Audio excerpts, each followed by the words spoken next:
Èkó àkété ilé ọgbọ́n. Èkó àkété ilé ọgbọ́n. Arọ́mọdé dẹ́ kó má má já o. Èkó arómísà lẹ́gbẹ́lẹ́gbẹ́. Arọ́mọdé dẹ́ kó má má sá o. Èkó arómísà lẹ́gbẹ́lẹ́gbẹ́. Kò má síjú tá o pè kówé. Àpirọ́ kò má síjú tá o pè kówé. Pèkówé o kò má síjú tá o pè. Pèpèpè o sì tó.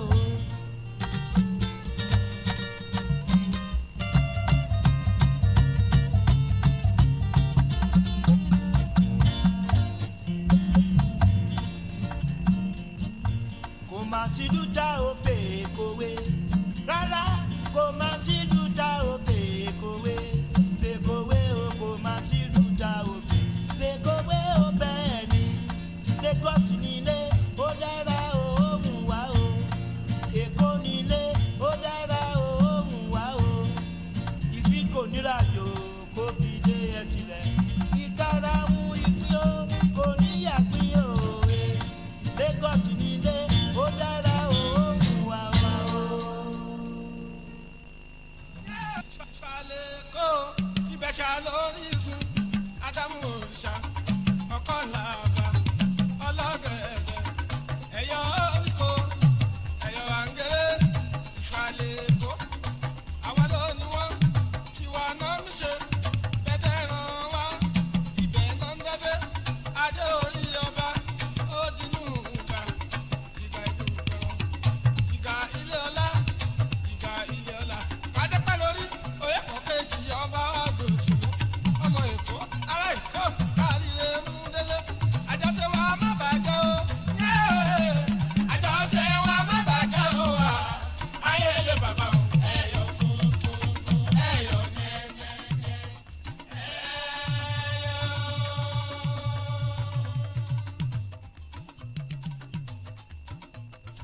Ìbà olórí Ẹ̀yọ̀ Kàbírù Adésínà ọmọ Òṣòdì mo fẹ́ ikú dànù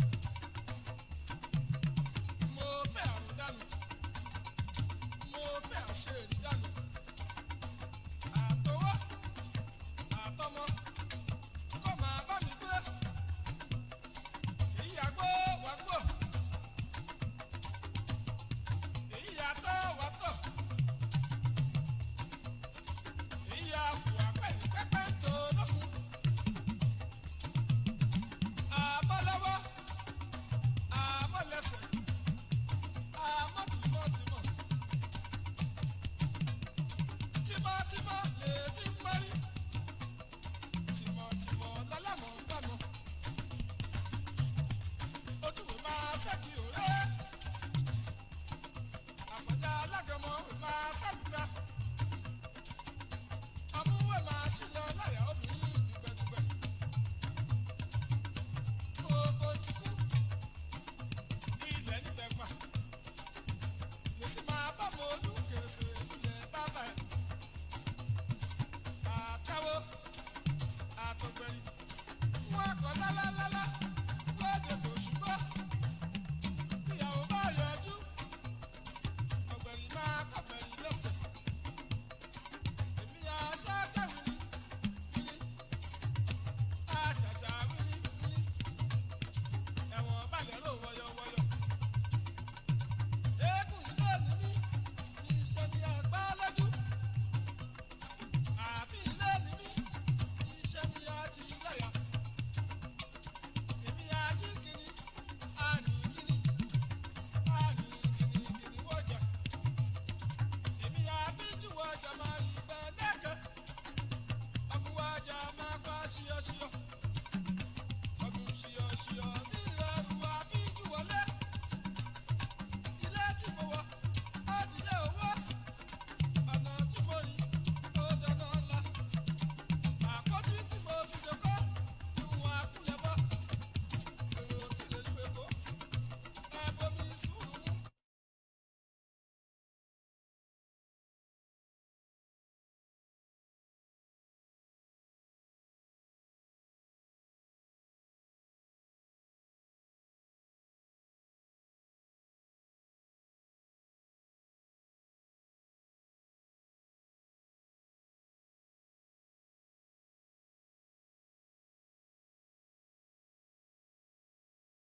know the consequences of not having a planning permit for your development?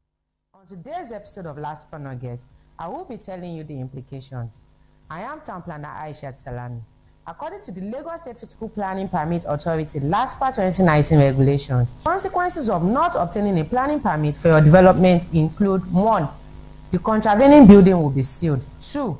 You will be subject to the payment of penal fees, which is times 4 of the building assessment as calculated. 3. You'll be asked to revert the property to its previous state. 4. The building will be subject to removal. And 5. The state government will take ownership of the property. If you do not want any of these consequences happening to you, hurry now to the nearest LASPA district office or visit LASPA headquarters opposite Seoul Filling Station, Obakunjobi Way, Ikeja, Lagos. Please call the following numbers and visit our website at laspa.lagostate.gov.ng. Remember, obtaining your planning permit is a seamless process. Stop it! Yes, you don't do it. Indiscriminate dumping of refuse into drainage channels is prohibited in Lagos State. It has to stop. Henceforth, it's zero tolerance for building or erecting structures on drainages, setbacks, and alignments in Lagos State. Government is doing its best to make our environment clean and safe. As responsible citizens, we too should play our part to sustain it. Dumping of refuse into drainages, canals, or gutters destroys our roads and drainage systems, causes flooding in some areas, and poses great dangers to lives and damage to our public structures. Desist from disposing refuse into drainage channels and canals. It's damaging to the image of Lagos State. Remember, there are laws and regulations guiding the disposal of waste in Lagos State. Offenders will be prosecuted according to the law. Do the right thing. Use refuse bins, not canals, gutters, or drains. Dispose waste responsibly. Protect our drainage system. Contribute to a safer environment for us all. Ìgbéga ìpínlẹ̀ Èkó, Àjùmọ̀ṣe ni o. Office of Drainage Services and Water Resources. Announcer. Come take a look at my LAG ID card. I'm a verified Lagos resident. Wow, how do I become one and what benefits do I enjoy being a resident in Lagos State? When you register with LASTRA, it affords you as a verified Lagos resident easy access to Lagos State Health Insurance Scheme being handled by LASHMA. It also provides you with a gateway to Lagos State services such as the transport system where you could use your LAG ID card to board the trains. More so, the card guarantees better security screening to mention a few. But note that registration is incomplete if you don't pick up your LAG ID card when it is ready. How do I know when my card is ready for pickup? An SMS will be sent to your mobile phone. You can as well dial *347 *641# to know the status of your card. Hello. So, what are we still waiting for? Let's hurry and register with LASTRA. For details, visit www.lagosresident.gov.ng. Ìgbéga ìpínlẹ̀ Èkó, Àjùmọ̀ṣe ni. Please listen to this very important message. The Lagos State Signage and Advertisement Agency, LASA, regulates and controls outdoor advertisement signs and displays in Lagos State. It is unlawful for anyone to erect any sign for advertisement except they are registered and approved by LASA. Register all your business signboards, branded vehicles, motorcycles, tricycles, bicycles with company logo, address, or product displays. Remember, a business with no sign is a sign of no business. It is illegal to erect signs and posters with unethical or obscene content, deploying banners and advert structures on public drains, medians, walkways, highways, setbacks, roundabouts, and bridges that obstruct pedestrians or vehicular visibilities. They will be removed by LASA. Please be guided. For further inquiries, please visit our website www.lasa.lg.gov.ng or go to the nearest local government office in your area. You can call our customer service line 0908-801-9303 and 0908-801-9304. This message is brought to you by LASA. Ìgbéga ìpínlẹ̀ Èkó, àjùmọ̀ṣe wa ni o.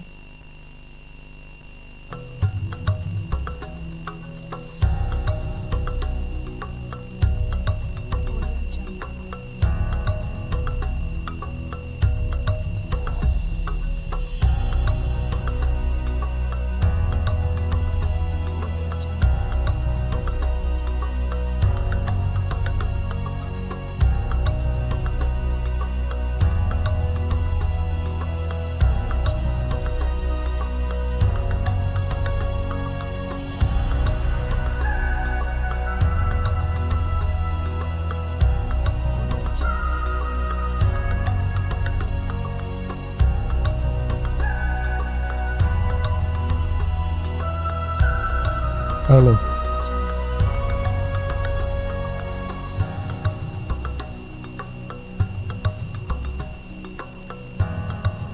Oh.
Do you know the consequences of not having a planning permit for your development? On today's episode of Last But Not Yet, I will be telling you the implications. I am Town Planner Aishat Salami. According to the Lagos State Physical Planning Permit Authority LASPA 2019 regulations, consequences of not obtaining a planning permit for your development include 1. The contravening building will be sealed. 2. You will be subject to the payment of penal fees, which is times 4 of the building assessment as calculated. 3. You'll be asked to revert the property to its previous state. 4. The building will be subject to removal. And 5. The state government will take ownership of the property.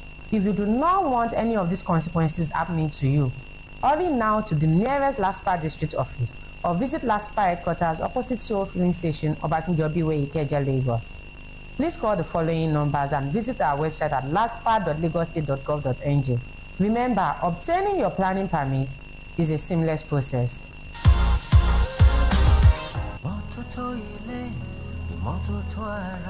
Hello. The Lagos State Health Management Agency LASHMA just launched its new health insurance plan called the Ilera Eco Standard JARA. Under the Ilera Eco Standard JARA, we have lots of benefits in this plan. We have the general consultation, we have the eye care, we also have ENT specialists and other chronic diseases are covered in this plan. We also have additional benefits such as the annual wellness check, dialysis, and even the telemedicine services.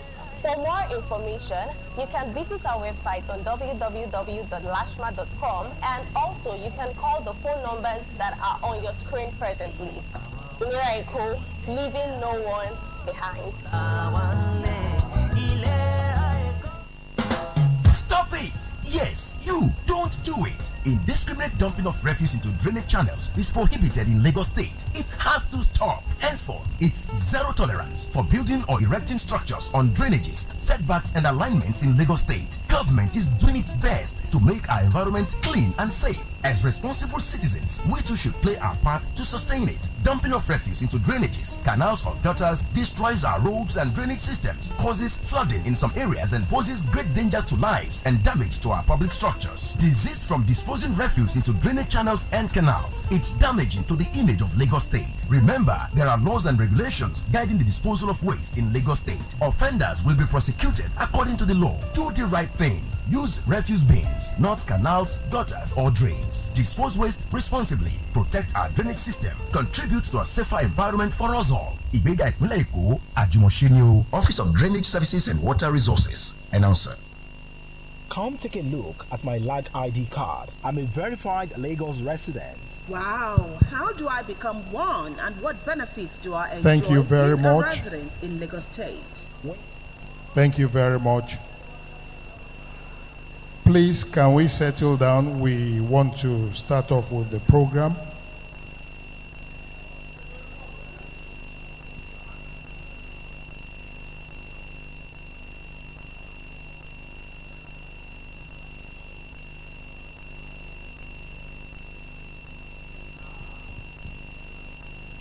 Distinguished ladies and gentlemen, the governor is already in our midst. And please, shall we just rise as we take the Nigerian national anthem? Please, let's rise to take the national anthem.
Thank you very much. God bless Nigeria. God bless Lagos State. And God bless everyone here seated this morning. Well, some of us may be wondering, while we were having the national anthem, that there is someone standing beside me that is actually moving. It is not a sign of disrespect, but she is actually ensuring that those that are at home watching us live, that cannot hear us but can see us, she is actually into sign languages and application. Her name is Mrs. Wumi Odutuga. Please, a round of applause for her. By the way, the Lagos State government runs an inclusive government, and so no one is left behind, whether you are like me or you are physically challenged in any form. Also on my left this morning, we have the man that will be doing some of the interpretations in Yoruba language. Please welcome with me Mr. Peter Oladele Olayinka of Radio Lagos. Distinguished ladies and gentlemen, my name is Olanrewaju Bajulaye, and I'll be the chief servant that will be anchoring this event. This morning, ladies and gentlemen, we want to welcome you all, and we welcome you once again to the Bamora Hall of the Lagos Sheraton Hotel.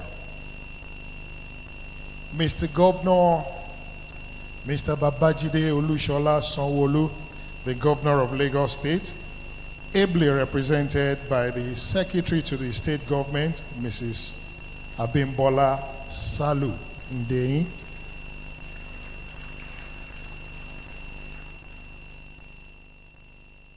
The Head of Service, Lagos State, Mr. Olabode Aguru, who is seated and one of the earlier comers into this auditorium. Your Royal Majesties, Oba Ridwan Oshuolale Aremu Akiolu the First, the Oba of Lagos, who is ably represented by the traditional white cap chiefs in Lagos, led by Chief Ajose, the Opeluwa Onido of Lagos.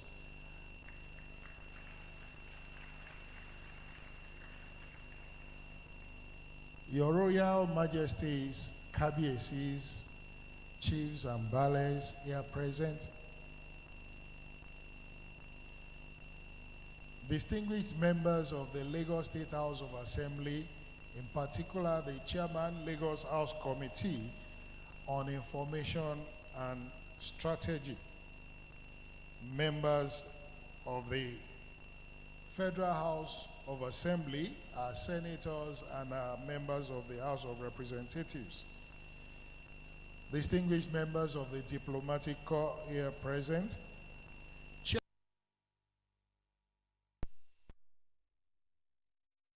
body of permanent secretaries, our service commanders, I can see few around, chairmen of local government and local council development areas in Lagos State, the chairman APC, All Progressives Congress, ably represented by the deputy chairman,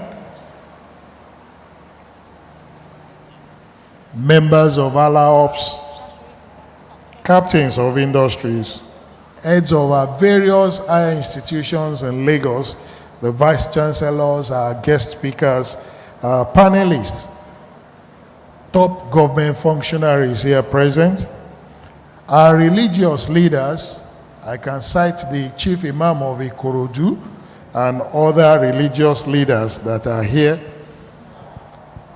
our market men and women, ably led by the Iyaloja General, our children drawn from various secondary schools in Lagos.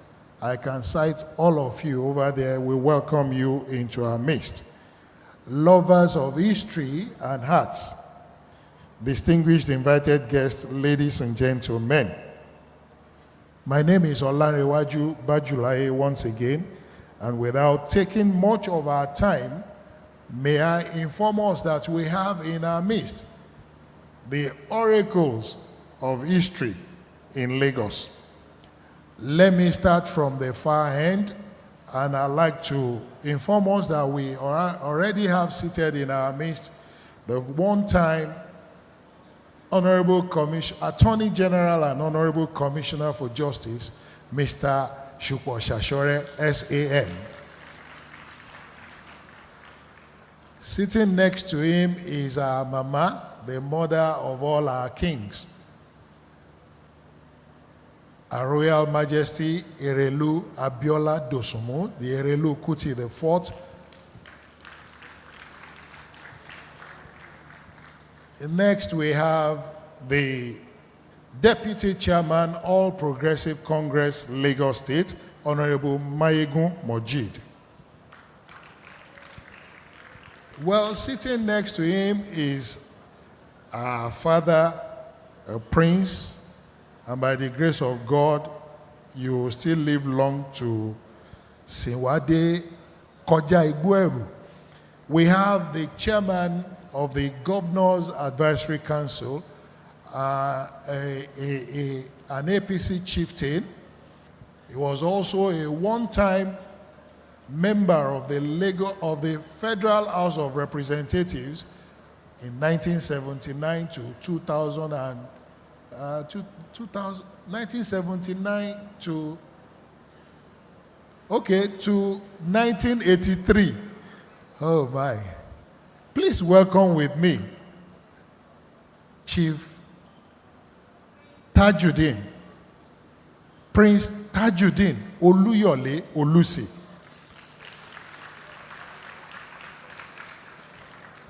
Sitting next to him is none other than the Honorable Commissioner for Information and Strategy, Lagos State. Please, a round of applause for him. And sitting next, there is a gap in between, but that gap will be filled very soon, is the Chief Host. That's our own amiable Director General of Lagos State Records and Archives Bureau, Mrs. Toyin Ogunlano. Well, distinguished ladies and gentlemen, we have also in our midst this morning one of our egbons. I've told him that once I leave here, I'll ask him. I need that Ajidewe. He's ever looking young. Please welcome with me a one-time chairman, Etiosa local government, Chief Murphy Adetoro. Distinguished ladies and gentlemen, we'll continue with the introductions and what have you later, but I must say this, that the members of the retired but definitely not tired Association of Heads of Service in Lagos State and permanent secretaries are ably represented and led by one of our own, Otumba Ojora Adejian.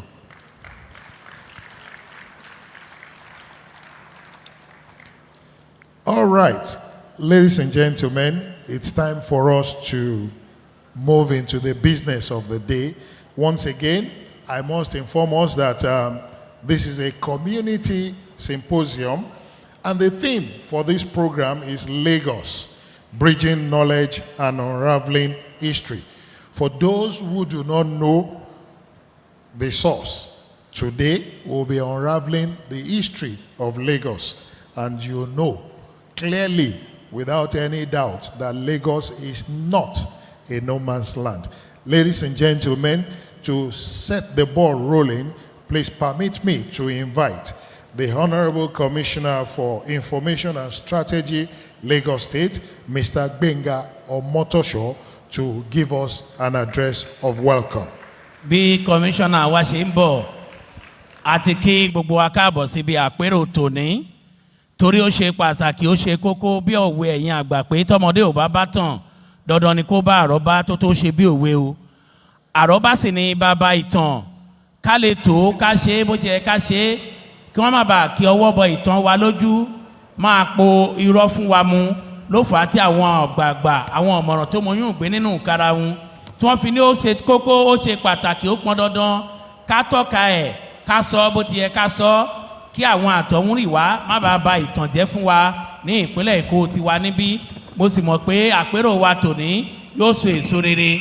Gbogbo yín pátá la kí ẹ káàbọ̀ síbi àpérò tòní. Bàbá wa kọmíṣánná ètò ìròyìn àti ọgbọ́n ọnú wọ́n fẹ́ kí wa káàbọ̀. Thank you so much, MC. Good morning, everyone. Mr. Governor, Mr. Babajide Olusola Sanwo-Olu, who is represented here by our own SSG, Barrister Bimbola Ndein, the Speaker of the House of Assembly, who is represented here by the Chairman of my own committee in the House, Honorable Ogundikpe Stephen Olukayode, the Chief Judge of Lagos State, Justice Kasim Malogba, who is represented by Honorable Justice Akinbola George. Members of the State Executive Council who are here, my dear colleagues in the ESCO, the chairmen and members of the statutory committees who are here, the esteemed body of permanent secretaries, all our elders here, led by the chairman of our GAC, Baba Prince Tajuddin Olusi, all our traditional rulers, led by the Oba of Lagos, who is ably represented by Baba Opelua, our dear mother, Erelu Abiola Dosumu, and so many of our elders that I am seeing here, and the woman who has invited all of us here today, the DG of Lagos State Records and Archives Bureau, MS Toyin Ogunlano. Please, if I leave out anyone, it is not out of disrespect. I know that the MC has actually called everyone who needed to be called. But I just couldn't skip all the protocol before I make my speech That's why I had to mention some of the people that I've mentioned today. So forgive me if I leave you out. It's not deliberate. And now to the business of the day. I feel very happy, excited, and honored to come and make a brief remarks before we begin the business of the day today. I welcome all our people to this remarkable event. A symposium that similarly seems very simple, but it's quite complex and quite interesting. The subject of Lagos, bringing knowledge and unraveling history. I thank you all for being part of this gathering. Lagos is Nigeria's tiniest city-state. It's a city of about 25 million people who fondly call themselves Lagosians, who are also proud of this small space that they occupy. Lagos is growing at a speed that is so confounding to so many people. It's growing at about 6 times the speed of New York, 6 times the speed of Los Angeles.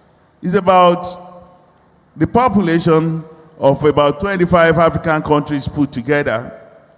Today, you choose whatever you like between 24 million and 25 million. You will not be incorrect. But what is the origin of this small space that all of us occupy? Who are the early settlers? What did we have here before the coming of the white man? What was our culture like? Our way of life, our dressing, our traditions and values?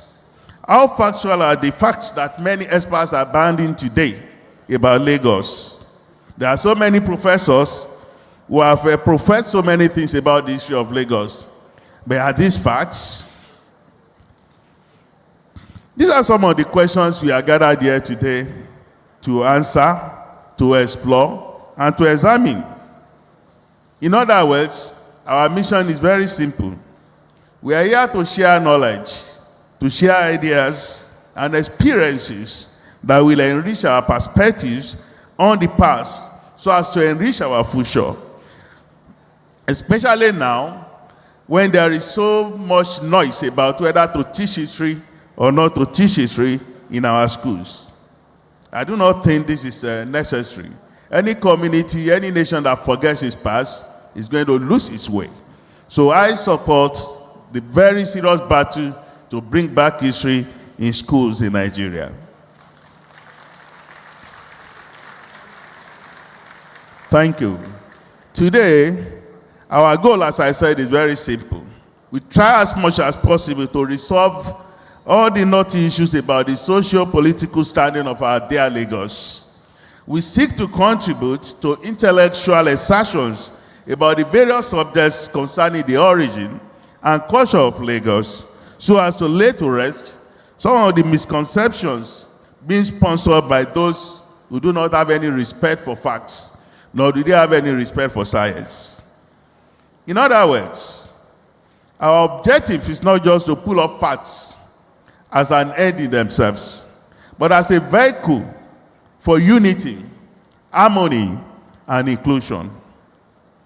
I appreciate Mr. Governor, our own bold leader, Mr. Selebu, the man I refer to as the special one, our man who is full of so much passion for Lagos and so much compassion for the people of Lagos, for making this gathering possible today. I acknowledge all our distinguished scholars who are here, the speakers, the participants, all our elders who have found time to come and grace this occasion. I acknowledge Mrs. Ogunlana, aforementioned, the passionate head of a last rap, a personable woman who is so passionate about our job, for making this event possible. I've gone through the program. The lineup is exciting. The topics are highly interesting. In my view, this is a subject that we cannot finish examining in one day. or in just a few hours. It's a subject that we will keep on coming to because of its importance.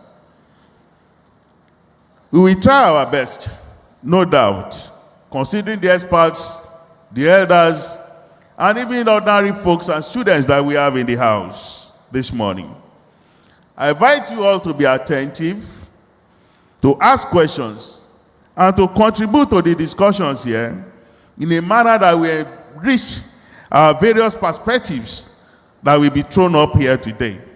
Let us work together to make this symposium a memorable one and to ensure that it's going to enrich our experience for our very significant journey to a greater Lagos. Thank you, and let the intellectual feast begin. The table is set. Ìgbéga ìpínlẹ̀ Èkó, àjùmọ̀ṣe gbogbo wa ni. Ẹ ṣé mo dúpẹ́. Ẹ jẹ́ ká fún kọmíṣánná wa ní àtẹ́wọ́. Wọ́n ti sọ pàtó ohun tó mú wa wá síbí lónìí. Òun ni wípé a gbọ́dọ̀ ṣe bó ti yẹ ká ṣe kí àwọn ìran tó ń bọ̀ kí wọ́n lè bá òkodoro ìtàn, kí àwọn àjèjì gòdògbò kí wọ́n má kọ́wọ́ bọ ìtàn wa lójú, kí a lè mọ̀ wípé àwa náà ní ìtàn ó sì níbi tí a ti ń bọ̀, bí òwe ẹ̀yin àgbà tó sọ pé okùn kan kì í gùn títí kó má níbi tí wọ́n ti fà á wá. Ìpéjọpọ̀ wa lónìí ó jẹ́ ìpéjọpọ̀ àwọn ọ̀jọ̀gbọ́n, àwọn ọlọ́gbọ́n olóye. Lóòótọ́ àti lódodo ọ̀kan òjọ̀kan àwọn ọ̀jọ̀gbọ́n ti ṣiṣẹ́ lórí àkọsílẹ̀ ìtàn Èkó, ṣùgbọ́n tòní yìí ó jẹ́ àrágbá yamuyamu. Àwọn ọba aláyé ń bẹ níkàlẹ̀, àwọn olóyè onífìlà funfun ń bẹ níkàlẹ̀, àwọn ìyálọ́jà bàbá alájẹ́ gbogbo àwọn lọ́gàálọ́gàá lẹ́nu iṣẹ́ ọba wọ́n ń bẹ níbí, àwọn ọ̀jọ̀gbọ́n pàtàkì ní ẹ̀ka ètò ẹ̀kọ́ wọ́n wà níbí ká lè fìdí òkodoro ìtàn múlẹ̀ ni. Wọ́n kí wa púpọ̀ pé inú àwọn dùn pé a wá o. Wọ́n sì lu màmá wa arábìnrin Tóyìn Ògúnlànà tó ṣe àgbékalẹ̀ ètò yìí lọ́gọ̀ ẹnu pé ẹ ṣé pọ̀. Thank you very much. Distinguished ladies and gentlemen, I think the Honorable Commissioner deserves a bigger round of applause. All right, ladies and gentlemen, I'd like to invite to bring us his own opening remarks. Please welcome with me the #1 public servant in Lagos State, the head of service, Lagos State, Mr. Olabode Shuaib Aguru. Olórí àwọn òṣìṣẹ́ ọba ní ìpínlẹ̀ Èkó, bàbá wa alàgbà Olabode Aguru. Ẹ máa gbẹ́sẹ̀ lọ́kọ̀ọ̀kan. Ká farabalẹ̀ ká gbọ́ ohun tí wọ́n ní bá wa sọ. Mo mọ̀ pé lónìí gbogbo alámárí ẹ̀kọ́ pàtàkì kọ́. Talking of history, I love that national anthem. It makes me passionate whenever I hear it. The governor of Lagos State, Mr. Babajide Olushola Sanwo-Olu, ably represented by the Secretary to the State Government, our own very own amiable Secretary to the State Government, our very pretty lady in the Exco Chambers, Barrister Abimbola Salu Hundeyin, the Speaker of the Lagos State House of Assembly, the Right Honorable Dr. Mudashiru Ajayi Obasa, ably represented by the House Committee on Information and Strategy, Honorable Stephen Ogundipe, you're welcome, sir, and other members of the Lagos State House of Assembly here present. The Chief Judge of Lagos State, Honorable Justice Kazim Alugba, ably represented by Honorable Justice Akingbola George. Members of the Lagos State Executive Council here present, particularly the Commissioner, Minister of Information and Strategy, Mr. Gbenga Omotosho, you're welcome.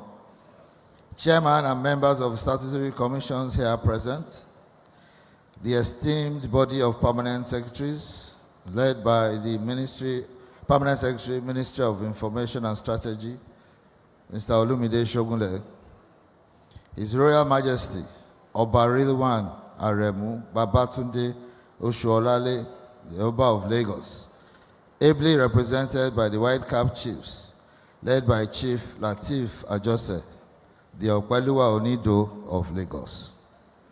Other royal fathers here present, the All People's Congress Chairman, Honorable Pastor Cornelius Ojelabli, ably represented by the Deputy Chairman, Honorable Maegun Moshood, members of the State Advisory Council, Governors State Advisory Council, GAC, particularly the distinguished Prince Tajuddin Oluyole Olusi.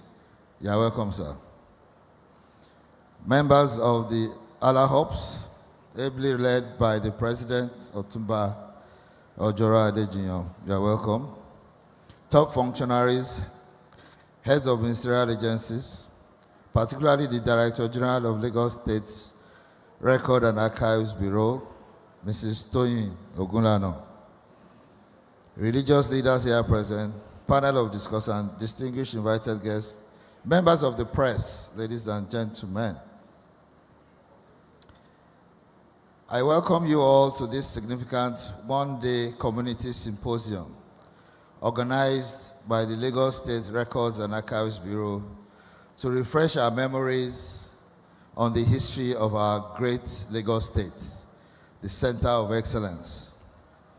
This event is themed Lagos, Bridging Knowledge and Unraveling History.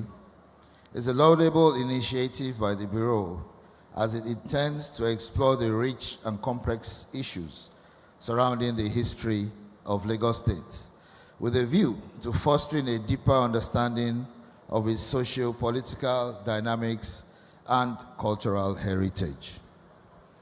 Lagos State, a cosmopolitan city, created on Saturday, the 27th of May, 1967, is the economic, commercial, and financial hub of Nigeria.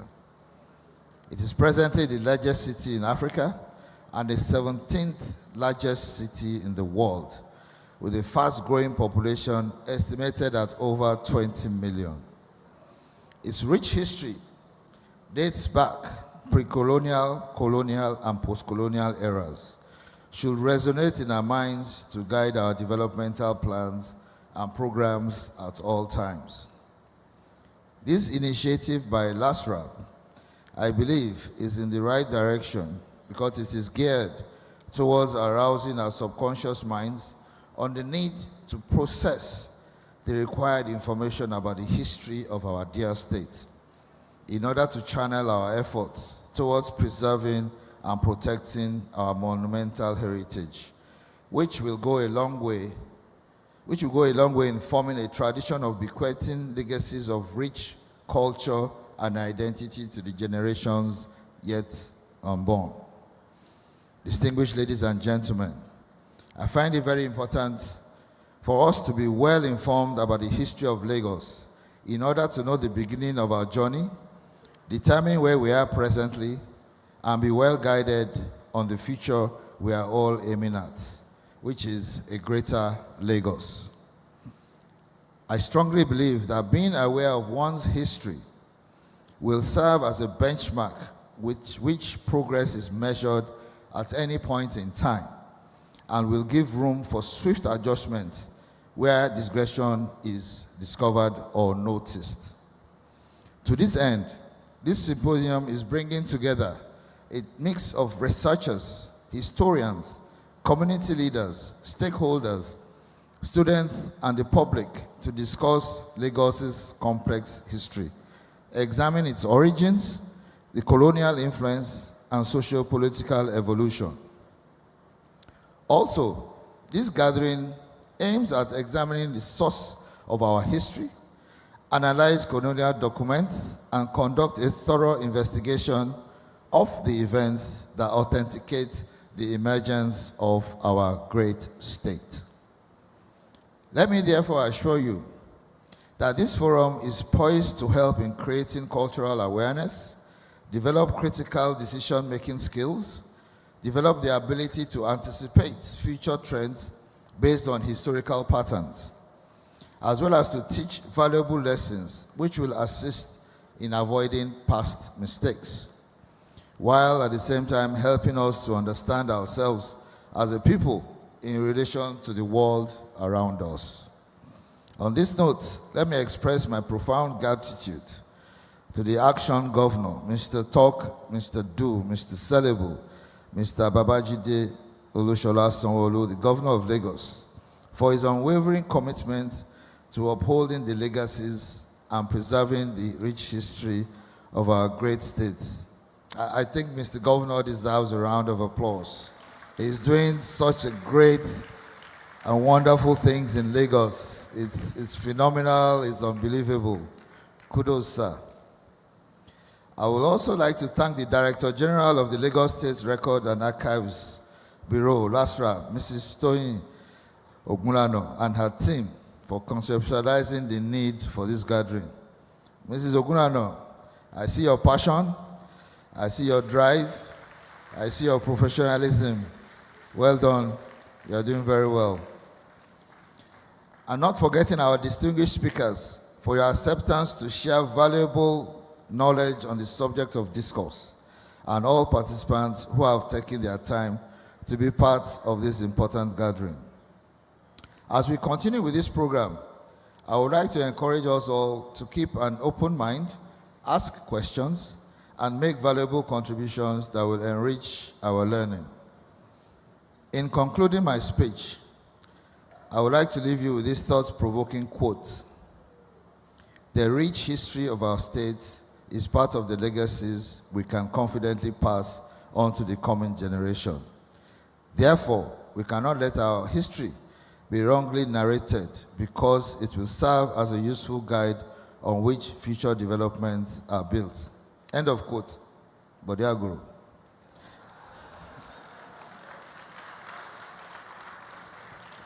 Once again, I welcome you all and wish you a fruitful and engaging symposium. Thank you all for listening. Ẹ jẹ́ ká fún wọn ní àtẹ́wọ́. Wọ́n ti rọra mẹ́nuba ìtàn fẹ́ẹ́rẹ́fẹ́ fún wa níbẹ̀ yẹn pé ọjọ́ Sátidé ọjọ́ 17 oṣù karùn-ún ọdún 1967 náà dá ìpínlẹ̀ Èkó sílẹ̀. Lọ́wọ́lọ́wọ́ báyìí ìpínlẹ̀ Èkó ó jẹ́ ìlú ńlá tó wà ní ipò 17 lóde àgbáńlá ayé. Wọ́n wá parí ọ̀rọ̀ wọn wípé ìtàn tá a bá sọ tá ò sọ bó ti yẹ kò lè ṣe wá láǹfààní lọ́jọ́ ọ̀la. Ìdí rèé tí àpérò yìí tó fi ṣe pàtàkì. Ẹ já fún ọ látẹ́wọ́ lẹ́ẹ̀kan sí.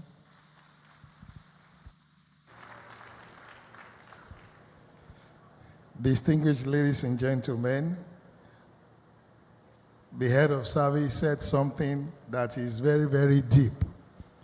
He told us that while we were having the national anthem, he had nostalgic feelings. And I recall back in the days when we had the Stationary Stores Football Club of Lagos. I'm sure he remembered when he will have lined up with the likes of Alabi Isa Alabi, Taiwo Oloyede, and co. When he will stand and he will say, let's take the national anthem. And after everything, I was tempted to shout, upstairs, flaming.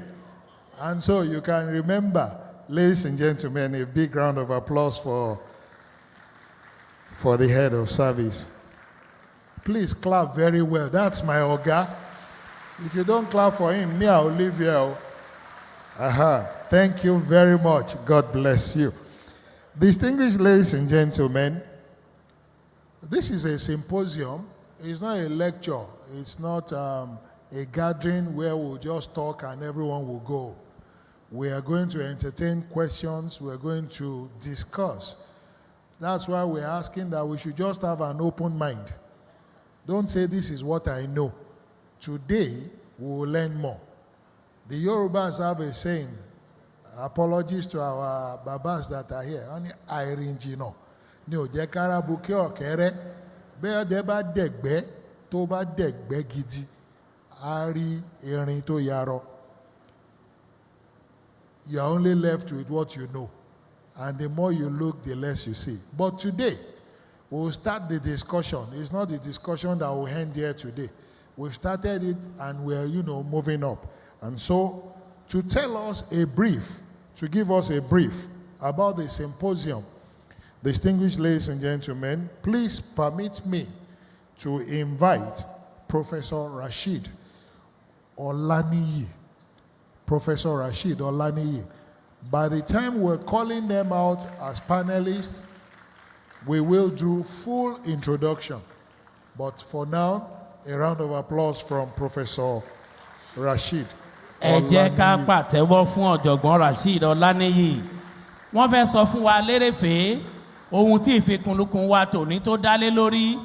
Gẹ́gẹ́ bí atọ́kùn ṣe sọ, kì í ṣe ìdánilẹ́kọ̀ọ́ tí a kàn máa dìde máa lọ sí ilé. Ìfikùnlukùn ni a ó gbọ́rọ̀ láti ẹnu àwọn àlejò wa. A béèrè béèrè, wọ́n á sì fún wa lésì kí òye kó lè yé wa yékéyéké. Ẹ káàbọ̀ sà. Thank you very much. Good morning, Your Excellencies, Royal Majesties, and Highnesses, distinguished scholars, historians, prominent Lagosians, students, and honored guests. To start with, let me appreciate Mrs. Toyin Ogunlana, the Director General of LASTRAB, for our collaboration and unwavering interest in the history of Lagos.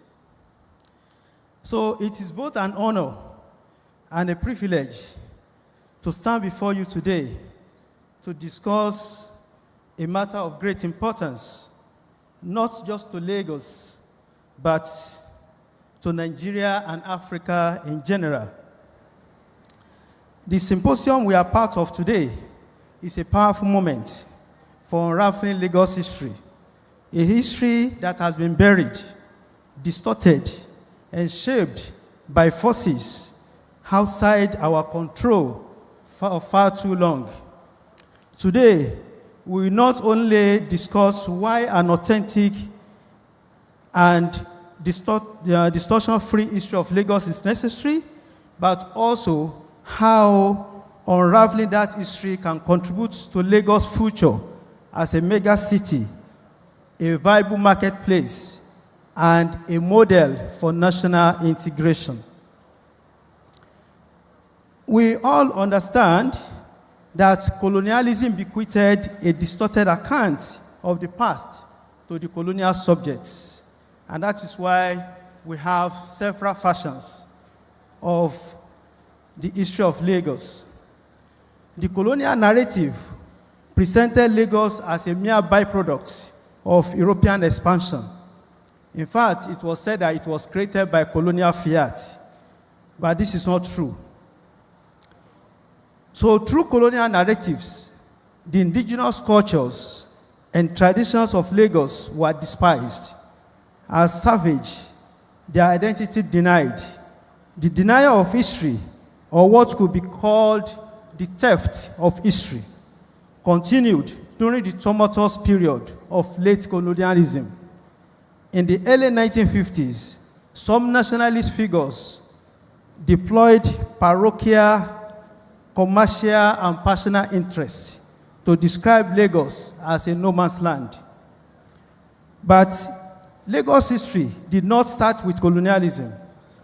Far from being passive recipients of Western influence, the people of Lagos were already shaping the region's economy and political affairs.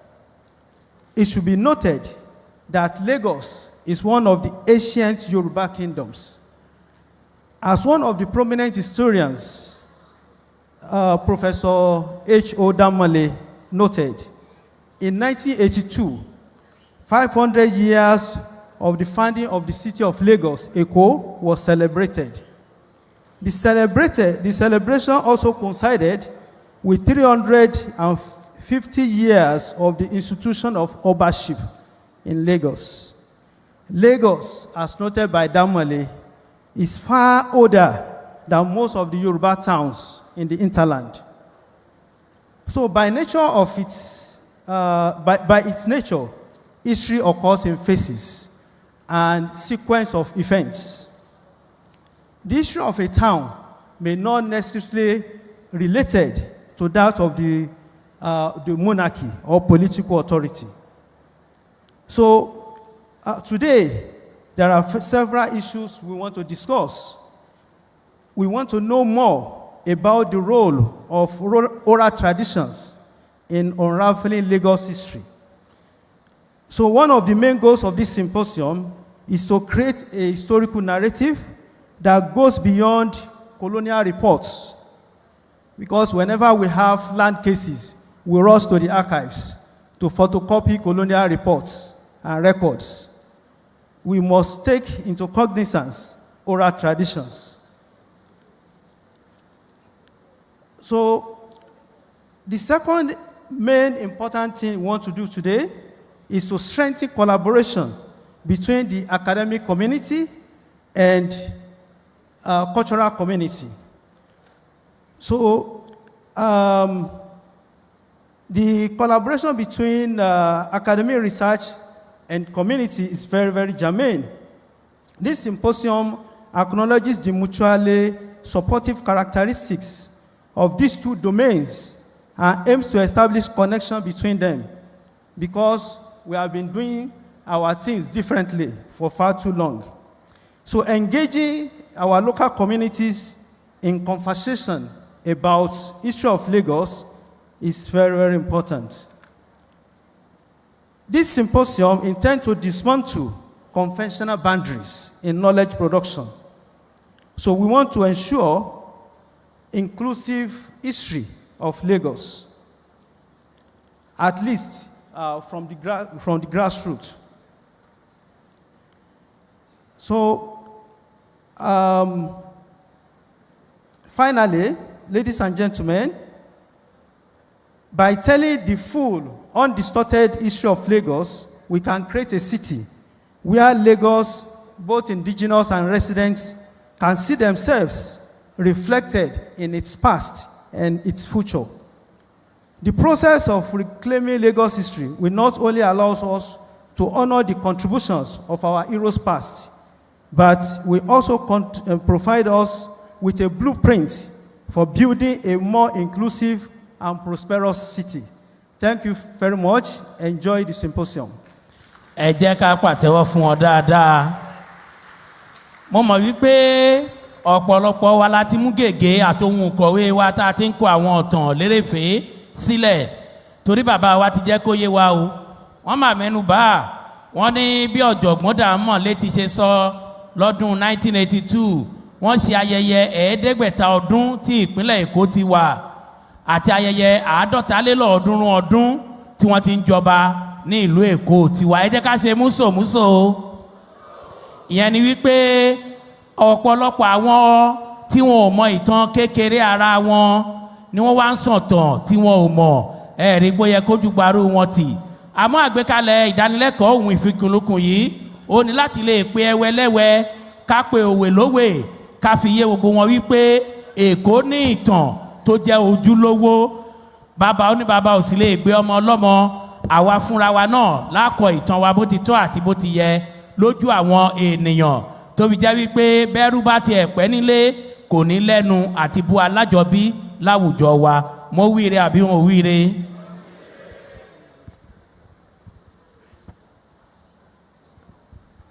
Distinguished ladies and gentlemen, each time we talk about history, I remember the film by Tunde Kelani, Tioluwanile.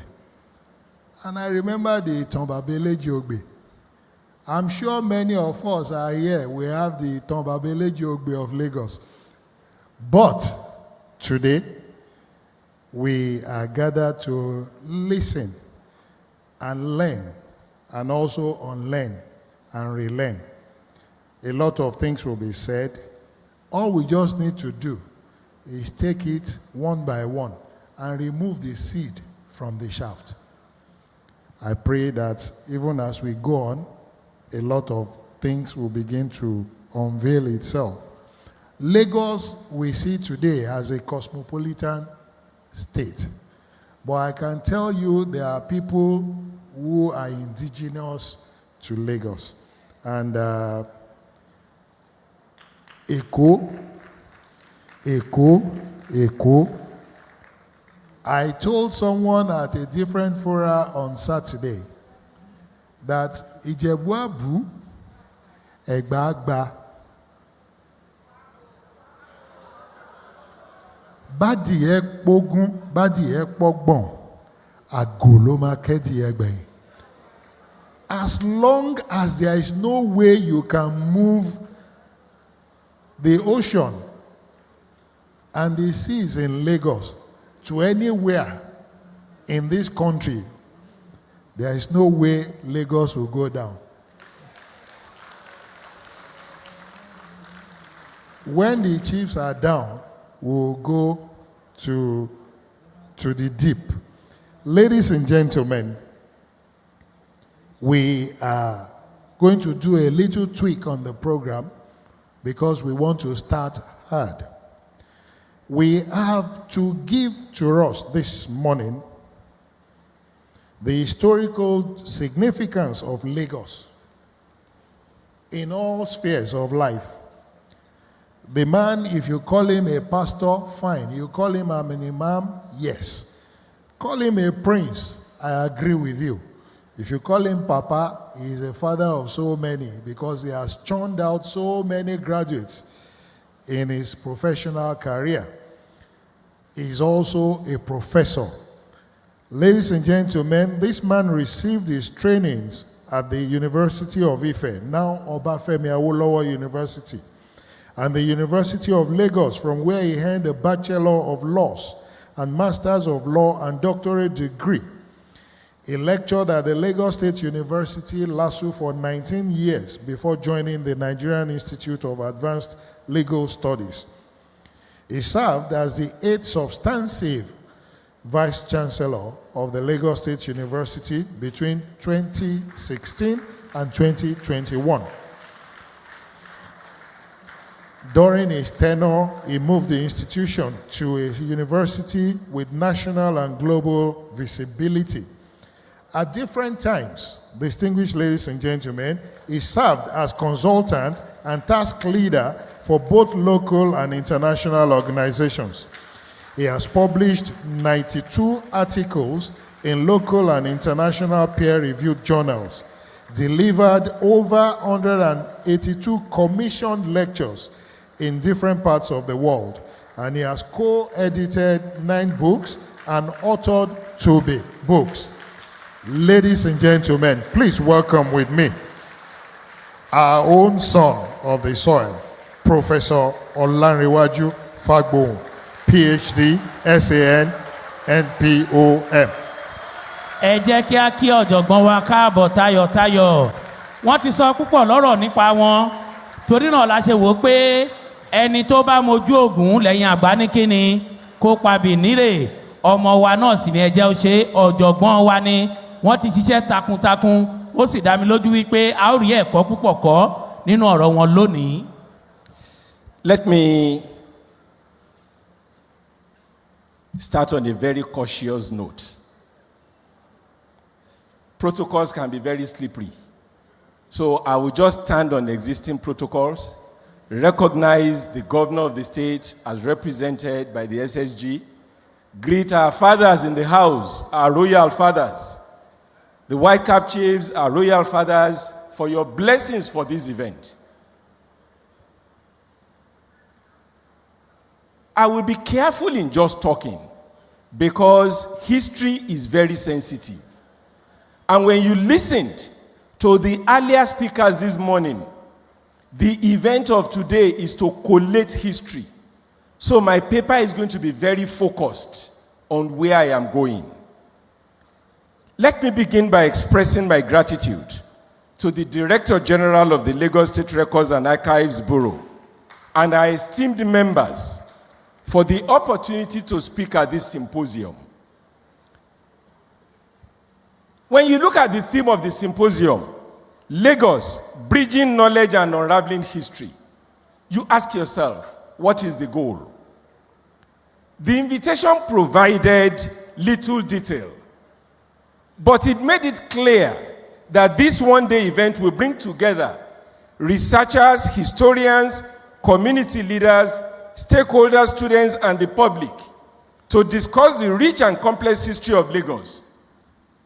We intend to delve into its origins, colonial influences, and the socio-political evolution. I ask myself, last rap, What is the aim of this event? The more I reflected on the invitation, the more I sensed LASRAB's determination to setting the record straight on the historical and cultural facts of Lagos. The truth is, when we reflect on our history, we gain invaluable insights that can guide our future decisions and actions. And that was the kind of thing that the HOS mentioned when he was here. Similar events have been held at different times. But what is making this one different and unique? This one has the backing of the government because it's being led by a government agency. The implication of this is whatever is the outcome of our conversation here today will have a future.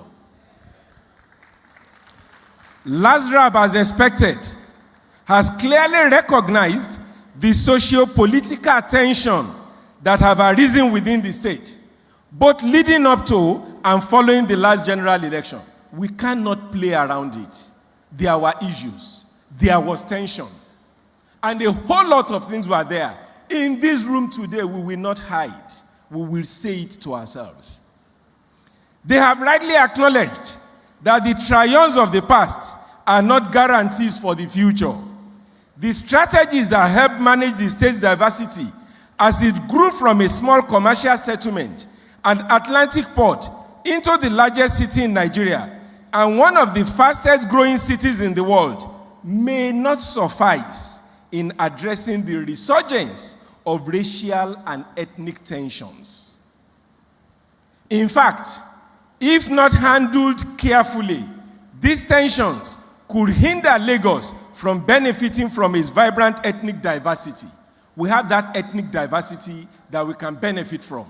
But if you don't manage the tensions well, it will create a problem for us. The outcome of this symposium will foster peace through truth and establish mutual respect between the indigenous and non-indigenous communities in Lagos. I commend LASRAB for taking the bold initiative to lead this very sensitive and important conversation. And I want to thank our governor for allowing this conversation to hold. It is important. What is that thing that will not go away? I call it the specter that will not go away, and that is the origin of Lagos. My contribution today centers on the historical significance of Lagos. The task before me is to offer a reasoned and evaluative perspective on the political, social, and cultural past of Lagos. What makes its history unique and different from simply a mere chronicles of events. To truly assess Lagos' historical significance, we must address the dominant issue of its origin. This is a topic that has persisted over time, raising questions like, who owns Lagos? And who founded Lagos, among others. These debates continue to resonate deeply within Nigerian society. In historical terms, a significant event is characterized as one that brings about profound change or reform over a long period, affecting large numbers of people. Such events shape the present, which is why they remain relevant today.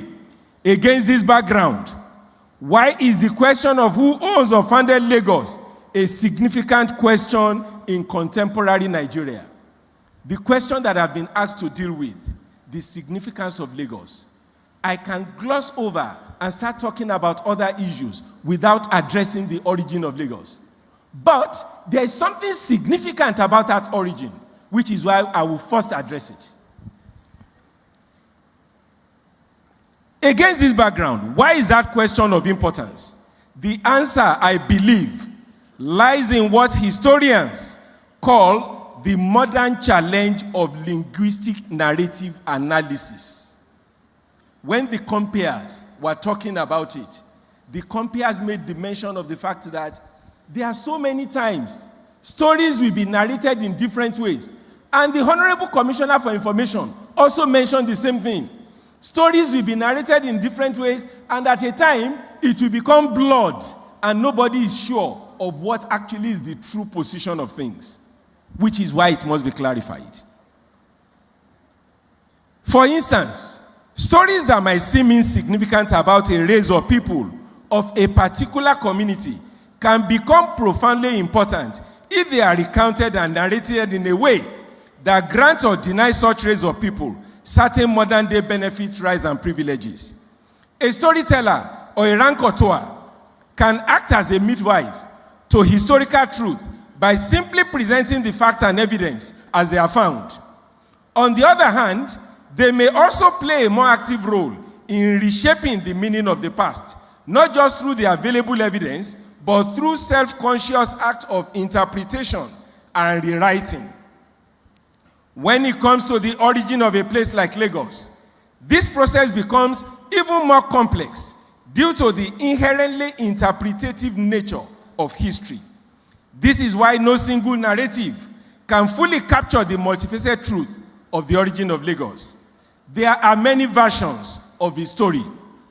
As a legal practitioner, I will not claim expertise in the historian methods, such as analyzing primary sources or using specialized interpretative frameworks used to reconstruct events. My approach is going to be different.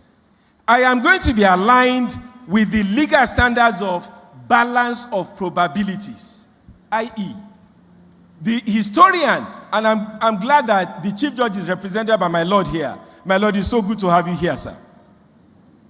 The historians will be looking at framework, but I will go into what are the different stories that we have. Which one is more probable of the different stories based on different things that we have on ground? That is the kind of analysis that I'm going to do. But I'm going to start with just giving a brief of four versions of the origin of Lagos. The first version is the version which says Lagos is a no man's land. That is the first version. That version, according to its perspective, believes that no single group can claim exclusive right to Lagos, meaning that all ethnic groups, Yorubas, Igbos, Hausas, and Fulanis and others, are equally Lagosians.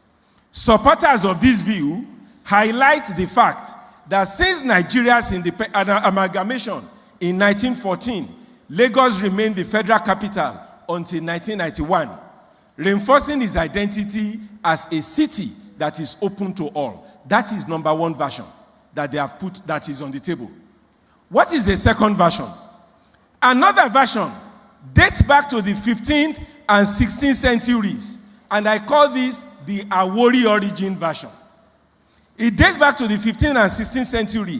It recognized the Awori people as the original settlers of Lagos, led by their progenitor, Olofin Ogunfunminire, a hunter from the royal family of Ile-Ife.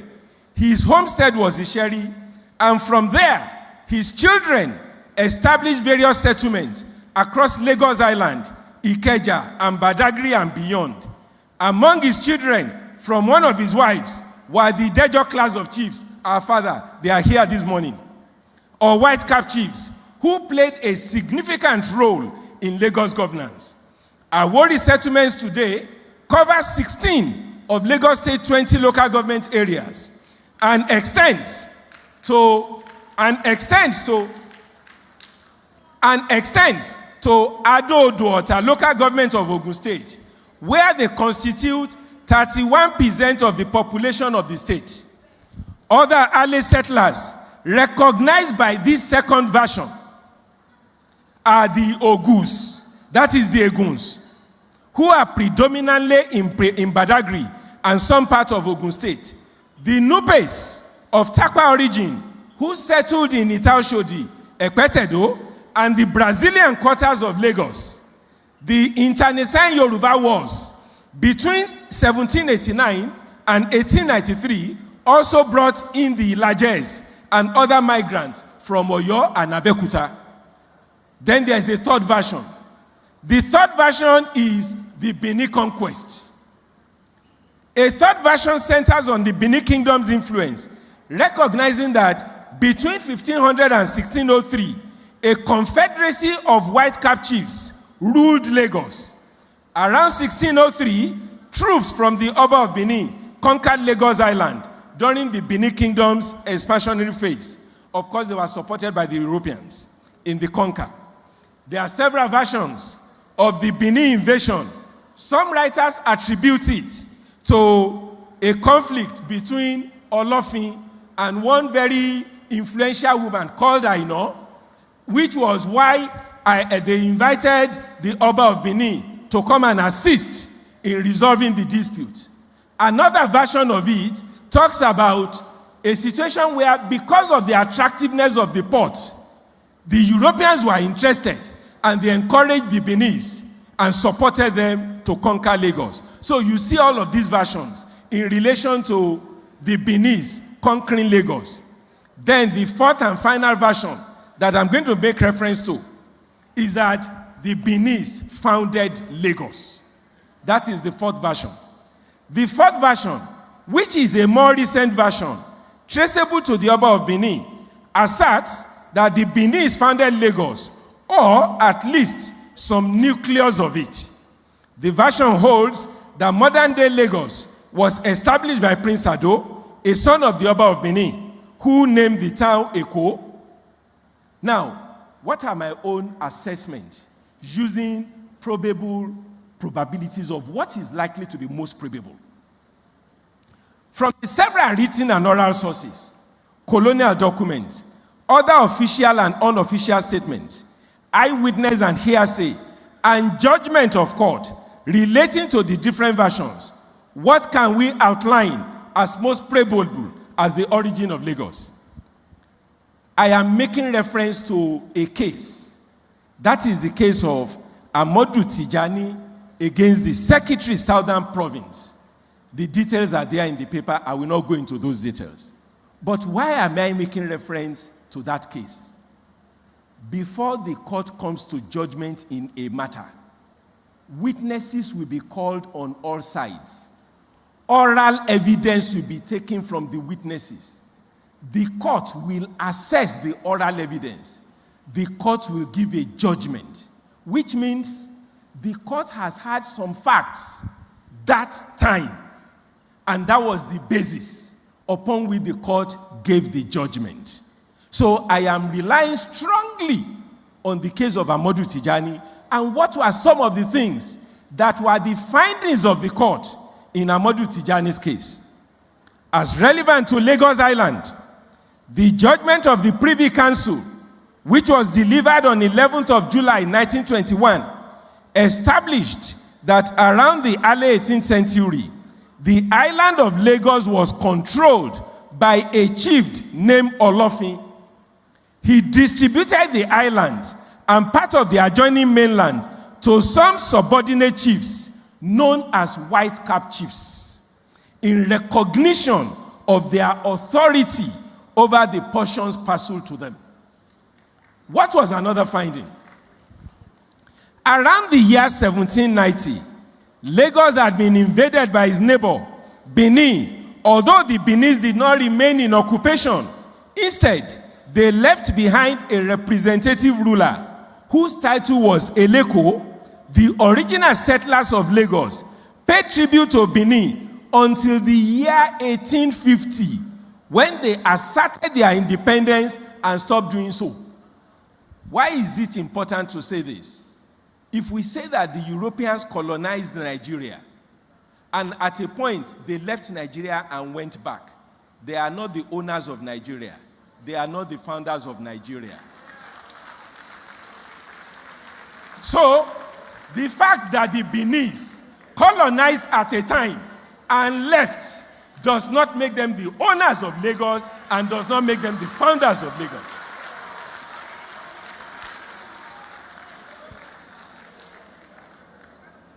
Now, when you are talking about ownership and founders, there is something about land ownership. And I'm going to make reference to part of the decision of that court in relation to land ownership, which recognized the owners of the land. The fact that the Privy Council recognized the usufructory rights of the original settlers of their land, that is, the powers of the Idaho chiefs, despite the draconian text.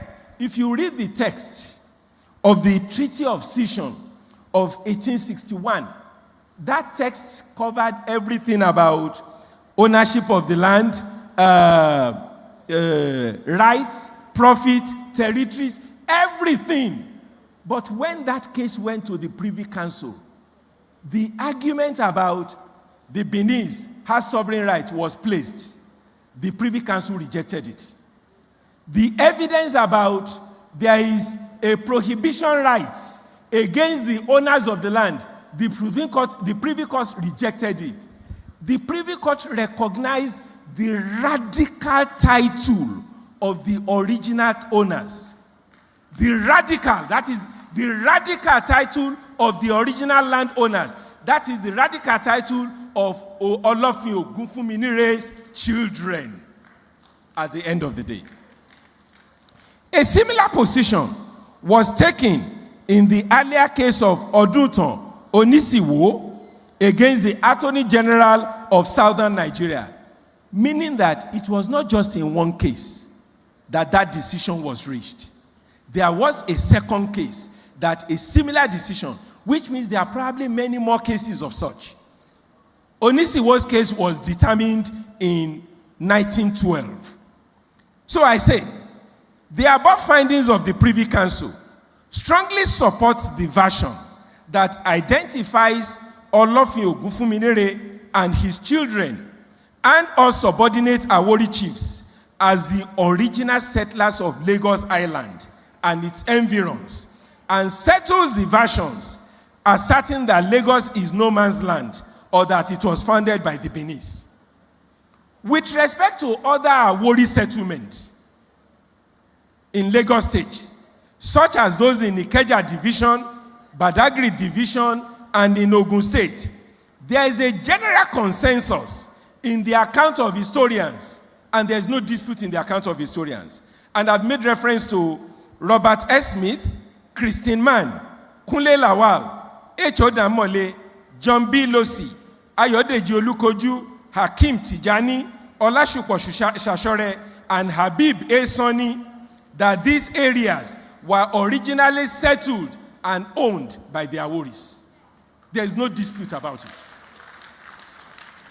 It is also undisputed that indigenous pressure groups, including the Lagos State Movement, Ilu Committee Union of Lagos, Lagos Aborigine Society, and Egbe Omo Ibile Eko, which later came together to form Lagos Citizens Rights Protection Council, Omo Eko Pataki, Awori Welfare Association of Nigeria, Association of Lagos State Indigene, Committee of Indigenous Association of Lagos State, all of these different indigenous groups, they have been in existence and they have consistently continued to advocate for issues relating to Lagos. What are some of the consequences and implications of the above analysis? Because when you say something is important, there must be a consequence for it. What are some of the consequences? Ethnic groups and indigenous groups in Nigeria, by the provisions of Section 43, the federal character is supposed to show some recognition for certain things that they're entitled to. And this aims to promote fair representation across all tiers of government and also foster national unity and ensure that every Nigerian feels a sense of belonging. Again, when you look at the Nigerian Boundary Commission, there are other constitutional provisions relating to cultural identity. I'm rushing through all of this so that I will not take too much time. You will see clearly that these are rights that indigenes of Lagos must be able to enjoy. I also make reference to the Petroleum Industry Act of 2021, which mandates oil companies to set aside 3% of their annual operating expenditure for development of host communities. Indigenous people in these areas are also entitled to compensation for damages to land or disturbances caused by petroleum activities. So you see that there are quite a number of provisions in the Constitution, all of which are detailed in the paper, which I've submitted to the rapporteurs that will be made available. All of the rights that are recognized there in the Constitution, if you don't recognize the indigenous communities of Lagos, you will not be able to give to them what they are entitled to. You must recognize them. You must recognize them. Other fascinating events, I've left that event. And I want to quickly talk about other fascinating events of historical significance about Lagos. Lagos, I've recognized in this paper, is the incubator of democratic structures in Nigeria. Lagos is the incubator of democratic structures in Nigeria. What did Lagos accomplish with respect to democratic structures? The root of Nigeria's insight into democratic structures started with Lagos. The Akitoye-Kosoko contention for the throne led to the active involvement of the British in local politics. As Lagos grew in importance as a seaport, the British saw an opportunity to assert their influence. As captured by H.O. Damole in his Lagos history titled Lagos, Yesterday, Today, and Tomorrow, the British supported Akitoye against Kosoko. This was the event that set the stage for subsequent declaration of Lagos as a British consulate. To solidify their control over Lagos, they adopted the crown control system. And this system was put in place to ensure that they are able to effectively manage the territory. By 1862, the structure of governance in Lagos had the governor, the executive, and the legislative council. And these were the structures that were on ground as at 1914 when there was amalgamation. A second thing that I pointed out as of significance, I'm rushing through them because of time, Lagos as a study in political awareness. And when you look at two particular things that happened in relation to certain people's political awareness, you trace it to a period when we had Eleko, Eshuba Eleko, and the issues that he had with the colonial government. Again, as highlighted by H.O. Damole, the move at a time was made to join Lagos colony with the Gold Coast colony. The people of Lagos rose up in unison against it, that the governor of Gold Coast cannot be the person controlling Lagos colony. The issue was so strong over time, but the resilience of the people of Lagos, supported by other African allies, they were able to succeed in that fight, and eventually they took Lagos away from being under the Gold Coast, and it was given its own government. That was one of the major events. Another one, which involved Oba Eshuba Eleko, this was when water rate was introduced. And many people here know this story very well. Oba Eshuba Eleko, in the beginning, was supportive of the thing. But when he realized that the people were not in support of it, he moved back from it. At the end of the day, the colonialists were not happy with him. They suspended him. They stopped his stipend. The people rose up in unison in support of their Oba. The colonial administrators were forced to reinstate Oba Eshuba Eleko. A second issue that Oba Eshuba Eleko had with them was when, at a point, Chief Oluwa of Lagos had an issue with the colonial administrators not paying compensation for a land that they acquired at Apapa. He lost at the Supreme Court. He went to the Privy Council to show support for Chief Oluwa of Lagos. Eshuba Eleko, Kabiesi, sent his chief of staff, that is the chief of staff, to go with Oba Oluwa, with Chief Oluwa, anywhere he goes in London. Of course, the chief of staff was carried by our own Herbert Macaulay. And he made some statements that infuriated the British. So the next thing was they asked Oba Eshugba Ayeleko to dissociate himself from the statement. And Kabiyesi said, no, he is my emissary, I will not dissociate. Again, he was suspended. The people rose up in unison, and at the end of the day, the colonialists were forced to, the second time, they reinstated him. That shows the people that, yes, they are the colonial administrators. Yes, they have the paraphernalia of office. Yes, they have the control of the state. But when the people say no, it will be difficult for a leader to insist on yes. When the people say no, you must go with them.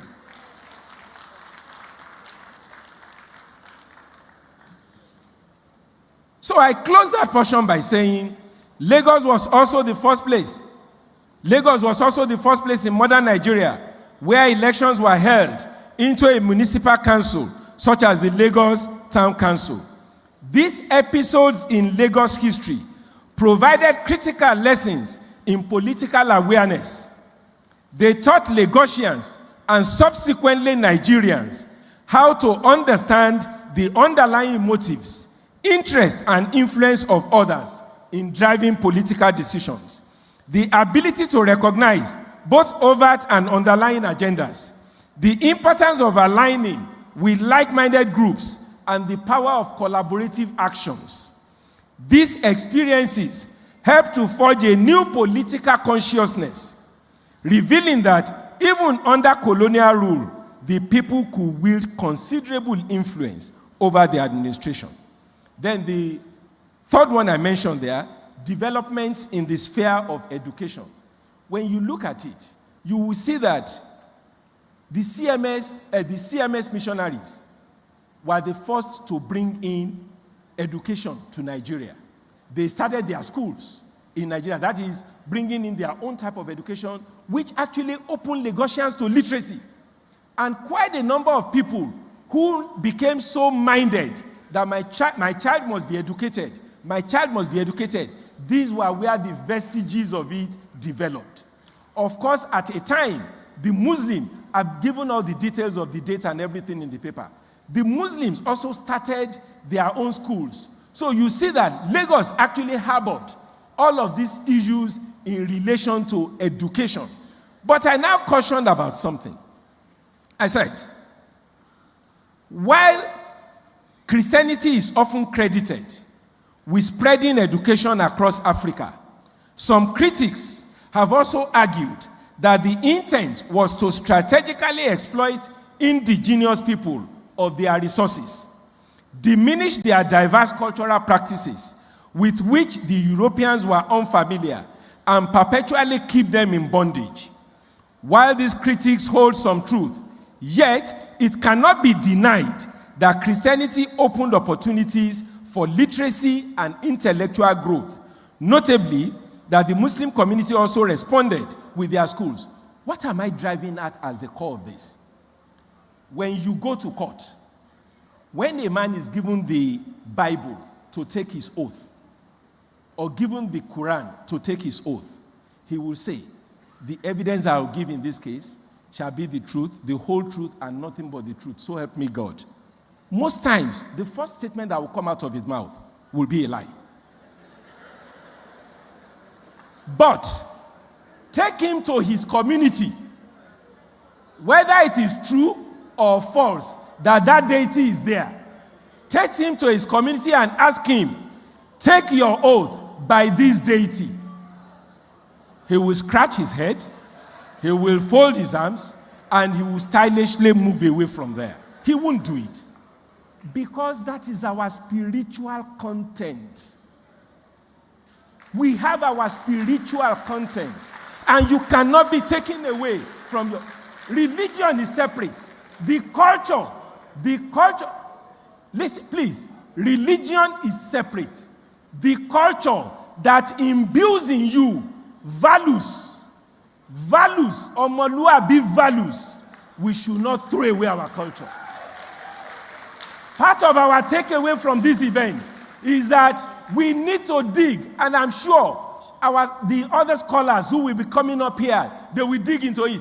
we need to dig deep into our cultures and bring them, revamp them. DG, sir, you have a role to play. You have a role to play. Let us search and bring out our custom. When I leave here, I'm going to deliver the keynote address at the Awori Summit. It's ongoing now. I'm going there now to deliver a keynote address. It is critical. Let us go back to our roots. We must get it right, because that is where our culture, our values, the good being of us reside. Finally, I closed on the fact that commerce also had its roots in Lagos. The growth of commerce in Nigeria is also traceable to Lagos, following the establishment of trade partnerships between the British and the colonialists. At the end of the day, I close that point on the basis that, as unique as the position of Lagos was to the start of commerce and economic growth in modern-day Nigeria, it is crucial to remember that Nigeria must not continue to make the mistake of allowing its market to be a mere outlet for foreign goods. As a nation, we owe it to future generations to seize the opportunities before us and focus on creating sustainable, locally driven economic growth. Conclusion. Many of the points I have noted above are familiar to many of us. However, one message that comes through loud and clear is that despite the rich cultural and economic triumphs of Lagos, there remains a pressing need for co-inhabitants to recognize the indigenous people of Lagos as the ancestral of their traditional territory. To every duty, there's a right. So let us now listen to what is the duty on indigenous communities, because we must not mix it. To every duty, there's a right. This recognition goes beyond mere courtesy. It is a critical agenda to which the government must remain sensitive. At the same time, the indigenous community of Lagos must also acknowledge the value of cooperation with non-indigenous residents to meet its complex challenges and fully embrace the opportunities of the future. It is not part of the agenda that we should be saying people should leave Lagos, people should vacate Lagos. That is needless. We must cohabit together. We must live. That is when we can enjoy the rich diversity of the different cultures. Maintaining this balance will require sustained focus and close collaboration of all, and careful policy making by the government. There are high expectations for the future of Lagos, and the path forward is clear. We must foster an environment of harmony, commitment to peace, mutual respect between indigenous and non-indigenous residents, and shared responsibility to ensure that Lagos continues to thrive. I thank you. Ó yẹ kí àtẹ́wọ́ yẹn jù yẹn lọ. Bàbá wa ti sọ púpọ̀ lọ́rọ̀. Wọ́n jẹ́ kó yé wa wípé àkọsílẹ̀ ìtàn ó gbẹlẹgẹ́ púpọ̀. Ṣùgbọ́n tó bẹ́ẹ̀ jù bẹ́ẹ̀ lọ, èèyàn gbọ́dọ̀ fi ohun tó tọ́ síbi tó yẹ. Wọ́n máa sọ̀rọ̀ ilẹ̀kùn, wọ́n sọ̀rọ̀ o, wọ́n ń rọ gbogbo apádáwátá yìí pé àwa náà níṣẹ́ ṣe. A máa gbọ́dọ̀ mọ̀ wípé pẹ̀lẹ́pẹ̀lẹ́ la máa fi pa àmúkùrú pẹ̀lẹ́ lọ̀rọ̀ ìtàn dà. Wọ́n mú wa lọ sí 15th-16th century lọ́hùn-ún lórí ọ̀nà mẹ́rin tí wọ́n gbà sọ ìtàn ìpínlẹ̀ Èkó, ìtàn ìlú Èkó lápapọ̀. Wọ́n mẹ́nubà, wọ́n sọ ti Bìíní, wọ́n sọ tàwọn Àwórì, wọ́n wá sọ wípé ohun tó yẹ ká mọ̀ ni pé ìpínlẹ̀ Èkó ti wà tipẹ́, ìlú Èkó ti wà tipẹ́, ó sì jẹ́ gbajúgbajà lóde àgbáńlá ayé. Kò wá sí ohunkóhun tí ẹ̀ ń fẹ́. Èkó ní ọ̀pákùtẹ̀lẹ̀ ètò òṣèlú nílẹ̀ Nàìjíríà. Wọ́n mú wa lọ sí ọdún 1862. Wọ́n sọ̀rọ̀ ètò ẹ̀kọ́, wọ́n dárúkọ àwọn ilé ẹ̀kọ́ kan, wọ́n sọ̀rọ̀ ètò ọrọ̀ ajé tó sodo sí ìpínlẹ̀ Èkó àti Èkó lápapọ̀ tó mú ìdàgbàsókè bá Nàìjíríà. Wọ́n wá parí ẹ̀ báyìí wípé àṣà wa làṣà wa ìwà ọmọlúàbí ó yẹ kí gbogbo apáta ká gbé wọ̀ bí ẹ̀wù wọ́n wá rán wa létí o wọ́n ní ká mọ̀ wípé igi kan ò lè dágbó ṣe a gbọ́dọ̀ mọ̀ ká ṣe bó ti tó àti bó ti yẹ àmọ́ ẹrú gbọ́dọ̀ mọ̀ rẹ̀ lẹ́rú kí wọ̀fà mọ̀ rẹ̀ níwọ̀fà ṣùgbọ́n kí ìjòyè náà kó má ṣe kíni tó ṣe bí òwe ẹ̀yin àgbà. Thank you very much. When I called him a pastor, Alpha, and so many other names, you thought I was joking. Now he has proven all the names that I called him. By the way, he is a prince from Akeson land.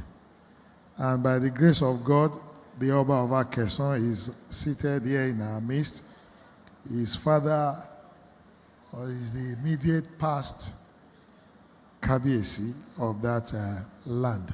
Ladies and gentlemen, if you had really enjoyed the legalistic approach of Professor Olanrewaju Fagbon to the historical perspective of the significance of Lagos, please let's give him a very big round of applause.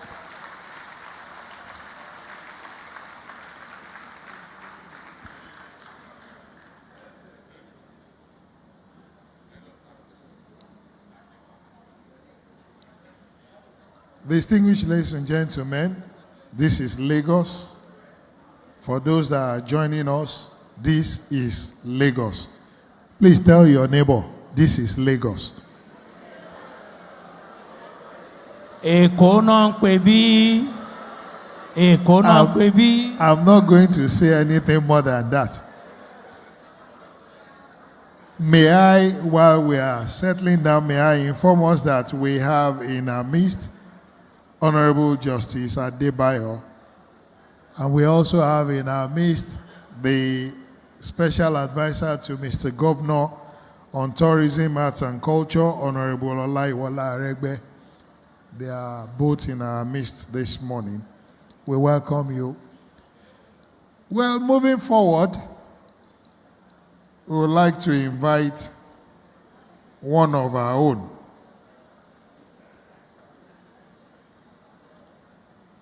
This man served as the Attorney General and Commissioner for Justice in Lagos State between the year 2007 and 2011.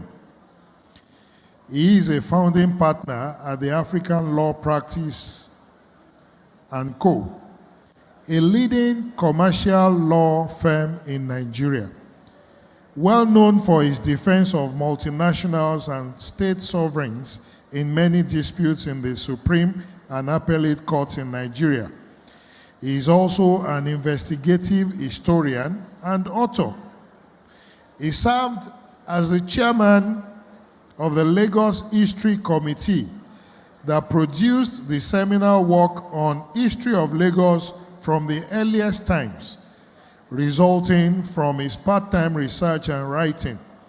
He was able to produce the award-winning narrative history works, including Possessed, a history of the Crown Colony of Lagos, King and Colony, a short history of the British possession of Lagos, and the last but not the least, A Platter of Gold, Making of Nigeria, 1906 to 1960.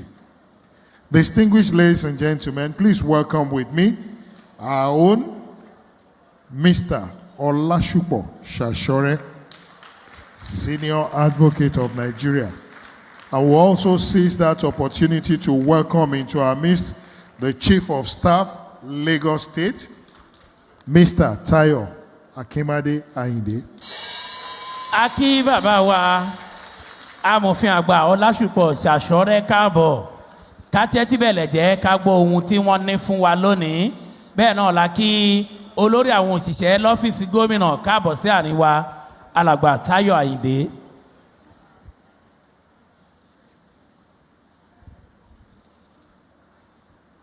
Good morning, ladies and gentlemen.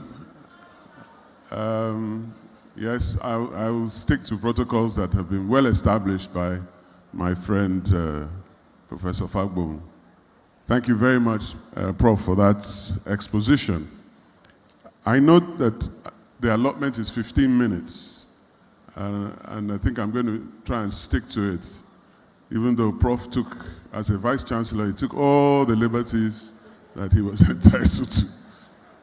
So, with all due respect to the governor as represented, SSG, head of service, the chief of staff, and all dignitaries here today, both royal and temporal, I thank you very much for the opportunity. I have a much different subject to cover. It's called the Archives and the History of Lagos. And I'm going to be dedicating it to the issue of lost and found. So, Madam, I'm going to be very animated. Just move small. Okay. Okay. Thank you very much. Because I get excited when I'm talking. Okay, let me start by telling you a story. A story that some of you might never have heard of before.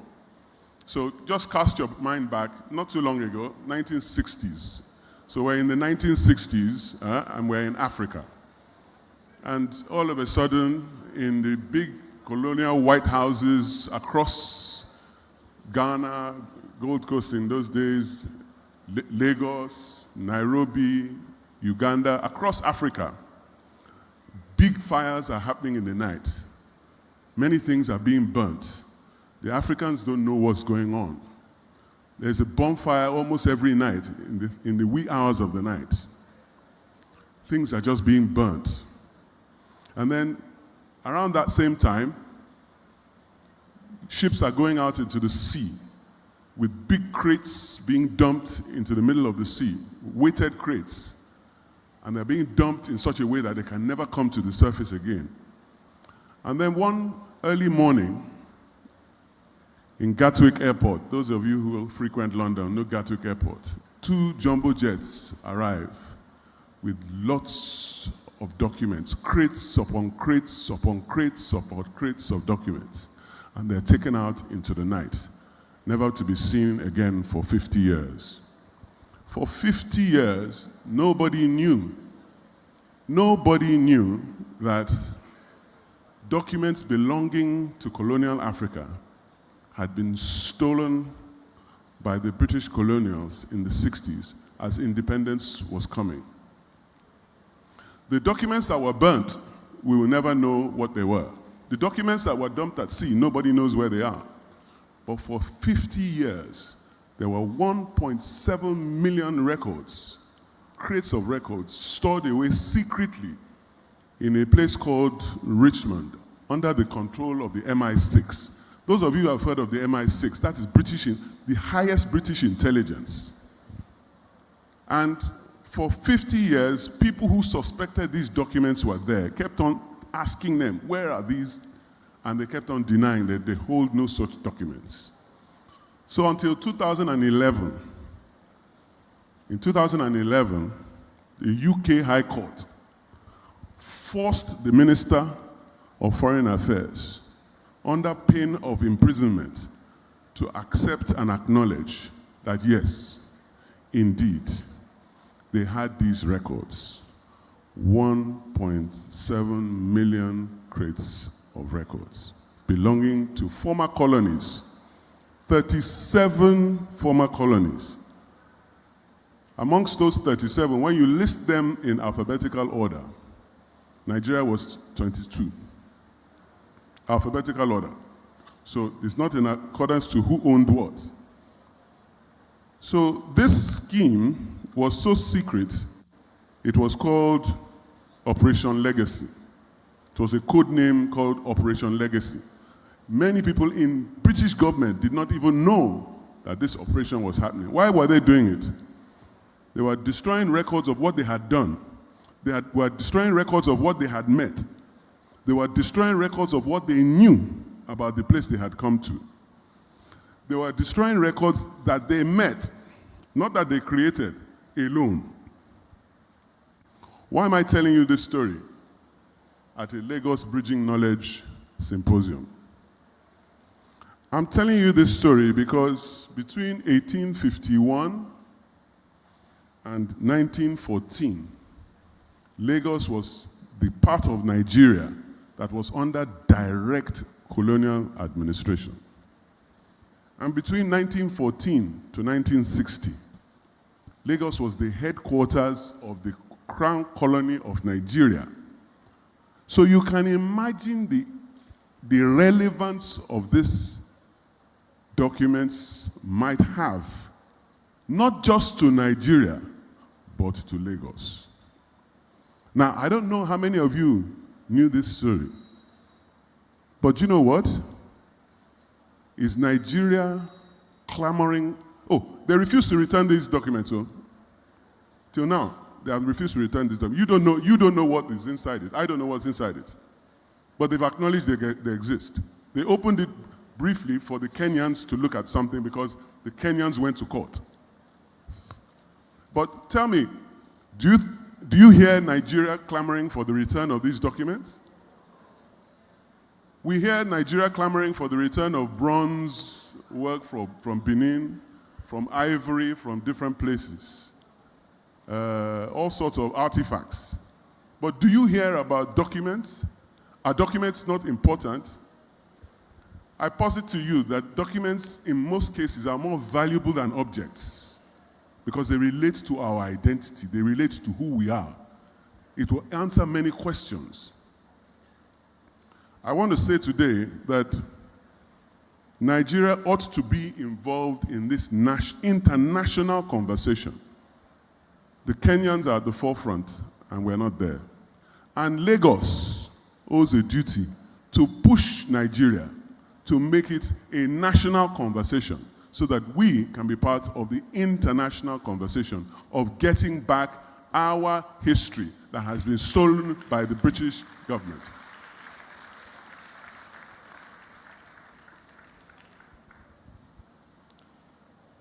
Let's talk about archiving. And I'll come back to the relevance of what I opened up with. You know, the archives in a place like United Kingdom, it was made up of 3 different departments that were keeping records over time. Her Majesty had a stationery service, and the stationery service naturally made records. And so the record keeping, as old as 1786, was merged with the Crown Copyright Office and some other records office, and they created the National Archives. In Nigeria, a survey was conducted in 1950-something by Kenneth Dike. Kenneth Dike was one of the people who came back after studying history abroad and established many of the big faculties of history in this country. And he became the first curator of the National Archives. And that's why the National Archives was originally located in Ibadan, because that was where Kenneth Dike was teaching. The LASRAB, our own very LASRAB, became operational, if my memory serves me right, in, I think it was August 2008, and I was privileged to be in the Executive Council that day when today's governor, Babajide Sanwo-Olu, presented the memo that operationalized LASRAB. So LASRAB is his baby, yes, a round of applause. LASRAB is his baby, and Council that day had no hesitation at all in approving the memo, and that was the takeoff of an idea that had been conceived before, but that was the takeoff of it. And we have Governor Sanwo-Olu to thank. But let's talk about state archives on a comparative basis. Because I looked for the, Mrs. DG, I looked for the number of record entries that you had, but I couldn't find it in the public space. I'm sure you have it somewhere, but I'd like to have it on another day. But let's just talk, in 1971, the New York State Archives was founded, 71, not too long ago. And it has 270 million documents, and it covers 400 years of New York State history. So we have some work to do. And we can find that community is part of our record keeping that creates archives. Don't get it wrong. Record keeping creates archives. Archives don't create record keeping. So it is a community effort to create a successful archive. Because the truth is, and you heard the speaker before me, Professor Fagbong, if we don't have records, what do you have? You have memory. And one of the speakers after me is going to talk about oral history. And I respect oral history. But memory is not oral history. But memory is what you have if you don't have records. And if after memory, all you can have is recollection. But memory can fade. Recollections can be subject to interpretation. And so there'll be differences. So the best format is records. And so, because records bring the past alive and allow people to talk to you as if you are there. Records that are genuine and authentic will keep the past in the present and the present preserved for the future. Unfortunately, much of our mainstream history is not based on record as much as it should be. We rely, and forgive me, I am not denigrating oral tradition. It is very important. But oral tradition that is corroborated by oral tradition and oral tradition that is corroborated by other events is good oral tradition. But memory for the sake of memory can be misleading. And it has reared its head in many places. And I deal with this. One of the issues that Professor Fagbon dealt with is this issue of a first settler. It's a phrase that I do not like. The first settler in Lagos. I've spoken elsewhere on this subject, so I'm not going to bore, it's in my paper, I'm not going to go too deeply inside it, but I reject that there is possibility that one person was a first settler in Lagos. The story goes, Ogunfunminire and Ife King, blah, blah, blah, blah. It's not tenable. Because those stories then put the beginning of Lagos at a dubious time called 1699. And I want to challenge any of you here. 1699 was the beginning of Lagos? It's not possible. I said it here today, it's not possible. And if that relates to the Ogunfunminire story, it's not tenable. Because it's not supportable by any independent corroborative evidence. Are you saying Lagos did not have a pre-medieval history? There was no Lagos in 1800 AD. There was no Lagos in 1600 AD. There's evidence now that there was salt making in Badagry. Irrefutable archaeological evidence that there was salt making in Badagry in 800 AD, before any white man ever got here. So why do you think Lagos history has to start at 1600?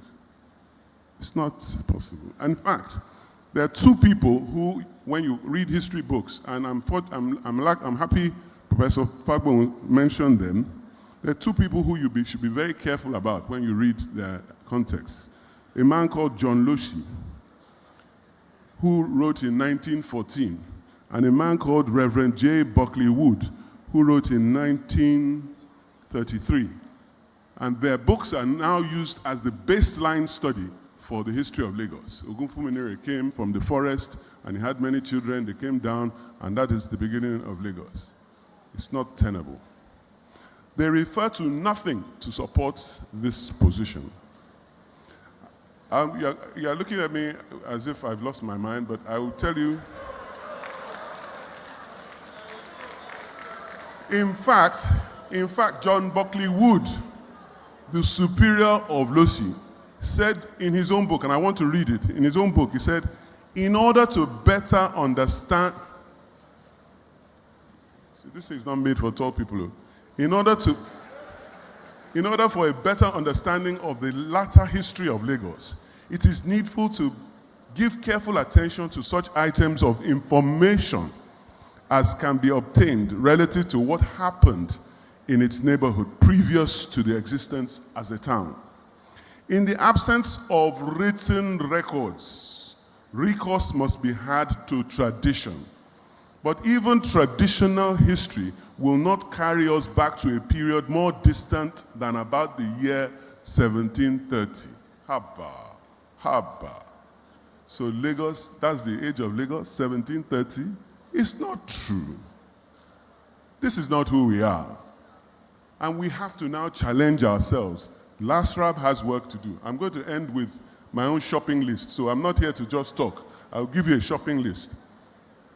So these are the people these are the most popular writers. And writers have based their views on these writers as secondary sources. So you have several books that have been based on these books, and then people have based their books on the books that were based on those books. And therefore you have a body of books that keep referring to John Loshi and Buckley as, latter day, Lagos being a latter day settlement, 1600s. There are letters between the king of Lagos and Portugal written in Portuguese that if Loshi had seen, or if Buckley had seen, he would have found out that they were older than 1700. And they are available today. DG, that's right. We'll keep praying.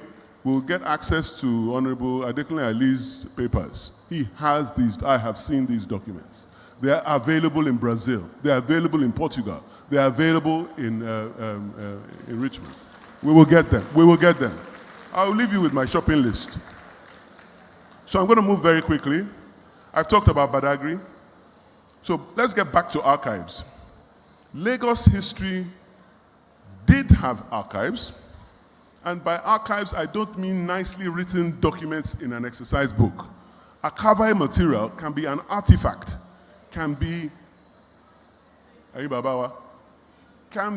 a staff of office that is 600 years old.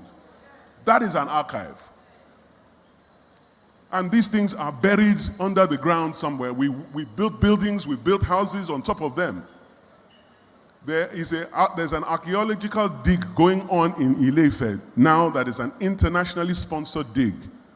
They found out that glass making in Ile-Ife predated glass making in the glass making capital of the world, Venice. They found out that glass is made from quartz. Quartz is sand. Quartz is like petroleum. It's like oil. It's like it has a unique fingerprint. You cannot take quartz from here and say it came from somewhere else. They're not the same thing. So they have typified and they have carbon dated the quartz to find that they were making glass in Ife before they were making it in Venice. So the story that Oyinbo came to Africa with beads and we were so confused that we gave them all our girls, all our able-bodied men to take away as slaves.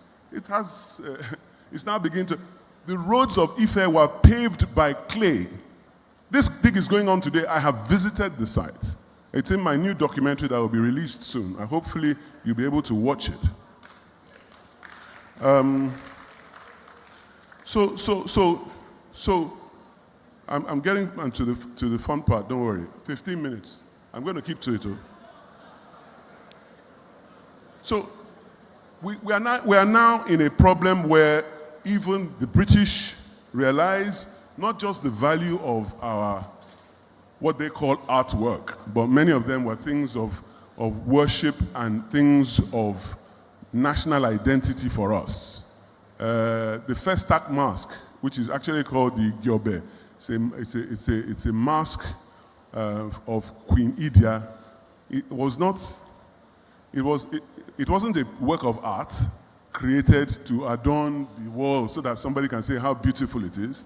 It was made of ivory. It was a mask, one of 5 masks that if the king should wear across his chest, it connected him directly with his ancestors.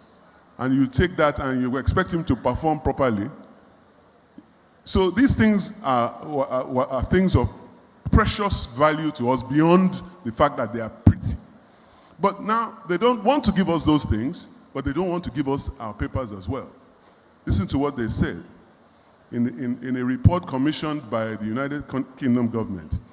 These are property of Her Majesty's government. We created them, and we do not intend to part with them. These are not UK public records within the meaning of Public Records Act. They were records of former colonial government administrations, most of which, for concern over their safety, would have been handed over to the incoming government on independence. So they didn't think that we could treat our papers with safety. And these are not just papers. I must stress to you, we don't know what's inside them, but they could answer many questions about who we are. They could answer many questions about who we will be. And they could be items that will create unity, growth, and development in this country beyond what we are and what we would ever imagine. The United Nations Education and Scientific Council, UNESCO, has said that archives are an essential part of the heritage of a national community. So we have a right to these archives. We should be part of this conversation. Lasrab, you have to help us put this on the national agenda. They're not going to ask for it in, with all due respect, if anybody's from Abakaliki here. They're not going to ask for it in Abakaliki because probably the documents don't relate to them. We have a stake in what is being held against our will.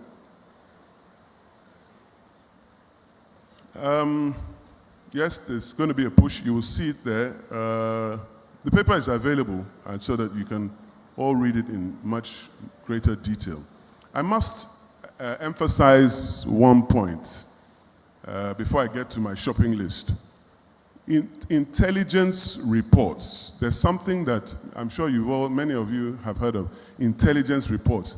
These are reports that were made by British district officers, assistant district officers, and junior clerks. They would go around the districts of the day, and in those days, a district was very much like today's version of so a resident was the equivalent of a governor, okay?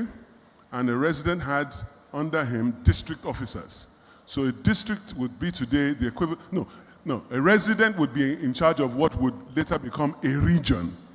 And a district officer would be what was in charge of today a state. And an assistant district officer would have several local governments under his control.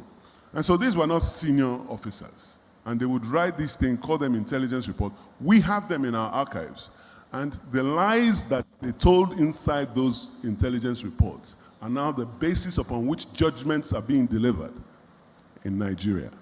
Because if it takes a district officer or assistant district officer to say who settled where and who he saw where, in order for me to be able to say who owns what land in 2024, then we have a problem. We have a serious problem.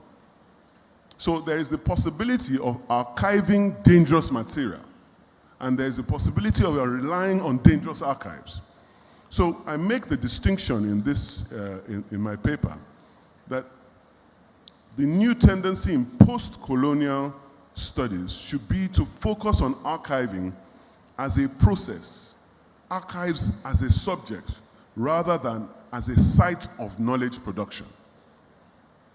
Archives as sources. This is justified on the ground that new evidence frequently emerges that reveal colonial archives have omissions and sections of contested and contestable knowledge and identities. So there's work to do. Even when we get intelligence reports, we must interrogate them. And this is the beauty of an archive repository, but it's also the danger of having archives. So, if an example can just be made before I get to my shopping list and I close. The Secretary of State for the Colonies in the 1960s was a man called Ian MacLeod. He said, as they were leaving, he said, post-independence governments should not get any materials. That's also. Post-independence governments should not get any materials that might embarrass a member of the British government, its police, its military, and top civil servants within that colonial government. So that showed they had deleted a lot of material before they left. Might embarrass. Whose judgment is that? All right, so my shopping list, which I call the epilogue in my paper. Record keeping, as I said earlier on, precedes archiving. In fact, maybe I should be looking at Chief of Staff and Head of Service because there's money involved in this thing. Record keeping precedes archiving. Therefore, as a must, the culture of record keeping in Lagos is an imperative. I'll tell you a very short story. I used to be, at the same time as I was Attorney General, I was the chairman of the State Tenders Board. I was the chairman of the Public Procurement Agency of the day, which meant the process of contract award was done by myself and my board. And we wanted to award Badagry Road. This Badagry Road that you see is being 10-lane with the train, with the blue line in the middle, yeah. We wanted to award it. And it was a very hotly contested tender. But we were determined not to give it to Julius Berger because they were the most expensive, they were the most arrogant, and we just did not feel that we're going to get value for money. But there was another company, I won't say the name of the company, who did very well and was better priced. So we invited that company and said, yes, good, we'll give you this contract. When can you start? We want to negotiate the length of time. We want to negotiate. They said, yeah, once we get the design. And we looked at them and said, what do you mean, design? They said, oh, no, we thought you have the design. They said, oh, no. Can't you get the design? They said, no, it must be with you. We found out that Lagos State government did not have the design. Do you know who had the design? Julius Berger. We opened the window and said, say, come, call those people. We had to call them back because to make the design would have taken us almost 2 years.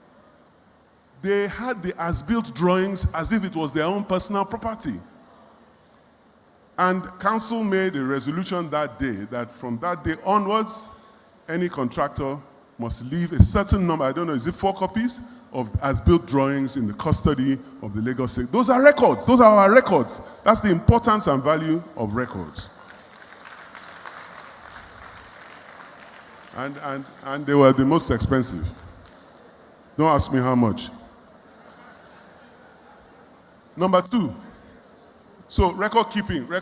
I know you do it, but you see, it must even be more stringent than we are doing already. Formulators and distributors of information, such as the so-called supervising ministry. Where is the commissioner? I'm sorry, Commissioner for Information. Supervising ministry that nevertheless only creates records. You merely create records. And you create records frequently in the Ministry of Information. But you cannot be the repository. And you cannot be the supervisor of the repository. If you are the creator of records, how can you police the archives?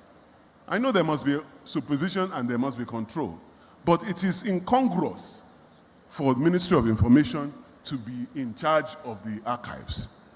I don't want you to applaud me. I know you will not applaud. So in fact, it should be the other way around. Or the repository should be an independent organization. And I'll explain to you why. In this day and age, this is now my number 3, we must re-examine our scholarly reliance for decision-making and scholarship on memory and recollection, but more on records. I've said that earlier on. A Lagos History Committee, 5. A Lagos History Committee should be re-established to work with archives to set out a framework for a better archiving sources to better record Lagos history. The resources are out there, but they are not in our archives. The resources are out there, but they are not in our archives. And you must empanel these experts.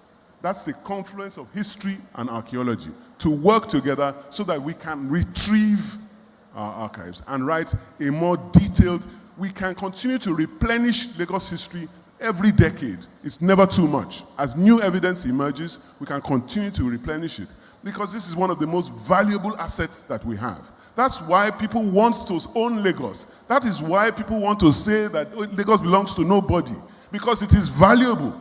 If it was of no value, they wouldn't. Why aren't they fighting over Abakaliki?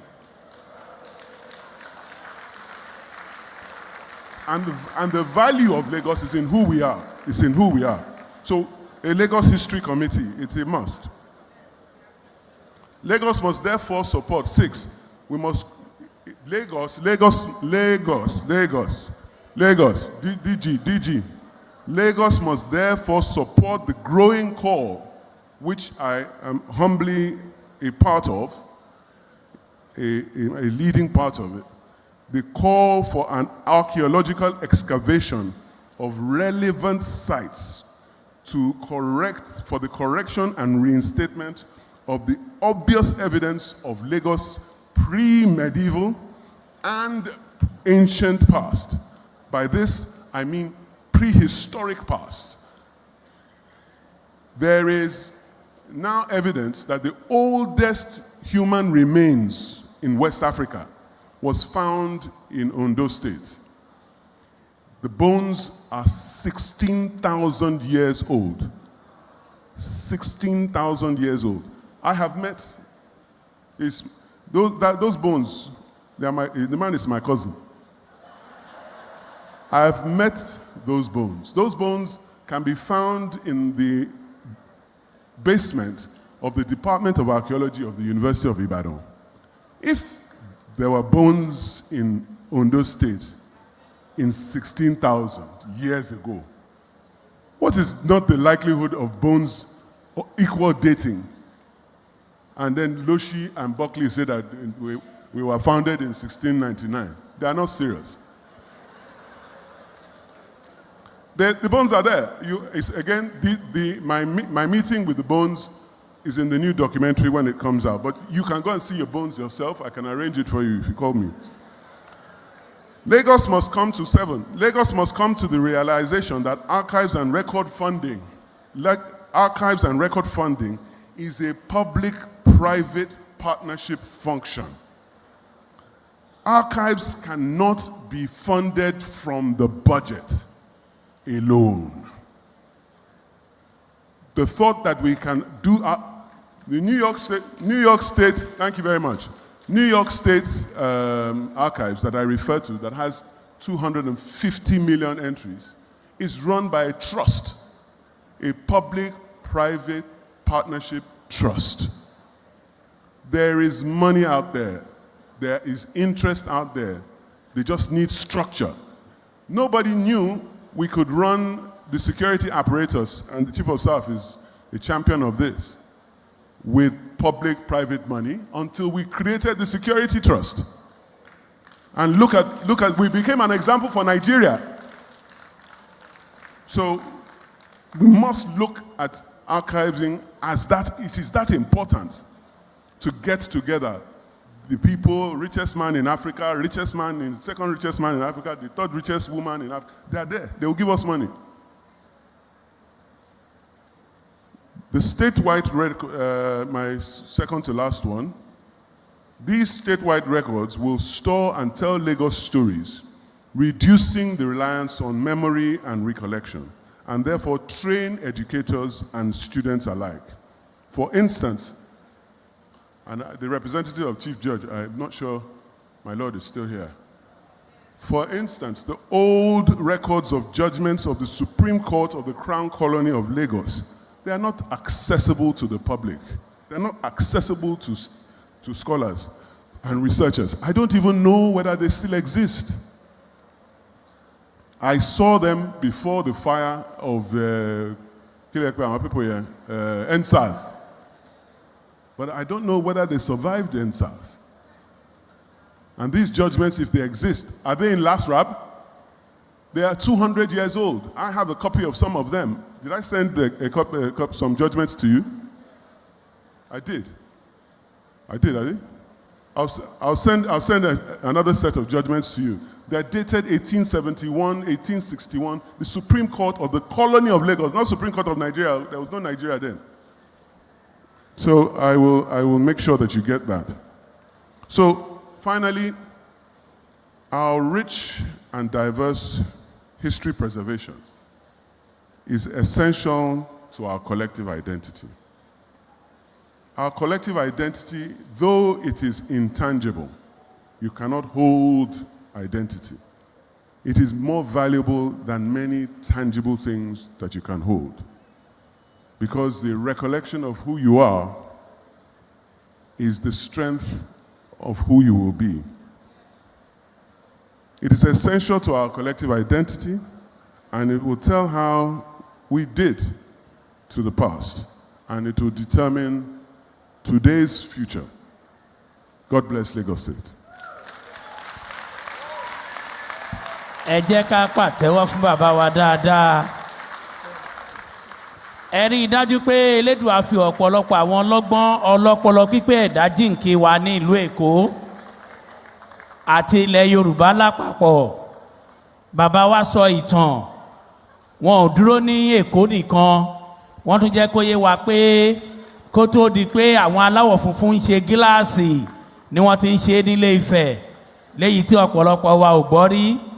Bàbá wa tiẹ̀ tún wá mẹ́nubà wípé ọ̀pọ̀ nǹkan la dáwọ́ bò mọ́lẹ̀ tá ò kọ sílẹ̀, ṣùgbọ́n wọ́n jẹ́ kó yé wa pé lóòótọ́ rẹ́kọ́rí náà da, àmọ́ rẹ́kọ́ọ̀dù ti fẹ́ ṣe àgbà rẹ́kọ́rí, torí nígbà tí èèyàn bá ń dàgbà tó bá dàbí ẹni pé ọpọlọ ò gbé kánkán mọ́, ọ̀pọ̀ nǹkan lèèyàn á gbàgbé tí ò bá sí ní àkọsílẹ̀, irúfẹ́ nǹkan bẹ́ẹ̀ ńkọ́ ó lọ nìyẹn.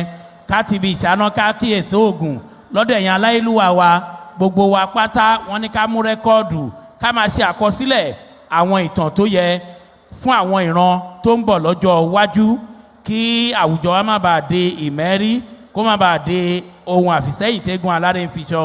Wọ́n sọ̀rọ̀ ilẹ̀kùn, ṣùgbọ́n èyí tó jù bẹ́ẹ̀ ni pé àkọsílẹ̀ tó gùn mọ́ tó pé pérépéré ó gbọ́dọ̀ wà. A lè bẹ̀rẹ̀ báyìí náà o, òrùn tó wà lókè ó taṣọ gbẹ.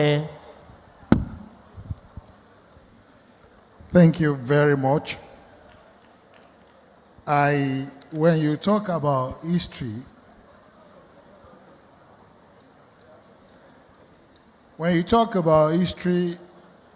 of Lagos, I always love not to join issues with people who will not benefit from it. I want to say for a fact here this morning that a German surgeon was in the coast of West Africa in the year 1603. And that's the 16th century, and confirmed the existence of Benin military camp at Lagos, as well as a king's palace in Lagos.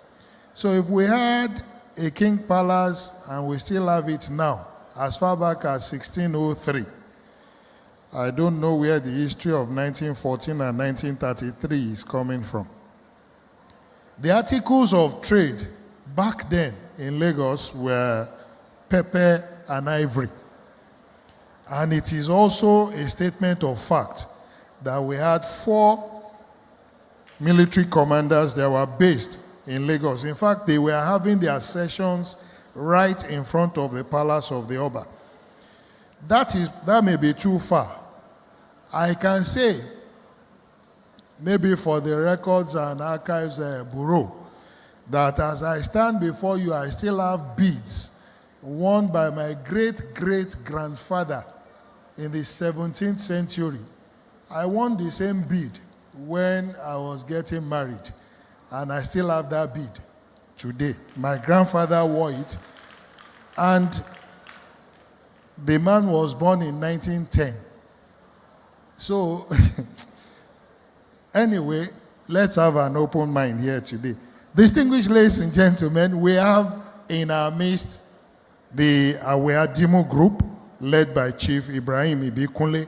Also in our midst, we have our friends from the East, the Eze Indigbo and the Indigbo community of Lagos, led by Eze, Dr. Christian Uchechukwu Nwachukwu.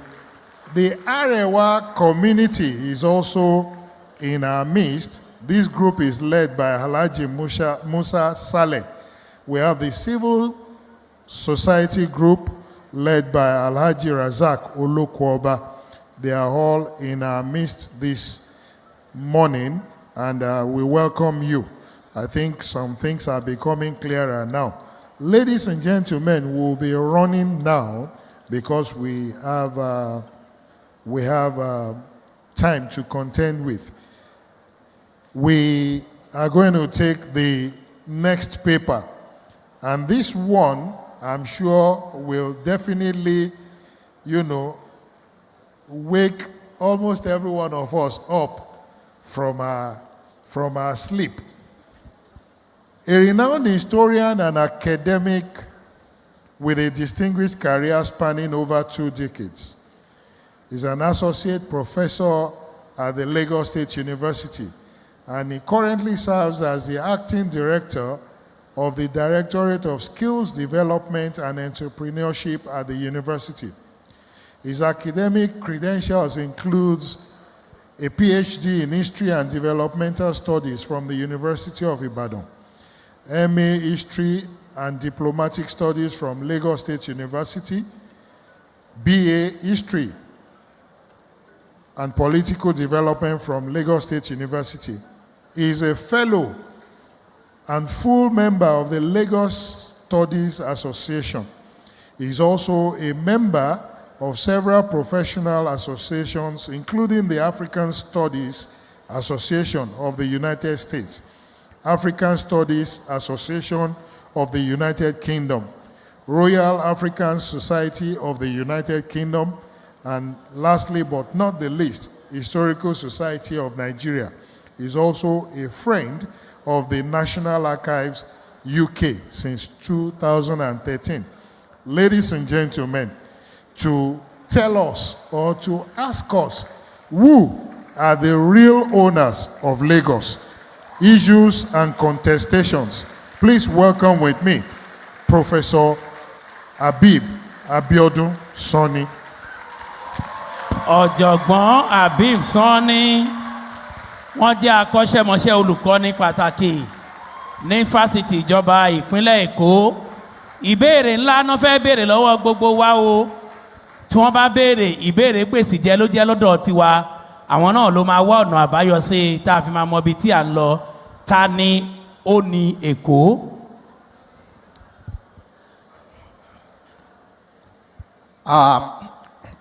Good afternoon, ladies and gentlemen. I want to start by following the protocols that's already laid. And I'm starting from the royal fathers here present, Kábíyèsí. So I'm also Kábíyèsí Eleko,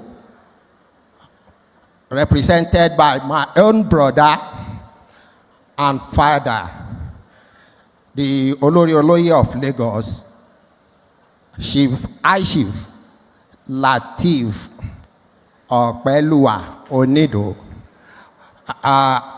I recognize the representative of the governor of Lagos, the SSG, the HOS, members of various organizations here present, distinguished ladies and gentlemen.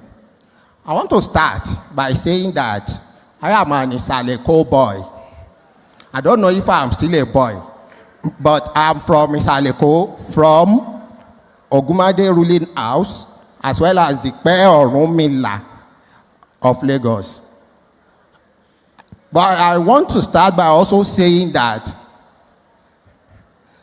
the perception that Benin conquered Lagos and left is not correct.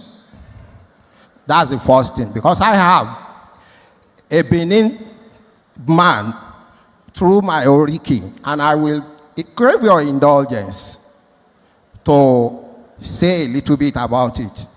Èmi ni wọ́n kì ní ọmọ olókun ṣẹ́rí adé, ọmọ olókun àjífi ẹran ńlá bọ̀, ní mògùn ọba, ní mẹ́kùn àwòrìn, ọmọ olómi, ọmọ ọ̀bọ̀kọ̀, ọmọ ọlọ́jà pupa, tàwọ̀fin tọba, ọmọ ará gbẹ́dọ̀, tó láfọ̀ṣẹ́ lẹ́nu ọmọ ajín kẹ̀kẹ̀rẹ̀ kó kódó ọmọ asùn kẹ̀kẹ̀rẹ̀ kó kódó ọmọ ajàgbilẹ̀ ọba bìíní dó tẹ̀mẹ́ kó yọ ó tẹ̀mẹ́ ọmọ bó bù mí sìn máa bu ẹ̀sìn máa bẹ̀ràn ọgọ́rùn lára ẹ̀.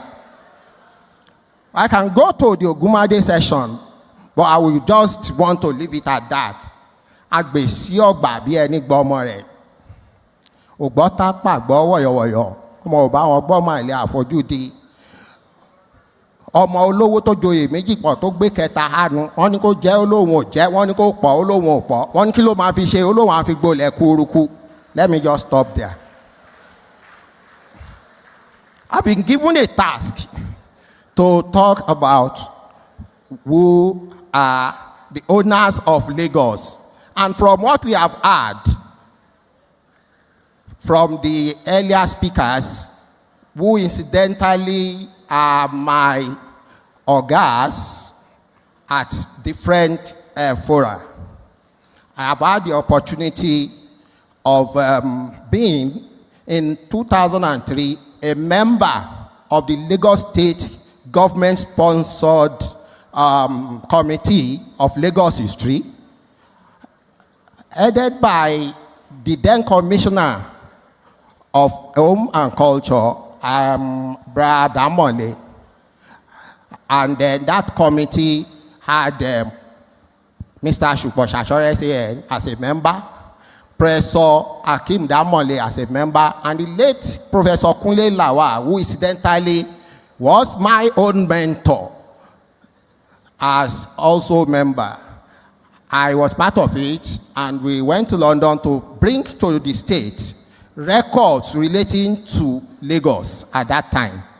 I was also part of it with the Oba of Lagos in 2015 and 2017.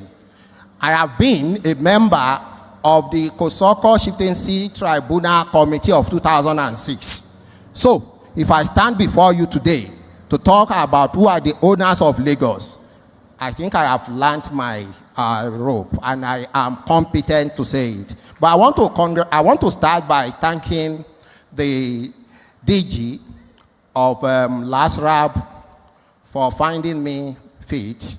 I am not the most competent, I must say that, for finding me fit to be one of the speakers at today's gathering. But I want to start by saying that gbogbo ọmọ Èkó, we know ourselves. Ìsàlẹ̀ Èkó, if I'm starting from Ìsàlẹ̀ Èkó, Ìsàlẹ̀ Èkó, Ìsàlẹ̀ Èkó, àmọ́ra wa àwọn àtọ̀húnrìn wa ò wọ́n mọ́ra wọn. That is for Ìsàlẹ̀ Èkó.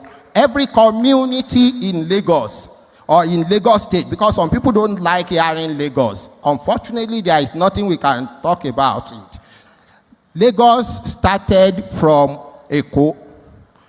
It got that name from the Portuguese. And so, what became Lagos State today, rather than being seen as a separate part of communities, of far-flung societies, are actually one in terms of intergroup relations. People have related. So I'm starting my paper with a little bit of introduction. I cannot finish what I have here, but I will try to stick to the 15 minutes. I'm starting with a little bit of introduction.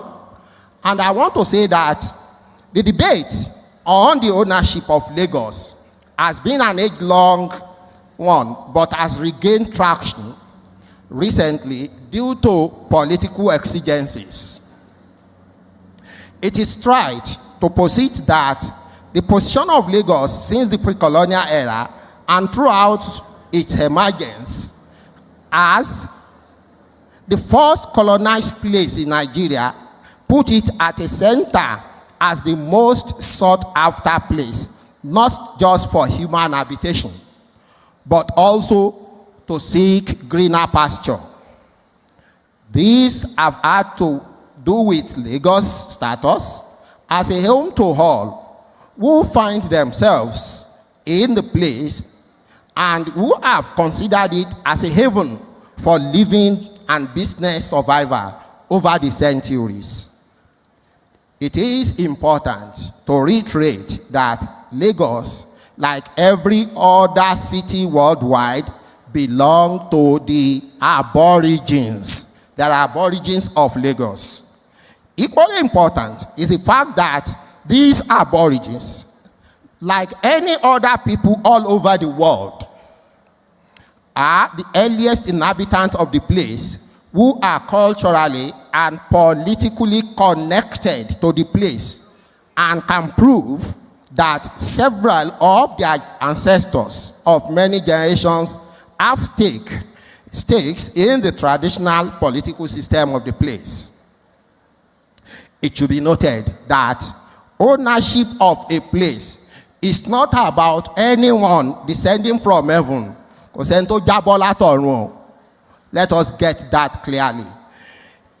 It's not about anybody descending from heaven, but rather the earliest settlers who over time established nucleus or nuclei of traditional, political, and cultural practices that later absorbed several other socio-political and cultural practices of its neighbors, since it cannot exist in isolation.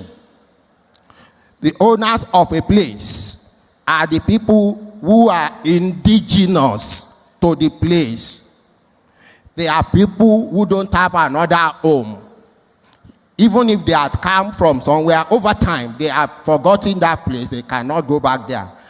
The UN's definition of indigenes posits that they are the holders of unique languages. When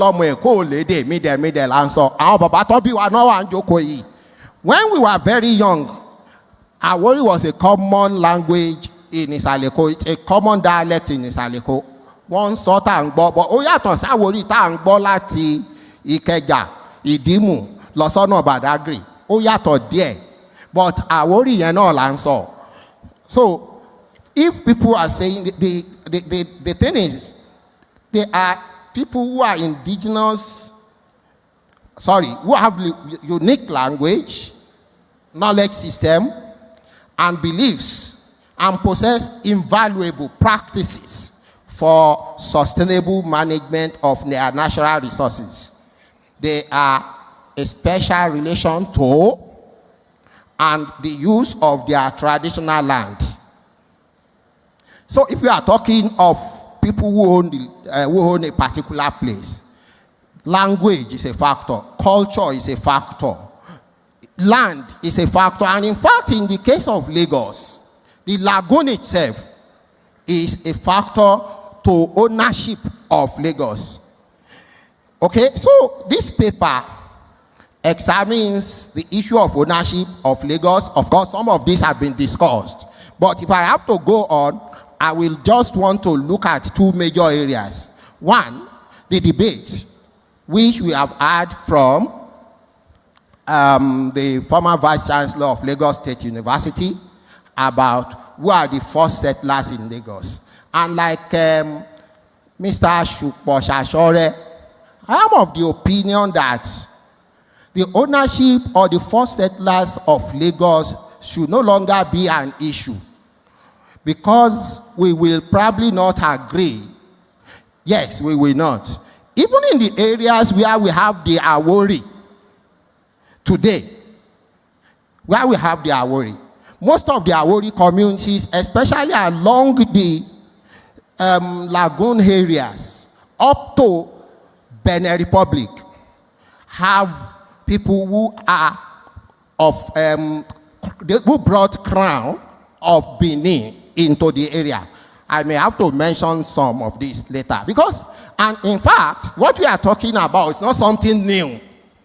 A lot of works have been done by two of my mentors. Kunle Lawal is one of them, and the other one is also going to be one of the discussants at the next session, and he is well seated here.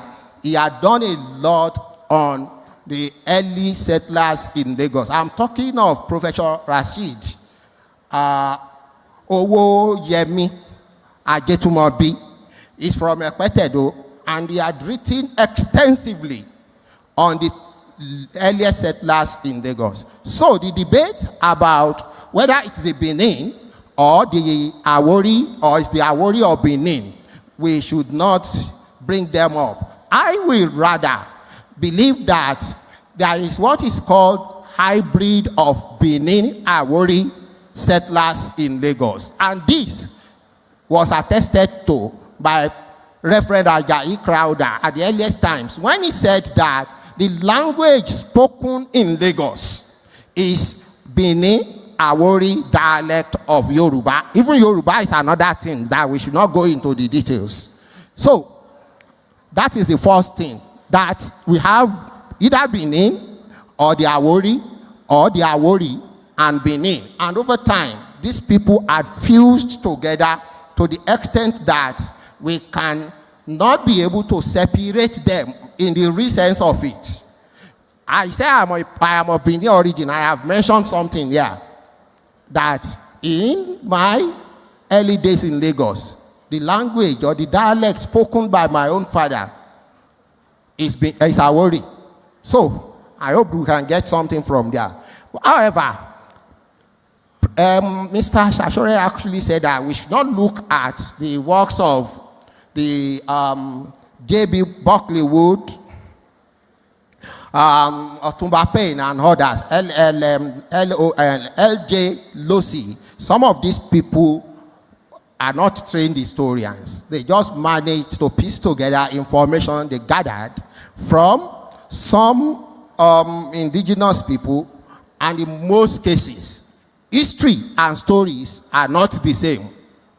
For the historian, you get the story and subject it to a cross-fertilization of cross-examination before you can arrive at a conclusion. And your conclusion is your own interpretation of the records at your disposal and the way you understand it. Somebody, yes, I'm sorry, Mr. Shashore also said that we should not regard the Awori as the first settler in the real sense of it. He had said so many things, and he looked at dates to say that, well, whether we like it or not, the Awori have enjoyed what we can call official and judicial recognition as the early settlers in Lagos. He has mentioned the case of Oluwa that was taken to Privy Council. No, that was mentioned by Professor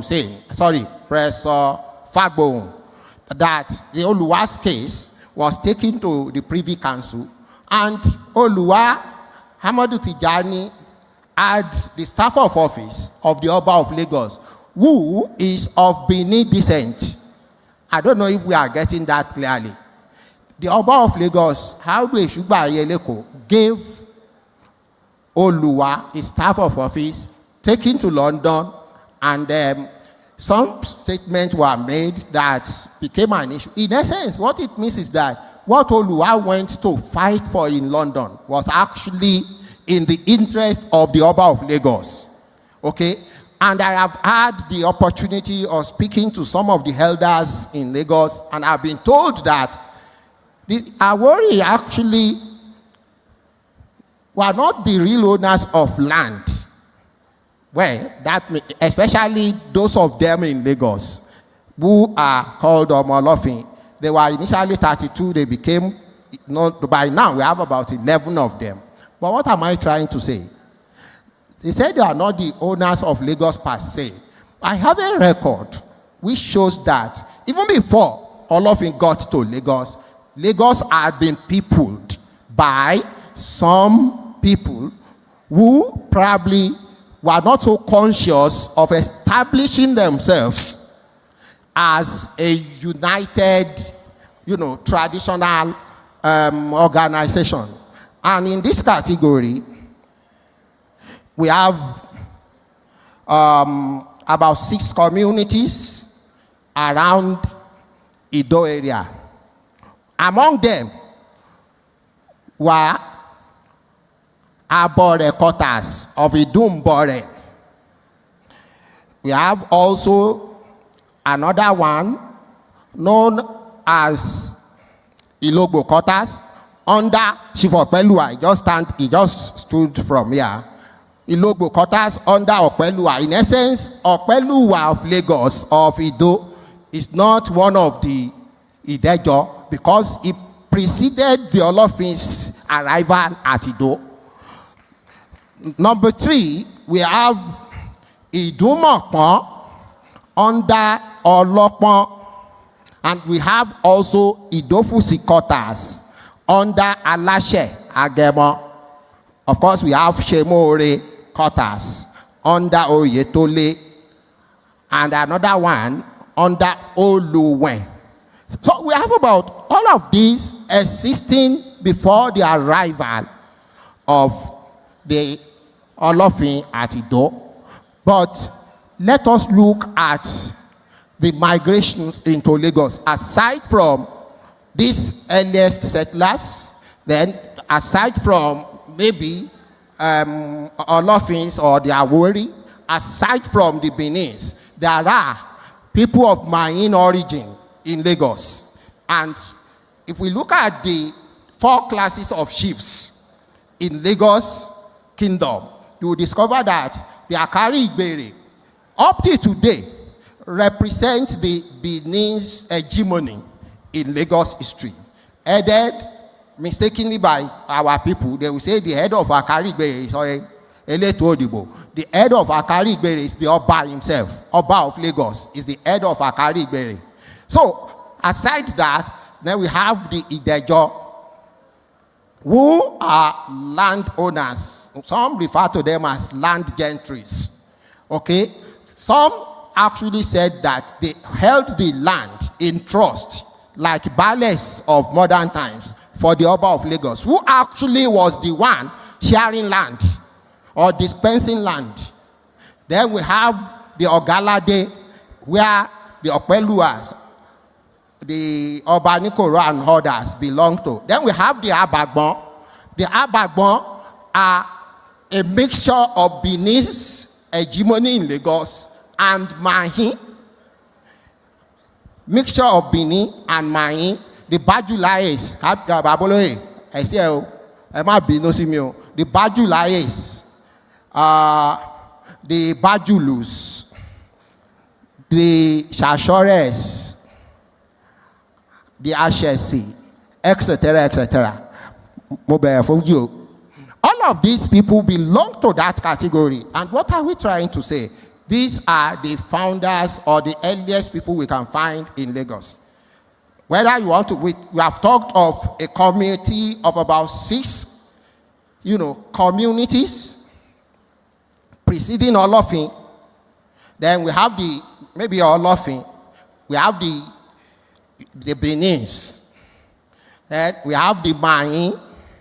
At a later period, some other people joined them, especially when slave trade had become the mainstay of Lagos economy from around 1750, not 1704, when Aki Shemoyin became the king of Lagos. From that period, we had some chiefs or some interior people moving into Lagos in search of proverbial golden fleece. And it is from that period that movement into Lagos, long before, more than a century, before the coming of the Europeans, can be dated to.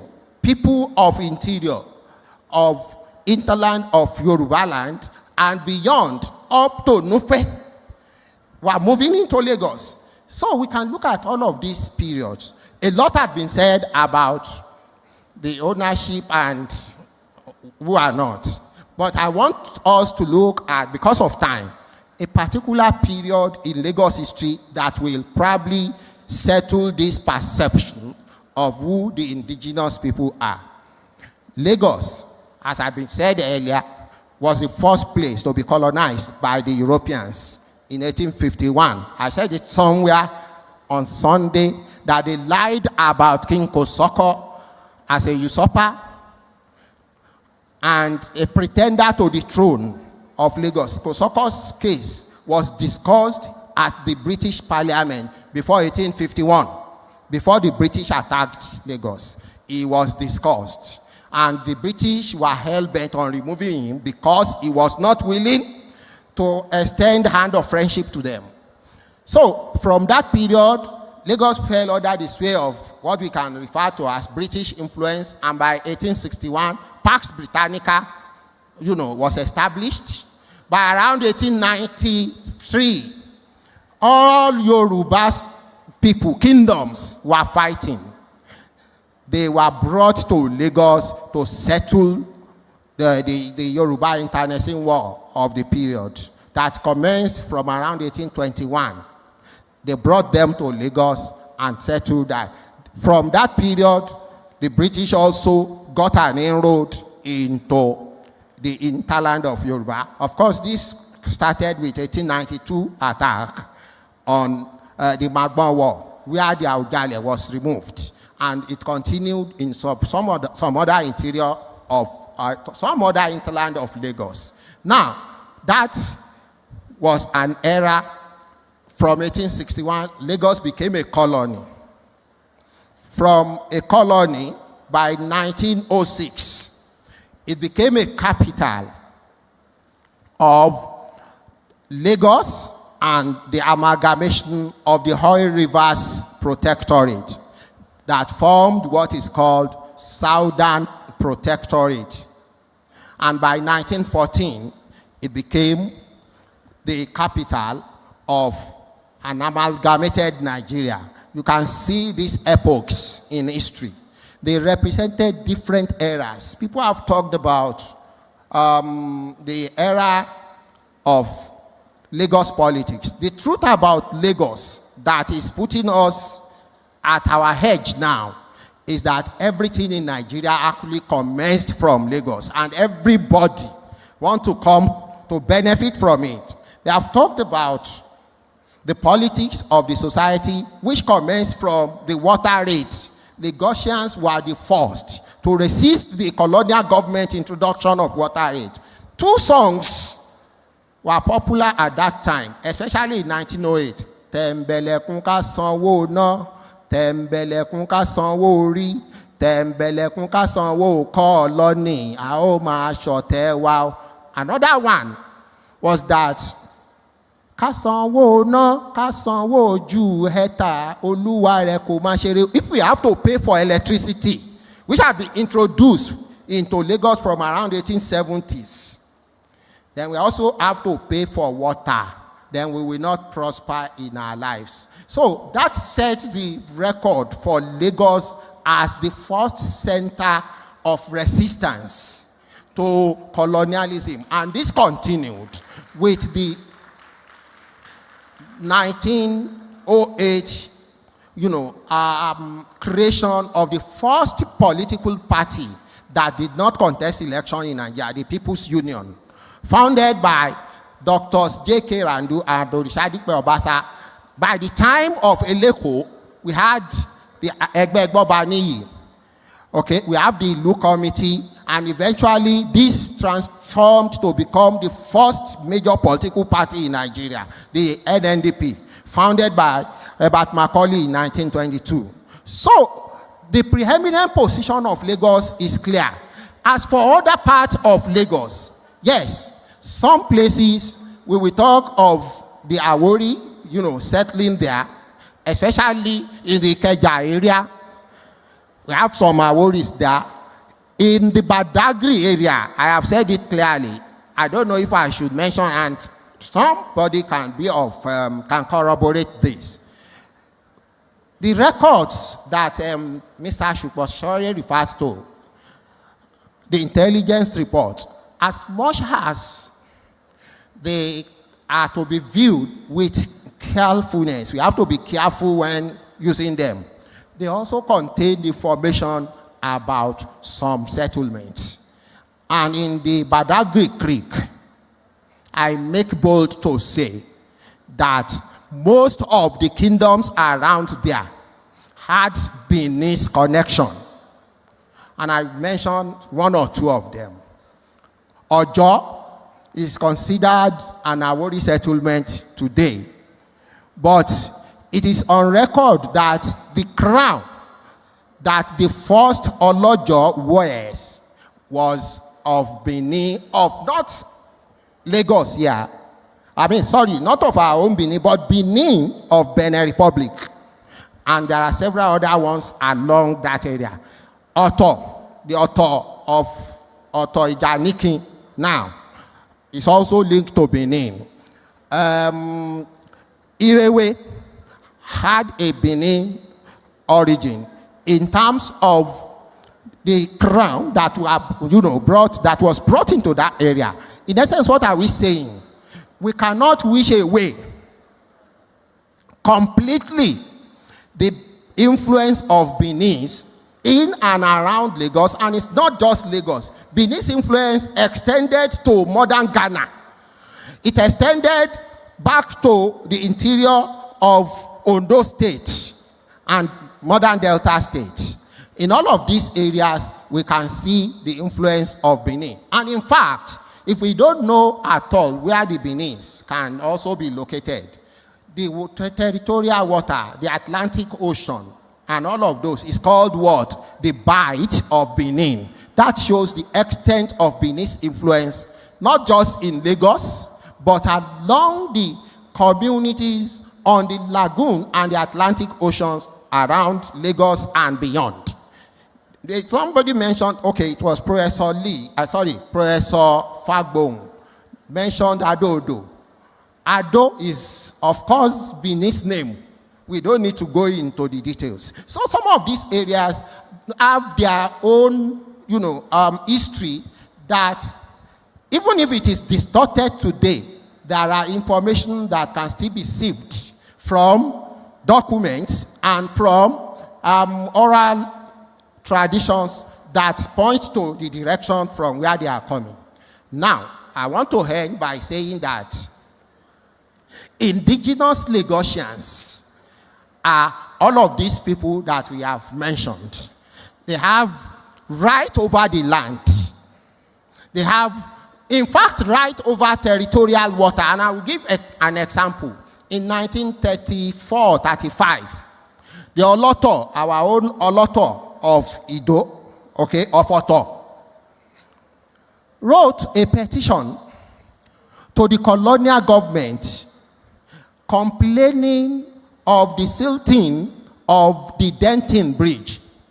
Many of us may not know, the Denton Bridge connects Oto to Ebutemeta. The Denton Bridge connects Oto to Ebutemeta, and the people felt that they have been deprived the rights of fishing in that territorial water, and they asked for compensation. What am I trying to say? The Oloto and almost all the chiefs in Lagos have rights over their land as well as the territorial waters in their domains. You cannot go and fish there. I have had the opportunity of being taken to Papa Chief Abiodun Oneru Itijeta by my own father. And he was staying then at Akwese. And one of the reasons for going there was that my father, who was a technician but also a fisherman, we always pay homage when he fishes in that man's territory. In fact, there is a boundary between Itolo and Ijora over territorial waters. What am I saying? All of these people seated here, the kings of Lagos, are the controllers of the land and the territorial water in their area. Aside from this, they have traditional cultural activities that you may probably not find beyond their own territory. I can say, for instance, that the Alaworo is celebrated amongst the Ojo people. We have the Elegba festival celebrated by many of these people, in Lagos. You will not probably find it in some other communities. And for us in Lagos, the most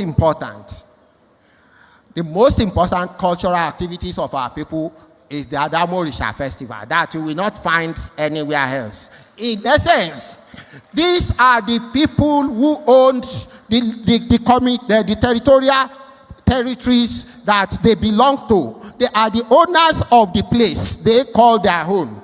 Nobody who is born in recent time can lay claim to that Not because your father, Ojukwu, for instance, I am sorry I have to mention that. Ojukwu's father was the earliest Igbo man in Lagos. And from records, he got here in 1920.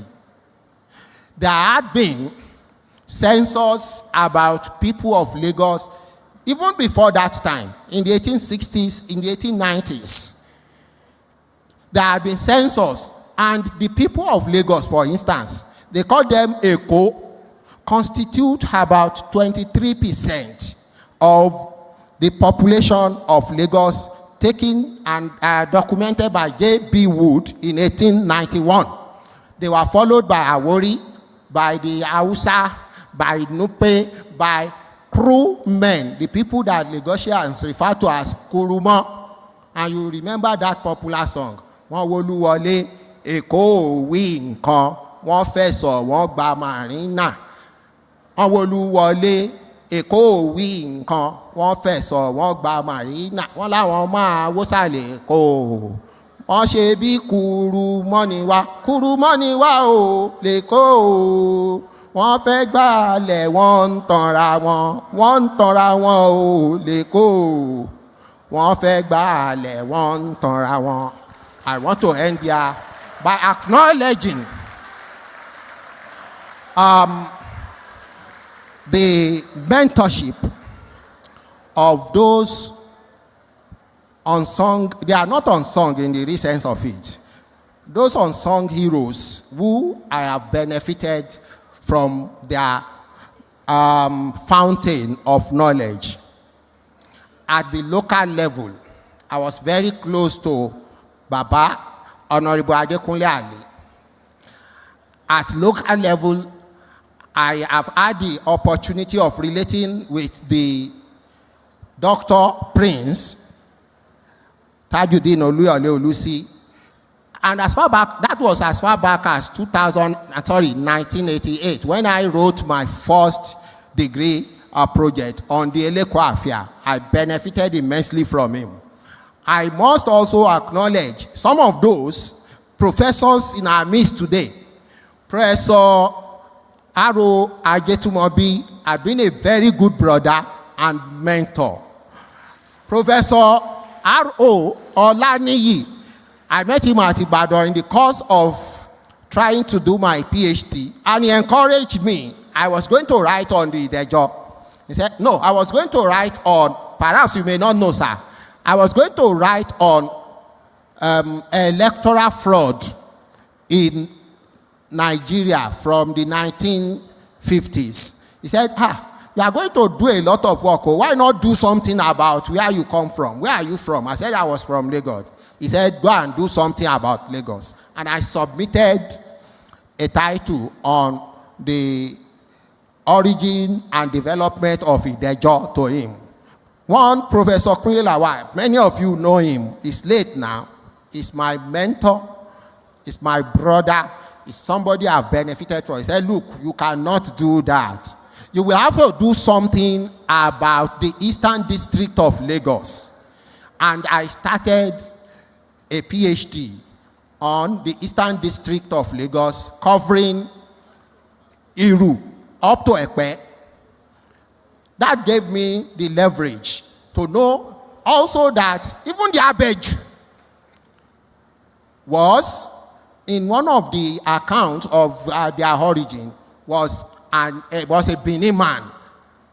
Agbedua was his first name. And so, we cannot completely wish away the role of Benin in the politics and development of Lagos State generally, not just Lagos Island. They are in Lagos Island and some other places that I have mentioned. Thank you very much.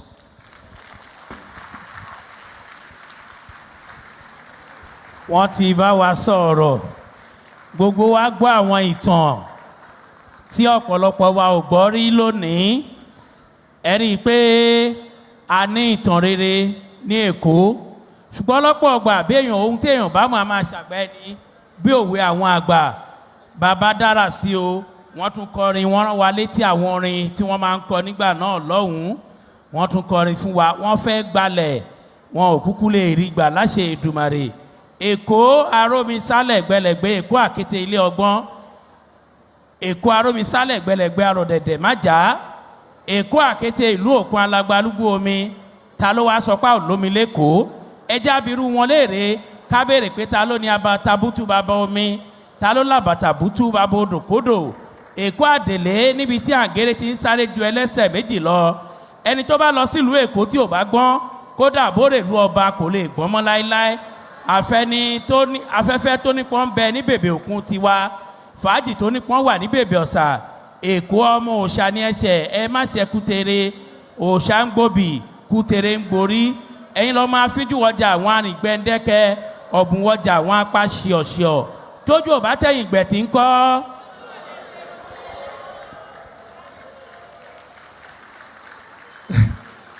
Thank you very much. Well, there are lots of histories being told. And when you gather history, there are so many sources from which you will gather. Our elders will say, in the palace, there are 3 children in the palace. You have the Ibigas, you have the Arotas, and you have the Omoyes. If you mistakenly take your history from some people, then you are on your own. All right, ladies and gentlemen, we want to run now, but we will notice that we've been talking all day. We'll just take 2 minutes or 3 minutes to relax and unwind before we invite the governor to give us his keynote address. Please let's have the Lagos State Troop, and we'll just 3 minutes. Thank you very much. Just 3 minutes. Let's be quick about it.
Lagos, Center of Excellence.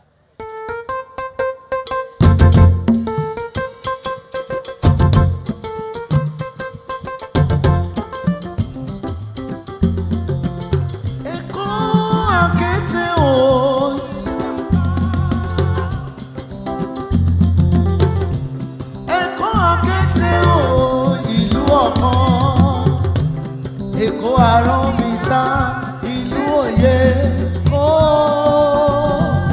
Èkó Èkó Èkó méjèlé Èkó Èkó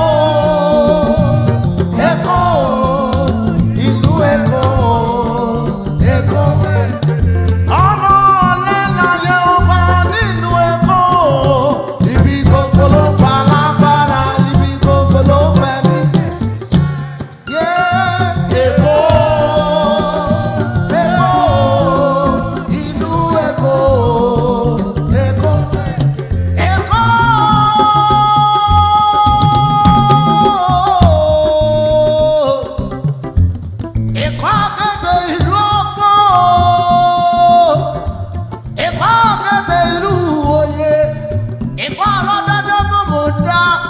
Èkó ìlú Ògùn, Èkó ìlú Ọ̀sà, Èkó ìlú Àlàpàlúgbò mi. Ẹ bá bí wọ́n ta ló là bàtà bútú bá bomi kómi. Ẹ bá bí wọ́n ta ló là bàtà bútú bá bodò kodò. Èkó tó ń kẹ́rẹ́ sọ́dọ̀ jọ ènìyàn lẹ́sẹ̀ méjì lọ. Bẹ́ẹ̀ni ọba rẹ̀ lú Èkó, onítọ̀hún ọgbọ́n, onítọ̀hún ò lè gbọ́mọ́. Afẹ́fẹ́ tó nípọn, ó ń bẹ ní bèbè òkun ti yín. Fàájì tó nípọn, ó ń bẹ ní bèbè ọ̀sà.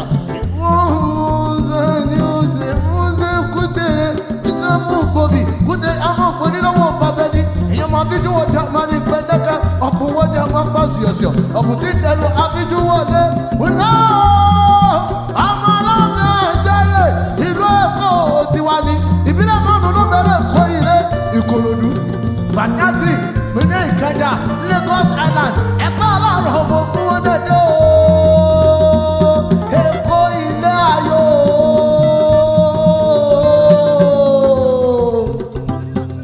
Ọmọ nílò àgbẹ̀lárugẹ. Ọmọ nílò àgbẹ̀lárugẹ. Èkó lárugẹ. Ẹ má mi gbẹ́lu Èkó lárugẹ. Gbẹ́lu Èkó lárugẹ. Èkó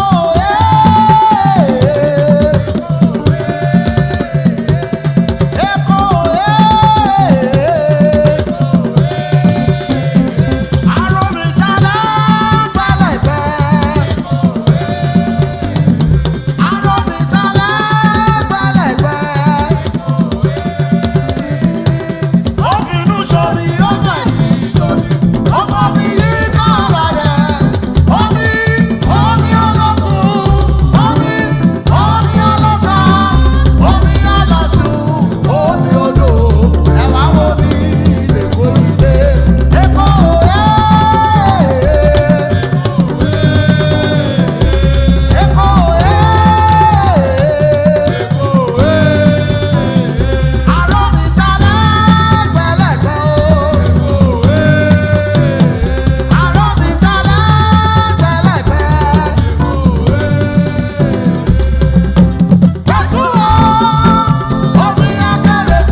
Thank you very much, Lagos troop.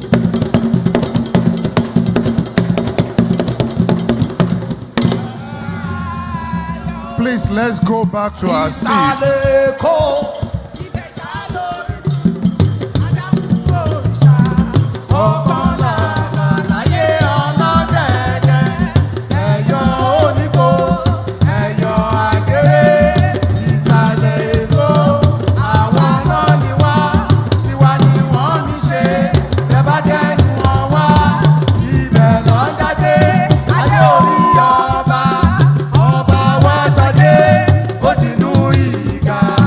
Ìgà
pátápátá porogodo.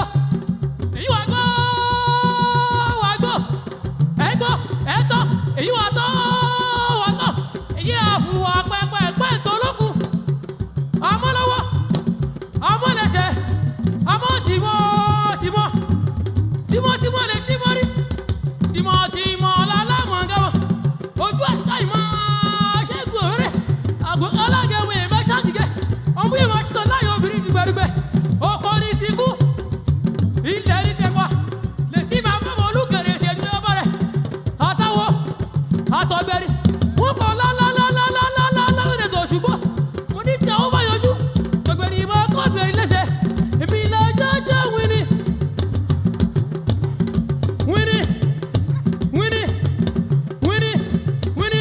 Èmi ilẹ̀ jàjà wíní. Fẹ́ wọn bá lẹ́rú wọ́yọ́wọ́yọ́. Mo ní kú lérí mi. Mi kì í ṣe ni à ń gbá lójú. Àfi lérí mi. Mi kì í ṣe ni àtìlẹ́yà. Èmi ilẹ̀ àfíjú ọjà máa rìn gbẹ́dẹ́kẹ́. Àwọn ọ̀bùn wọn jọ pàjọ ṣọ. Ọ̀bùn ṣoṣo dídè rú àfíjú wọlé. Ilé tí mo wọ̀. Ó di ilé owó. Ọ̀nà tí mo wọ̀. Ó dọ̀nà ọ̀la. Àkùnrin tí mo jọ̀kọ̀. Ọ̀dọ̀ ohun àkúlẹ̀ bọ̀. Mo ní ìmẹ̀sì kọ́lé. Ní ìmẹ̀dẹ̀ ráyè.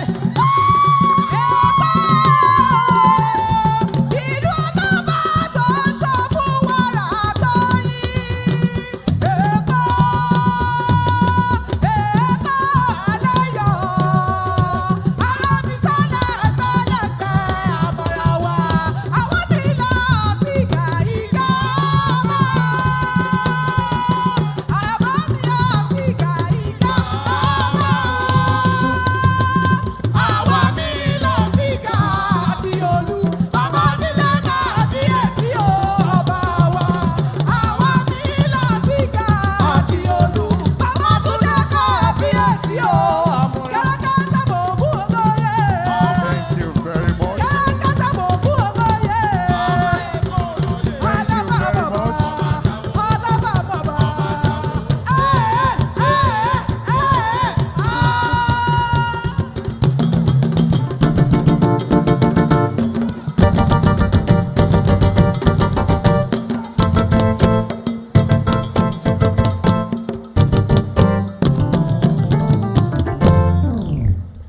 Thank you very much. That is just a tip of what we have to offer in Lagos. Thank you very much, distinguished ladies and gentlemen. I think the Lagos State Troop deserves a round of applause. Can we just applaud them? Well, because our time is fast spent, distinguished ladies and gentlemen, immediately after the keynote address by Mr. Governor, we'll invite our panelists to come up stage, and every question that you need to ask, some of them will answer, and others that are also competent to answer those questions will all be here to answer us. On this note, ladies and gentlemen, I'd like to invite our very special guest of honor, the Governor of Lagos State, Mr. Babajide Olushola Sanwo-Olu, ably represented by the Secretary to the State Government, Mrs. Abimbola Salu Ndeyin, to give us his keynote address. Ọ̀rọ̀ àpilẹ̀sọ láti ẹnu gómìnà wa ọ̀gbẹ́ni Babájídé Olúṣọlá Sanwó-Olú tí akọ̀wé ìjọba ìpínlẹ̀ Èkó màmá wa Abímbọ́lá Sálù Ùdéyìn ṣojú tí wọ́n bá ti sọ̀rọ̀ tán àwọn olùjíròrò wa bọ́ sí orí ìtàgé níbí gbogbo ìbéèrè tá a bá ní wọ́n á dáhùn àwọn tí wọ́n bá lè dáhùn níbí àwọn yòókù tí àyè ò bá gbà wá wọ́n á fèsì sí ṣùgbọ́n jẹ́ ká fọkàn balẹ̀ àpérò wa tòní yóò so èso rere jáde láṣẹ àwọn onílẹ̀.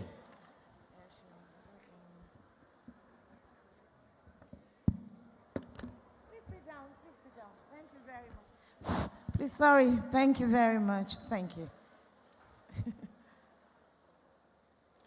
Good afternoon, everybody. Good afternoon. I'd like to say that it's been a very, very impressive outing. with highly educative. I have been here since the beginning, and I must say that for everyone that has spoken here, they've spoken from their hearts. And that makes me very proud as a Lagosian. Thank you. This is my personal opinion before I read Mr. Governor's speech. That's why I don't want to go to protocols yet. I have heard various versions. Professor Fagbo had insisted that Awori Loleko, Mr. Shashare, Senior Advocates of Nigeria, had said he doesn't think it is true. And my brother, the last speaker, had said there are some Benins and all that. That, to me, tells us how rich in culture Lagos is. But sincerely, thank you.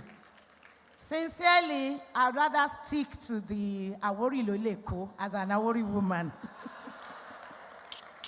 Thank you very much. Now I'll go on to Mr. Governor's speech.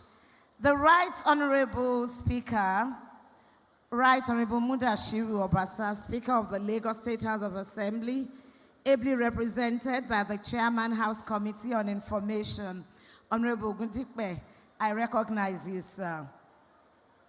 My Lord, the Chief Judge of Lagos State, ably represented by my Lord, Mr. Judge, I recognize you and other judges here present. I recognize you, sir, Papa, the Chairman of Governance Advisory Council, Prince Dr. Tajuddin Olusi. I recognize you, sir. I recognize the Royal Majesties here present, Oba Rilwan Akiolu, ably represented by the Okpelua of Lagos, Chief Lateef Ajose, and other white cap chiefs here present. All royal fathers are also recognized. Kabiesiu. I recognize our royal mother. She gives me a lot of joy and pride. And I once thought to myself that probably she should have been invited to tell us her version of who owns Lagos. The ever delectable Erelu Kuti of Lagos, Her Royal Highness Chief Abiola Dosumu, Yeye Odua. Thank you for coming, ma. I recognize the head of service, my brother, Mr. Bode Aguru. Anytime I mention his name, what comes to my mind is that popular Lagos song, Aguru, Aguru. Thank you. You see, they're singing it for you. And of course, the chief of staff, my brother and my 1942, he understands what that means. I recognize you. Other members of the state executive here present, I can see the Commissioner for Local Government. I earlier on saw the Commissioner for Staff, the Special Advisor on Tourism. I particularly recognize the Commissioner for Information who has put this together. Please give him a round of applause. Thank you. Members of the body of permanent secretaries here present, especially the Permanent Secretary, Ministry of Information and Strategy, Mr. Olumide Shogunle, thank you. Members of Vala Hobbs, and before I leave that, I want to recognize the DG of this organization that has put this together. She's been seated there next to me. You know, she looks finny, but she does great things. Thank you very much. Well done. Chairmen statutory bodies in Lagos State, heads of agencies here present, especially Mrs. Sonia Ogunlano, the one I referred to earlier on, our religious leaders that are here, members of the civil societies, and I've been told there are some also heads of ethnic organizations. We recognize you and welcome you always in Lagos State. Thank you for being here. Top government functionaries and our very, very intelligent, highly resourceful speakers, all three of them. Please give them a round of applause again. Then our very vibrant speakers, students who have been urging their professors to speak more. I recognize you. Distinguished ladies and gentlemen, please, if I do not mention you, it is because my protocol officer didn't put your name, and probably I cannot see very far. But you're extremely important. Thank you very much for being here. This, to me, is very important. Like I said, as an Awori woman whose forefathers are the owners, and we are still the owners of Lagos State. So, thank you. Thank you very much. I'll go to Mr. Governor's speech. May I also let us know that Mr. Governor actually wanted to be present here. As we all know, Lagos is very dear to his heart. He's very, very passionate about the works he does in Lagos. And anything about the state is important to him. Regrettably, other very important official matters came up. And he said, look, you must be here, the head of service must be here, the chief of staff must be here, commissioners must be here, almost the whole exco, we're all here. So to show you how important matters of Lagos is to Mr. Governor. Thank you very much for clapping for Mr. Selebu, for Mr. Governor Babajide Olushola Sanwo-Olu. I go to his speech now.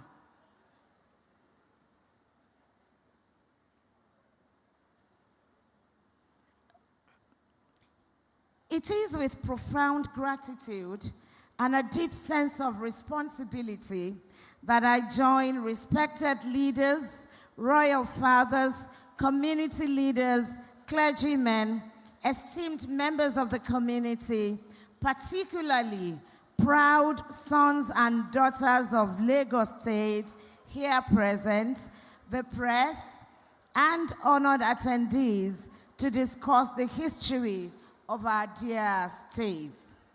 The theme of this event, Lagos, Bridging Knowledge and Unraveling History, is timely and vital.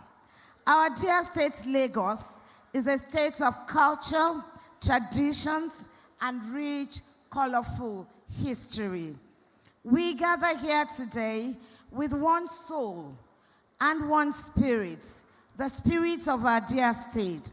We are united by a shared commitment to fondly discuss, explore, and be more informed about the deep, rich culture and traditions that our forebears lived in and handed over to us, which have shaped the evolution and the continued happy, resilient, and bold nature of our dear state. Lagos, our Lagos, your Lagos, often referred to as the center of excellence, is more than just a hustling and bustling metropolis. It is a symbol of resilience, cultural diversity, historical significance, social development, and commercial hub. It is one of the fastest growing urban areas in the world, with numerous developmental projects and the highest human development index in Nigeria. We hold, Lagos State and Lagosians, we hold the bragging rights that Lagos has remained the Ashoka tree of Nigeria, the giant economic elephant of West Africa, and the beautiful black man's bride of the continent, and a global pride of what the black man can do. Our can-do spirit is a never-dying one. We are resilient, enterprising, and accommodating. Even our bubbling social lives are with exceptional vibes and energy. And that's why we say, this is Lagos. Ekore. Thank you. I'm sure as every Lagosian, you are always proud to sing the song. Eko akete, ìlú ọgbọ́n. Ọ̀gì gbàgbẹ̀rẹ̀, Èkó gbàgbẹ̀rẹ̀ rárá o. Thank you very much for being a good audience. Our gathering here today is not just about revisiting the past, telling tales about our great heroes and ancestors who tirelessly worked hard and paved the way for us to be where we are today. It is about understanding how history can inform our present and guide our future. The history of Lagos is one of rich commerce and cultural flavors, of how the indigenous peoples of Lagos accommodated various ethnic groups who have consistently added color and left indelible marks on the fabric of the state. It is about the indomitable spirit of Lagosians, which, despite the challenges of colonization, slavery, and political upheaval, always rises up to the challenge and oftentimes surmount the insurmountable, shattered glass ceilings, and have remained at the peak of Nigeria's economic, political, and social echelon. Lagos undoubtedly is a melting pot of cultures where different ethnic groups and nationalities coexist and contribute to the unique Lagos experience. The Brazilian quarters, the Saleko, the Gaidungoron palaces, the Awori settlements and communities, the Eguns of Badagry, and the Jebus of Ikorodu and Ekpe are just a few examples of how various cultures have shaped the city's architecture, language, and traditions. Today, Lagos continues to attract people from all over Nigeria, people of Africa and the world. It is a place where dreams are born and fulfilled, potentials are maximized, hopes are birthed and actualized. Lagos, our Lagos, your Lagos, is a land of endless possibilities. However, thank you for clapping for Mr. Governor. Thank you. However, as we embrace modernity and progress, it is essential to remember to preserve the cultural heritage that makes the state unique, exceptional, and great. Lagos has always played a pivotal role in Nigeria's development. As the former capital of Nigeria and the economic hub of the nation, Lagos has been at the forefront of political, economic, and social change. The city has witnessed significant events in Nigeria's history, from the fight for independence to the establishment of democracy. Lagos is not just the commercial nerve center of Nigeria. It is also a symbol of national unity. Every Nigerian is one way or the other related to Lagos. You either have been to Lagos, lived or live in Lagos, or know somebody that lives in Lagos, or someone going to Lagos, or you have heard about Lagos. This is Lagos. Thank you. As we delve into the history of Lagos, it is crucial to recognize the importance of preserving this precious history and consider how to build on this legacy for future generations. Our history should not just be stories about our past. It should inspire us to strive for greater heights, strengthen our resilience in the face of challenges, encourage us to embrace the diversity that defines us, and serve as a guide for policy formulation and a roadmap to future development agenda. While we celebrate the history of our beloved state, we must also acknowledge the challenges in bridging knowledge gaps and unraveling its history. One of the significant challenges is the lack of proper documentation of historical events and figures by our forefathers. Another is the distortion of history, either through misinformation or the omission of certain narratives. Oral tradition, while valuable, is not always sufficient to capture the complexity of history. It is therefore essential that we approach the history of Lagos State with a sense of passion, truth, objectivity, and inclusivity, ensuring that all voices and perspectives are heard.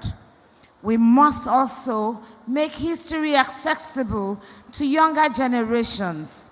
It should not be confined to textbooks or academic circles, but also be a part of our daily lives. We need innovative ways to teach history using technology, storytelling, and community engagement. And it is on this note that even the EXCO of our administration, we are allowed to speak in Yoruba language during our meetings to preserve our heritage. In this regard, I commend the Lagos State Records and Archives Bureau, LASRAP, and its supervising ministry, the Ministry of Information and Strategy, for organizing this symposium that has brought together scholars, historians, public servants, and community leaders to discuss the history of our dear state. These initiatives are vital in ensuring that our history is not forgotten or distorted, but preserved for future generations to come. As a government, we are committed to preserving the cultural and historical heritage of Lagos. We are building a Lagos that is inclusive, sustainable, and prosperous. Part of the legacy of this administration is the John Randall Center, which we have commissioned, and we have information. We brag about it, that it is the best in Nigeria. It is rich in content and culture. Please make sure you visit the John Randall Center. We also recognize that our history and culture are not just treasures to be preserved, but drivers of economic growth. I therefore call on all stakeholders here present today, public and private sectors, civil societies, and the community, to work together in addressing the challenges of urbanization, infrastructure, and social inequality, while preserving the cultural and historical heritage of our dear Lagos State.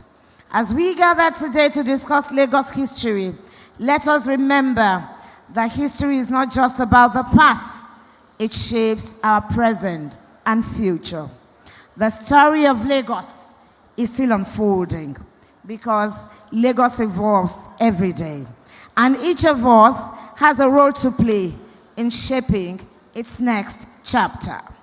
I encourage all of us to participate actively in this symposium as we reflect on where we come from, who we are, where we're going to, and how we can continuously build a greater Lagos that future generations will be proud of. Remember, the essence of history is to shape the future for better living. So, let history lead us to greater heights and to a greater Lagos rising. I thank you all for listening. God bless Lagos.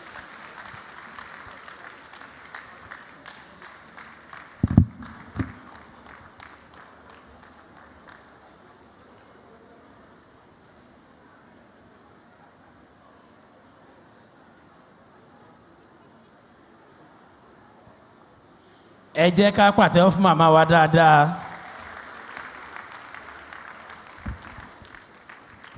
Distinguished ladies and gentlemen, we are getting to the heat of the program, and I'd like to invite the following people to this side of the auditorium so that we can get them ready for the panel to discuss the theme of the program.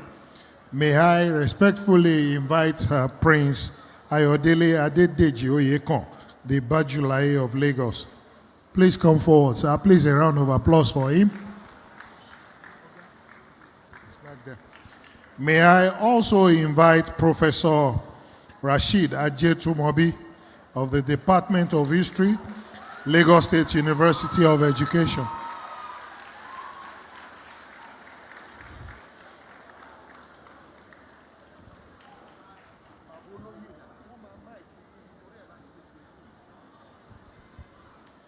Let me also invite Dr. Olayinka Adagun, the former General Manager, Lagos Traffic Radio.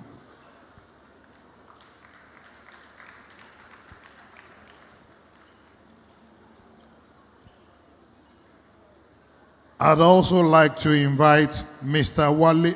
Estate Surveyor Wale Akinyemi, the Chairman, History and Heritage Committee, Awori Think Tank. Gbogbo àwọn olùjíròrò wa ni wọ́n ń pè láti lè ṣe ètò tó yẹ. May I also invite Mr. Omoyemi Aziz, from the Faculty of Natural Science, Lagos State University of Education.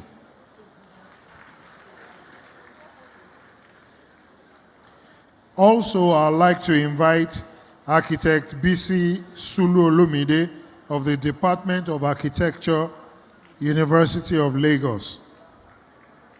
And lastly, but definitely not the least, I'd like to invite Ms. Aduke Gomez, an history enthusiast and an author.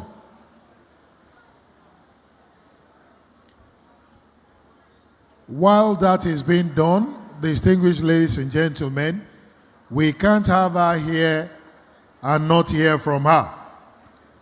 Ladies and gentlemen, please permit me, as I invite, to say a word or two before we start the panel discussion. Our Royal Highness Erelu Abiola Dosunmu. Please, a round of applause for her.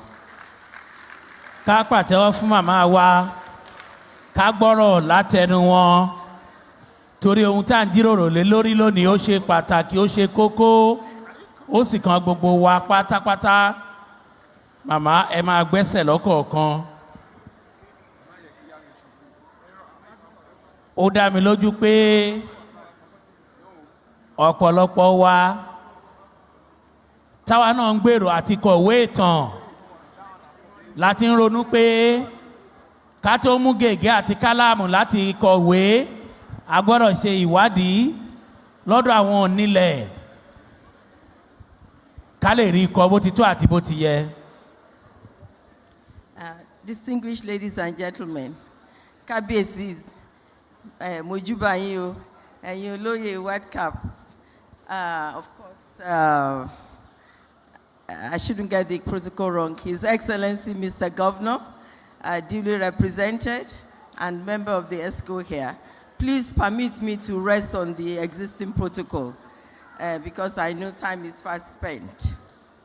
Well, I'm not going to say what I am, but I'm going to say that we are all Yorubas. And not just Yorubas of Lagos State, not even of Africa. The Yoruba kingdom spreads around the world, and we should be very proud of it. And you probably ask me why. We have two gladiators. We are talking about Bini and Awori.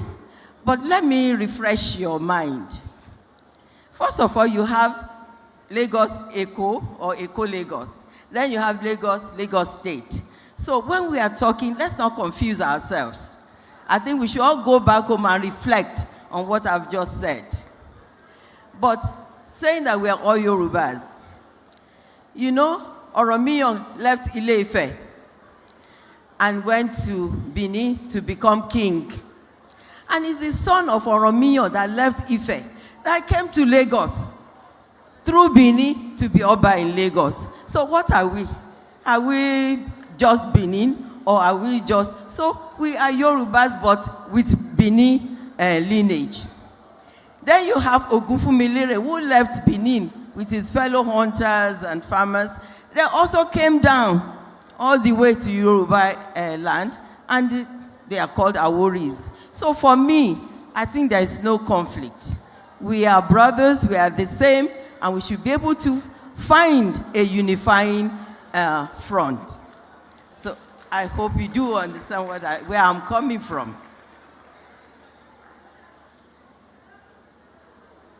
And when you look at even, anyway, I don't want to go through that. I will leave that to all the professors. They've done all of that for us today. But I just want to make an observation. When the professor was talking, we must try not to shortchange ourselves in history. It is our inheritance. It is our legacy. It is something that we should be proud of.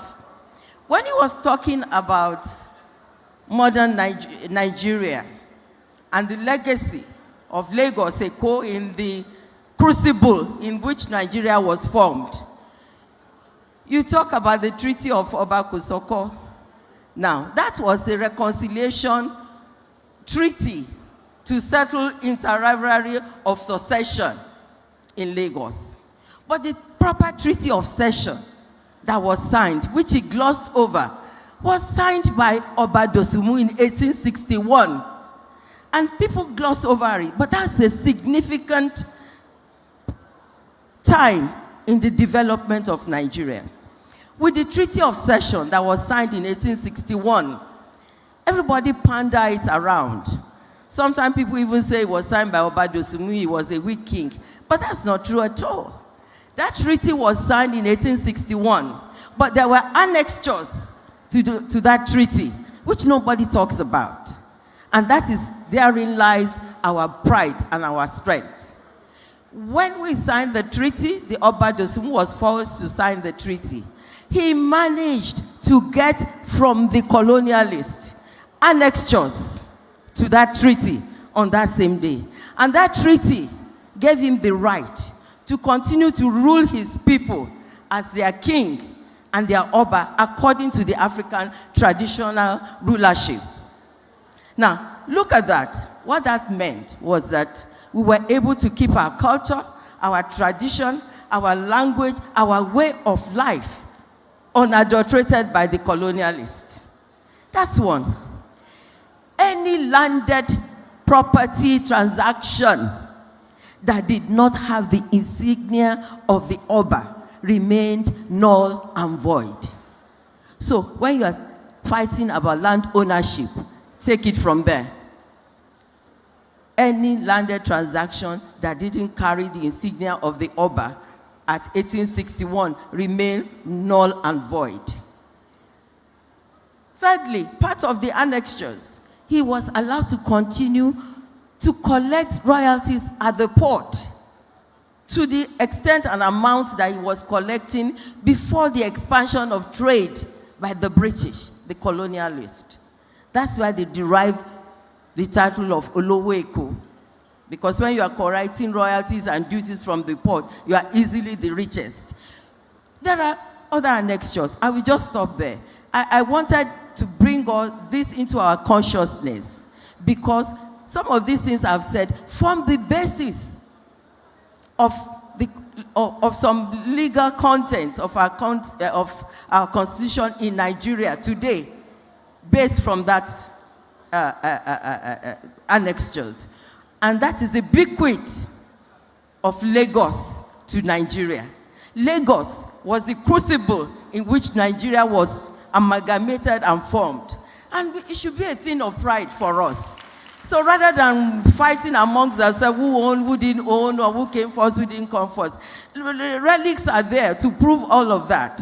But we have legacies we should be proud of, and that should be our focus. And that should be the premise on which we go to the center and fight for rights and support for Lagos State. Thank you very much. Thank you very much. Mothers will always remain mothers.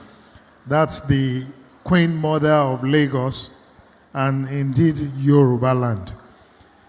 Distinguished ladies and gentlemen, this is a time that if you have questions, you will have to write your questions and send it forward. We'll read some out for the panelists to talk about. But at this point, I'd like to yield the floor for a doctor that will be moderating this panel session.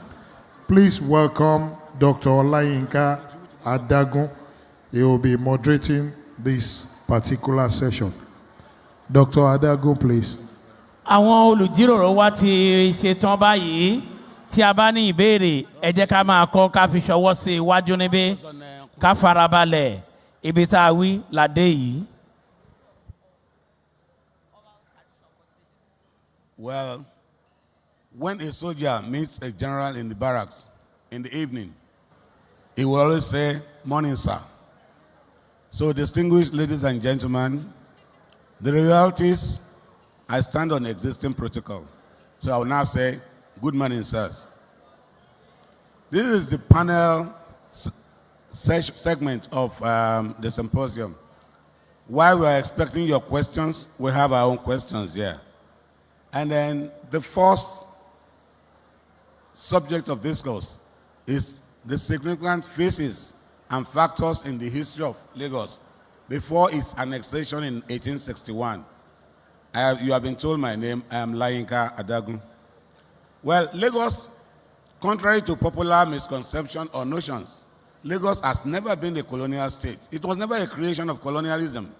But actually, it is admissible that the city's growth and development is largely due to commerce and European influence. Yes. Lagos was founded by the Aworis. We don't need to go into that again. But the importance of Lagos as a major trading post preceded the coming of the Europeans, because immediately the Aworis came to Lagos through Ido. They were followed by another set of migrants from people from Egbado, Ijebu, and outlying territories which are part of Yoruba land. The Ijebu were the closest trade partners of Lagos. And that's why when Kosoko went on exile to Ekpe in 1851, he was welcomed as a son returning home. And the British government was not happy because of the reception he was having. And he was already trying to make contacts up to the Palmers. So they had to beg him to come back home. Now, we need to talk about the significant phases and those factors in Lagos history before 1861. Everybody keeps talking about Lagos from colonial days, but there had been Lagos before the reduction of Lagos in 1851 that sent Oba Kosoko to Ekpe, and 1861 when it was finally annexed. Now, let us look at it from pre-Olofin Ogumifumini era. Professor Rashid Ajetumobi, you are in the best position to tell us about this. What was Lagos like before its reduction in 1851? Well, Lagos has been in existence right from the period of Oduduwa. The Yoruba were aware of the existence of the sea coast before Lagos was actually settled in. When Oduduwa was old and blind, and Ifa suggested that he should get the sea water to cure his blindness. Then Owa Obokun traveled all the way from Ife to fetch the seawater. So the Yoruba generally, Lagos happened to be a natural corridor, believed to be inhabited by mysterious individual, but was not totally empty before the coming of Ogunfunminire, the Olofin era. And when Olofin actually consulted the oracle long after the death of Oduduwa, and in fact, there are a lot of discussion in history. Usually people talk about Oduduwa, Ogunfunminire being the son of Oduduwa. Oduduwa lived in the 10th, 11th century, and Ogunfunminire did not reach Lagos until 1500. And when we follow the course of the river, Ogun River that he followed, did not lead directly to Ife, but to Oyo, where we have the relationship between Onikoyi with their deity Lakaba as their family in oral tradition. And when we look at the Obas, the list of Obas in Ile-Ife, Ogunfunire's name did not come within the first 32. So, we ignore most of this literature because they were written by those who are not professional historians. Storytelling is different from professional history. So, and that is the core of my PhD thesis on Lagos down there. Just like one of my brothers talked about bead, Inu, Akun in Ile-Ife. In fact, it was the wife of Oduduwa that first made the set of beads, glass stone, Akun pọ̀ ní Jùgbẹ̀. Ó san orogbo méjì, mo dògbó lọ́rùn, ìgbà tó òdògbó yọ̀ láyọ̀jù, he challenged Ogun to show you that, and since that time, Abami èèyàn ló ń wọlẹ̀kẹ̀, not ordinary person who is not initiated. And that is the core of my master's thesis in 1987. Ìyàwó Odùduwà, Olókun, òun ló ṣe iyùn. Long before we started having it. In fact, it was from Ile-Ife that the first set of beads were taken to Benin. During the reign of Oromiyan, otherwise known as Oronwawe in Edo tradition. And even bronze casting was taken from Ile-Ife to Benin by Ugoga. And Oromiyan married and gave birth to Eweka, Owomika, I can handle the crisis. The name Bini is not Bini dialect. Ile Ibinu, that was trusting to Ibinu. And when you see people from that territory, you see they are prone to anger. And when Oromiyan got there, he tried to reconcile the Godomigodo groups, to reconcile them into political unity. But they refused. And, this is land of exception, I cannot stay there for long. And that was why he left his son, Awamika, who gave birth to Ewedu. And till present, there is a site in Ile-Ife called Orun Oba Edo, Heaven of Edo Rulers, where final rituals were done for the deceased Oba of Bini. In 1980s, yes, we excavated some sites in Ile-Ife with Agbaje Williams and the former director, now late, to look for their bones, the bones of Edo rulers. But we concluded that, well, that must be the ritual spot where their souls are sent to go in peace. Then, Oromiyan, Ogunfunminire came down, met some people they claim to be superhuman, just like other writers have said. But they did not establish permanent settlements. With their oracle, the Oshugbo symbol, Petobado, Weomaduro, we have tested some of these things and we have seen the truth. Then when he got there, he did not come to Lagos directly. He settled in Iserio Jodubaga. And when he consulted the oracle for fruit of the womb, the oracle suggested that he should move closer to the lagoon. And that was what made him to move down there, leaving his other families in Ojodubaga area. Down to Lagos, he settled, and other people, whether dismissed, defeated, they vanished. But the set of people who, first of all, established a permanent socio-political structure in Lagos were just their worry. It is incontrovertible. until the period of Benin era. It was later that the Benin started coming. Benin has not been on the coast. But Benin was interested in trading directly with the Portuguese. And to do that, to get to the coastal environment, the Ilaje people must be defeated. So the Oba of Benin was busy conquering Ilaje territory. And that is why the Yoruba dialect of the Ilaje people is not like Ondo people, is not like of the Yoruba. When they want to talk about Owo, they say Oho, they are spelling Ese, Ehe, Idi, Magot, Ide. And that is Benin coloration of their language. But one event led to the other. In the case of Aino Elewure, that led that woman to appeal to Omonobanedo, the Oba of Benin, to assist him. And before the territory was actually invaded. People have been in Lagos before. Chief Ayodele Oyekon. I'm still on that Benin hegemony. I want you to look at the ascendancy of King Gado as the first Oba of Lagos to be crowned by the Oba of Benin up to the era of Oba Akishimai. Very much. Okay. Thank you very much. You see, when you come to history of Lagos, it's a very complex subject.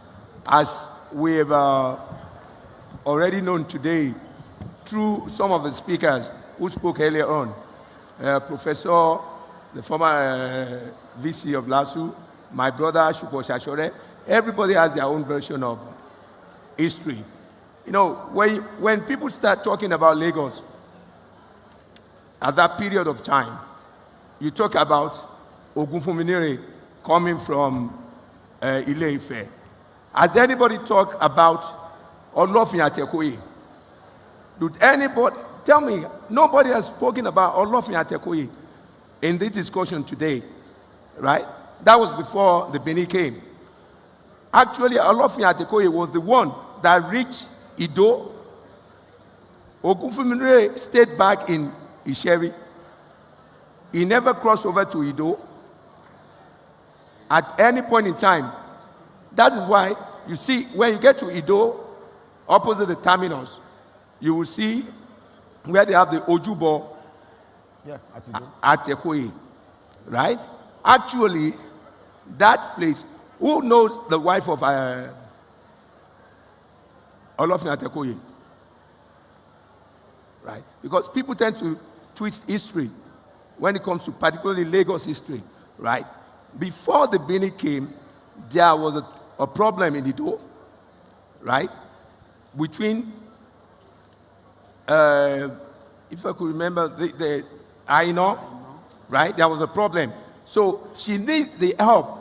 She seeks for the help of the Oba of Benin. That's what brought the Benin to Lagos, to that Ido. Then, when they got to Ido, on coming there, on getting there, they thought they saw lots of boats then, not knowing that they are just mere fishermen. They thought that these people were ready for war. That is why they went back to give a report to the Oba of Benin. Then they reinforced to come back to Ido. And what happened then, you know, it's history now, because the people, the Benin conquer the people that they met in Ido. I don't know, in history, people say they are Aworis, but there are people before the Aworis in Lagos. Let us be sure about that, because you don't go, if you study history in school, you will know that there is no place in the world that there have not been people living the actual inhabitants of that area. Take the United Kingdom, for example. Before the Vikings and all this, they went to the United Kingdom. There were people there. They met people there. Exactly. They fought them. They conquered them and take over their land. Right. And when these Benin conflicts and worries, you know, after all, the person, which is Ashipa, that took the body of Asheru back to Benin, was given the Abere, which is the staff of office from Benin. And people say Ashipa was never a king. I don't know to that extent that Ado was the first Oba of Lagos. Right. But actually, what we know is that Ado was the first one to be crowned in Lagos. Right? As an Oba.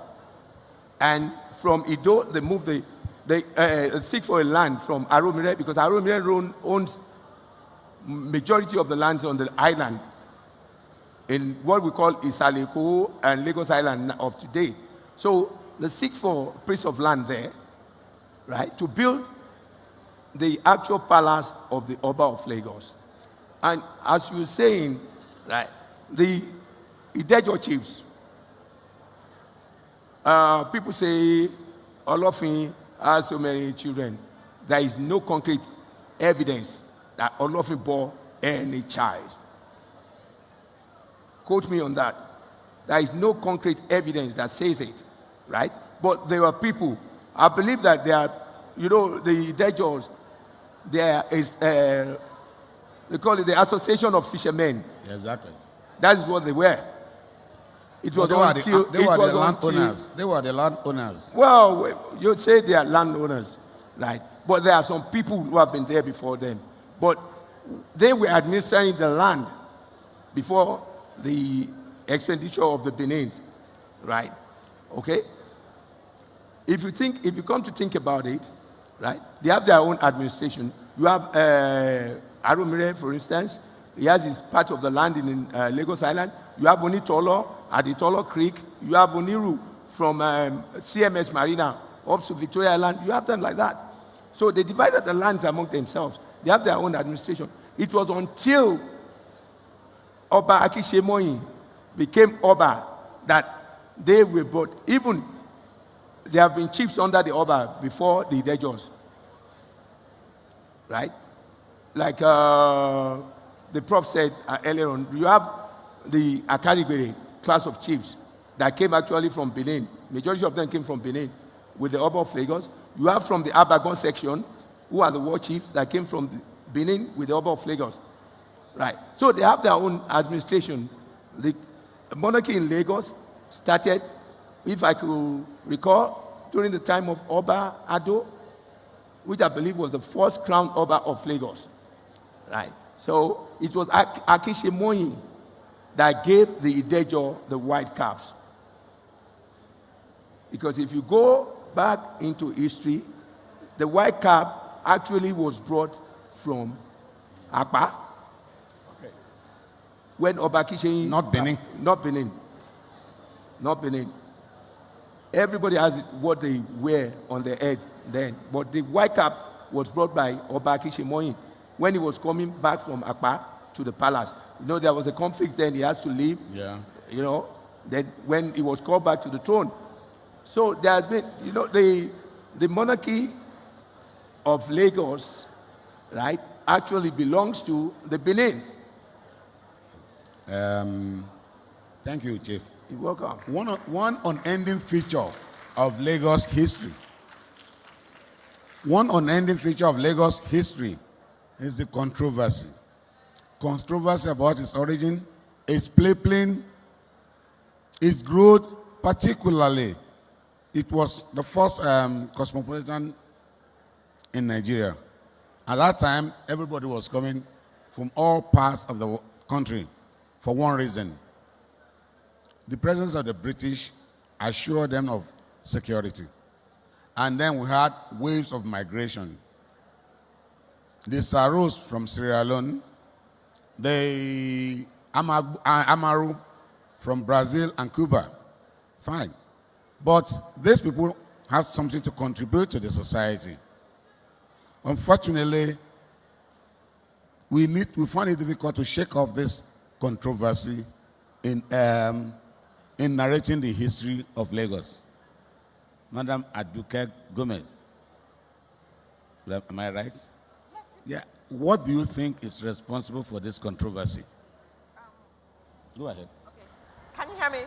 Yes. Okay. I can hear myself. The controversy in Lagos, I think Lagos is, as some of our speakers have said here today, it's a city that is attractive.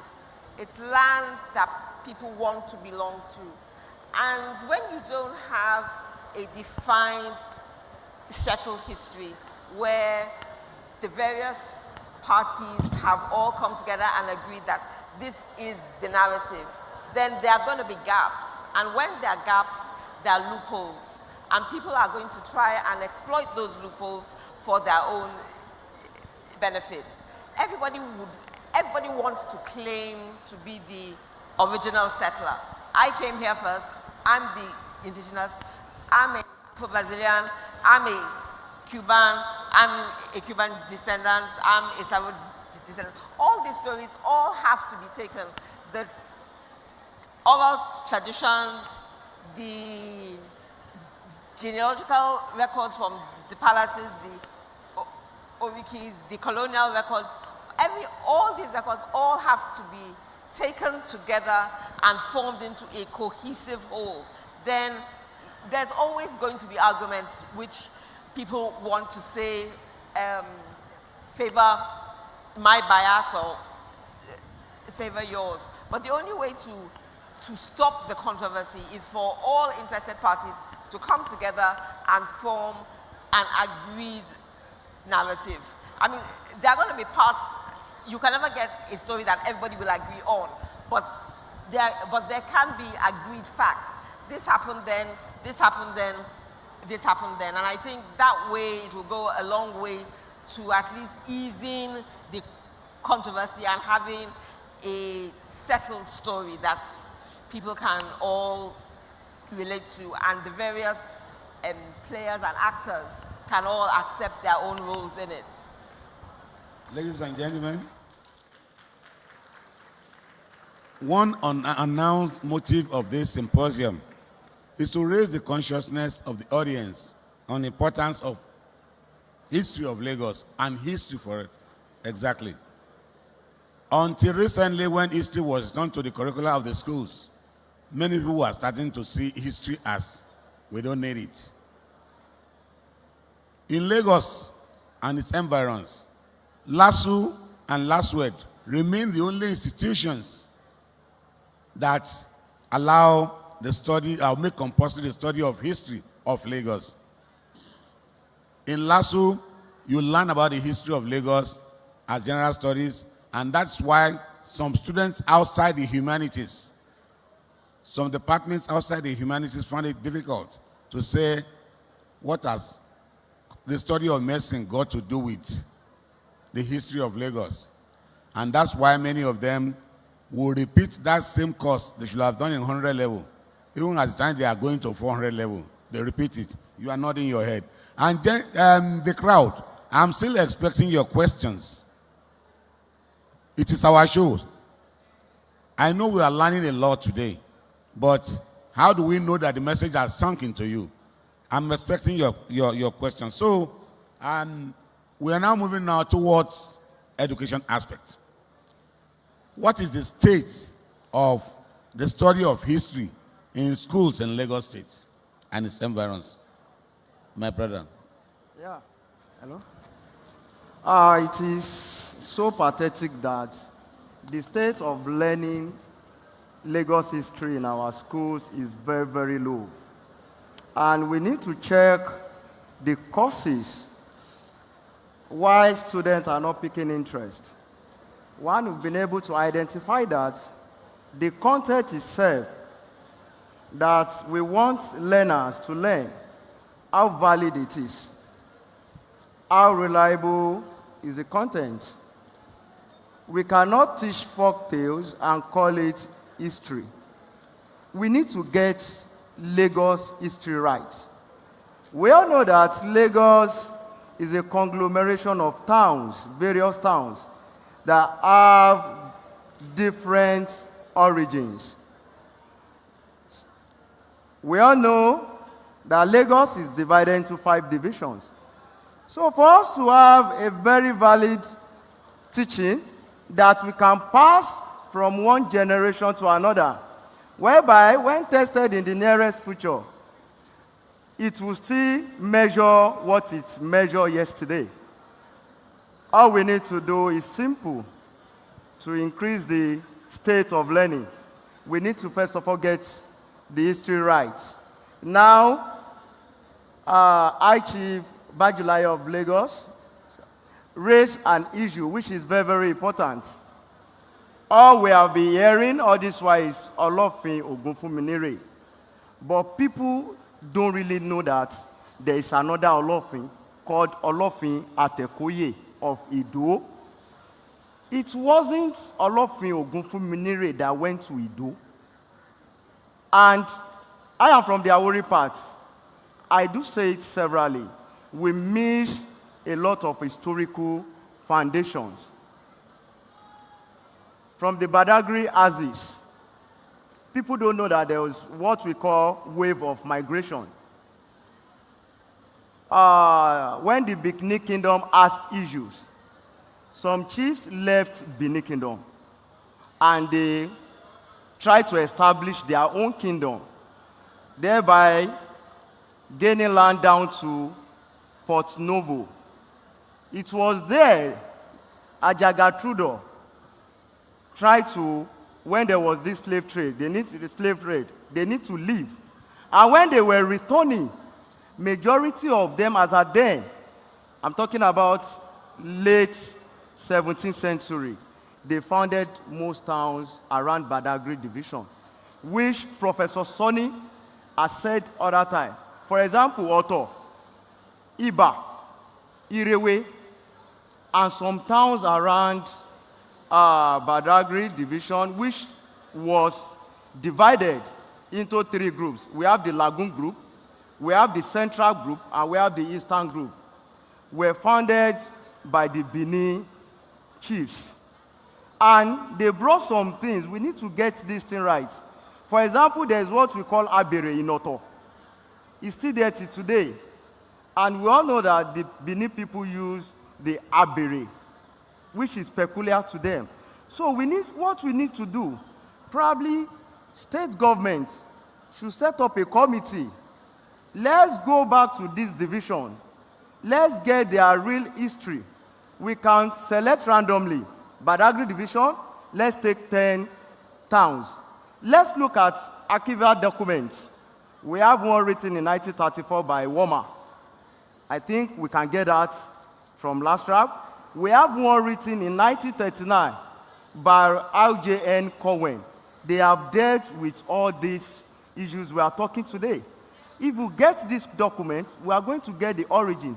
Then the content we want to teach the students, we can be sure of what we want to teach.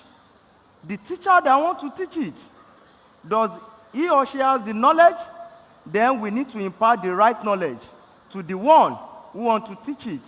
So until we try to get the core, the kernel of each town history, the white man has done something good for one way or the other. Without their documents, we might not be here today. Oral history has been distorted a lot. Oral history has been, that's just the fact.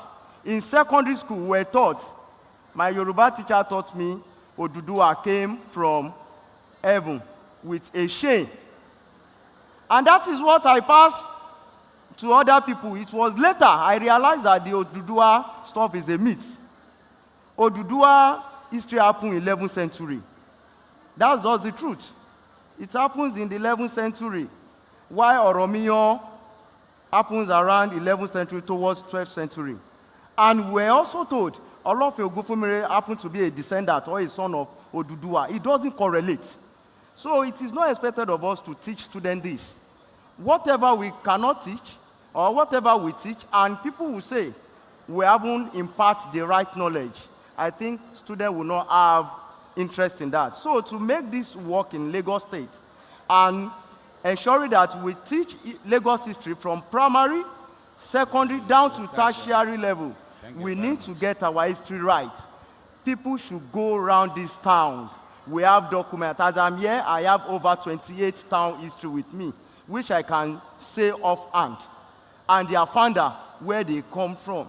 So when people ask about Benin Republic, we have Yoruba people that owns land down to Benin Republic. We have the Benin people too. So it is just all about we have different origin. The Awori we felt that when they say Awori, it is all about Ogunfunminire. No. In that document, when you check it, Aljewen Cohen used a word. He said the Awori is used to describe the people of Yoruba origin and Benin origin that interact with one another. So it means that the Awori will speak as Benin Edo dialect in it, and also have the Yoruba dialect. That is what metamorphosed to what we speak today. The Kitigbe, Ogbere, Enogbe, Ofure, they walk hand in hand. So for us to have a befitting history, we need to get our history right. Thank you. Thank you very much. Well, in the course of our discussion, a member of the panel walked in. I'm talking of Bisi Sulu Olumide, and she's an architect, but with a passion for the study of history. Let me ask you this question, man. How significant is Lagos history to you, to the history of the Yoruba race? Thank you very much. It's not on.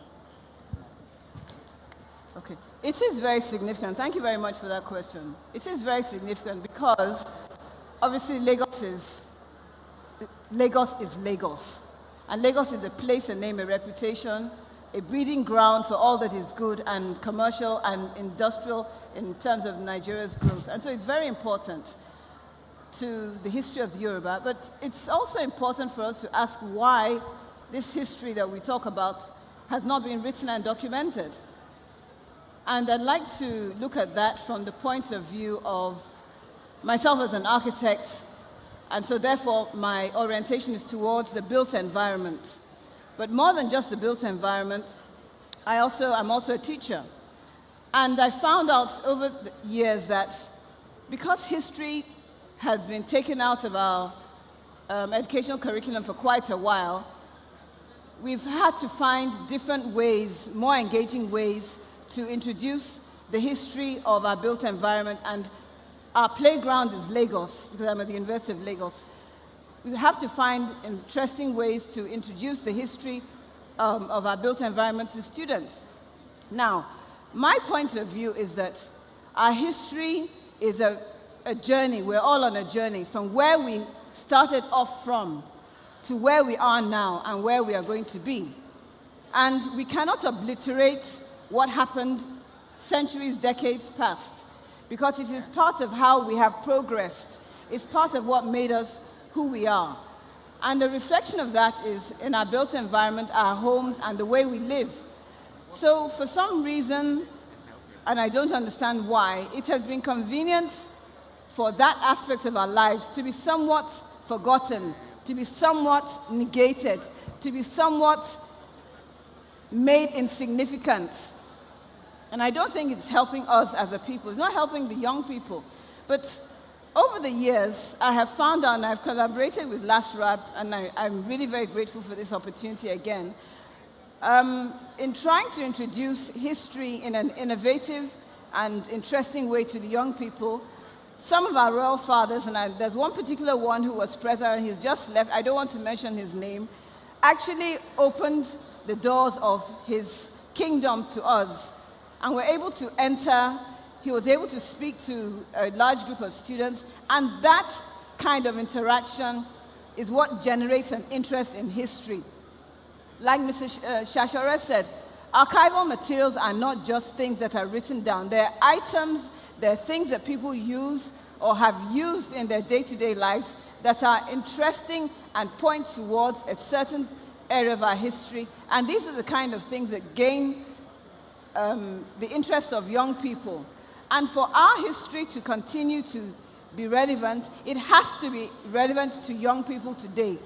They are the people who are going to talk of today as history in 20, 30, 40, 50 years, when many of us will not be here anymore.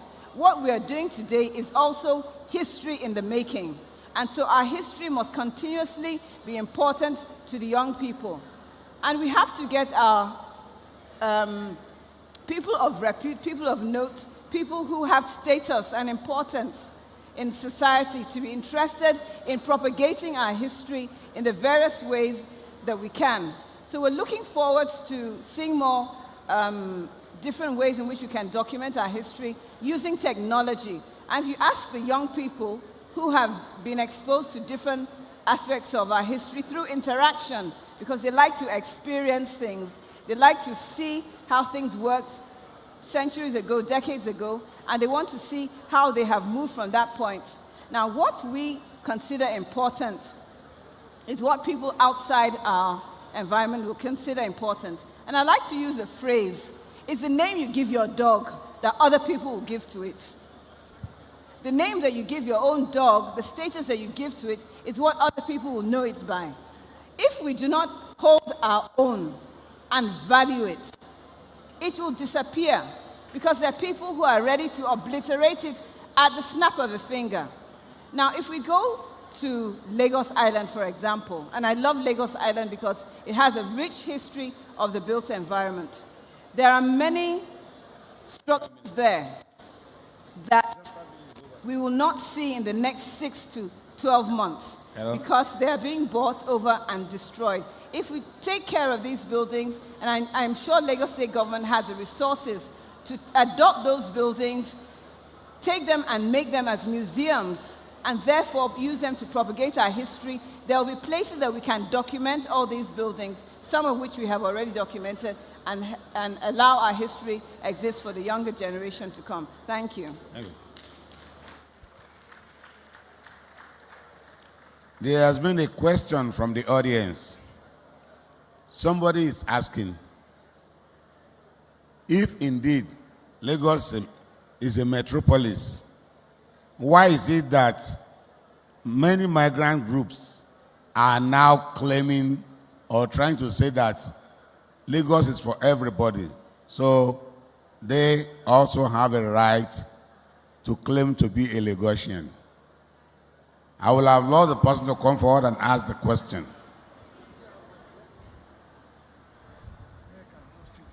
Do you have the question? You didn't tell me. So from this end, we will lead the discussion of that question of migrants. You know, migration is common in African history. Most settlements arose out of migration. There were many reasons for migration in those days. But then, though there was no place in the world, even today, the Sahara Desert, as inhospitable as it is, there are those who claim to be indigenous or aborigines of that place. So, for those who have still long in Lagos, trying to claim ownership of Lagos, I don't see it as inordinate, but I see it as a reflection of covetousness. Everybody wants to live in, to be identified with a very big community like Lagos. So let me ask Professor Ajetumobi, why do you think what informed their clamoring to be owners of the land? Your mic.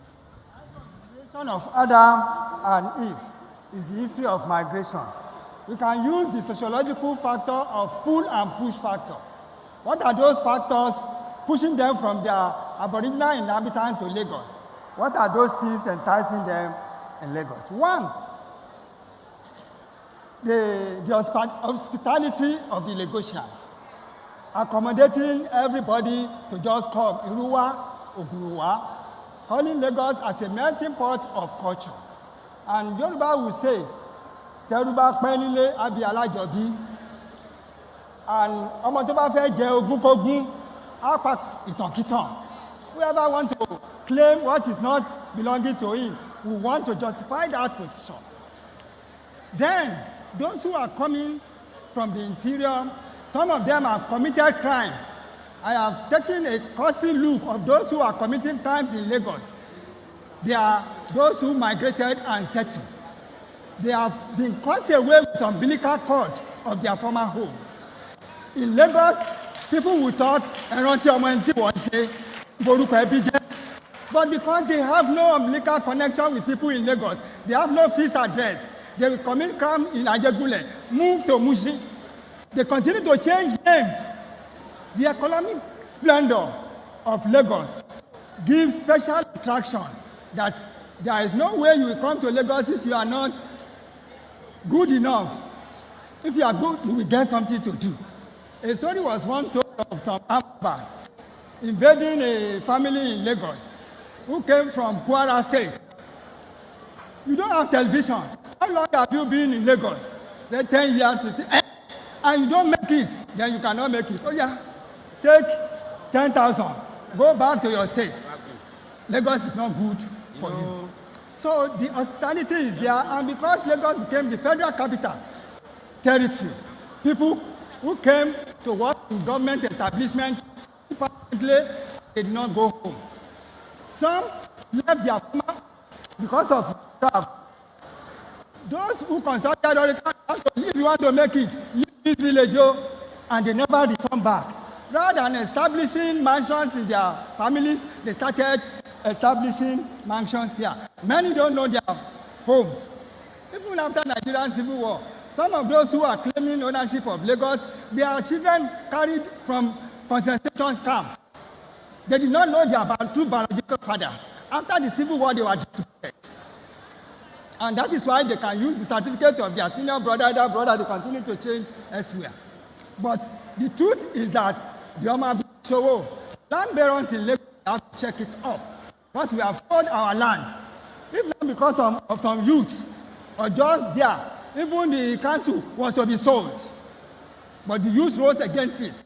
We just continue to take money, living on rent here. And some of us are now become tenants on our own land. There was foreign nationalism in the 60s, 70s. Those who are coming to Lagos to come and be potters, just like we are singing.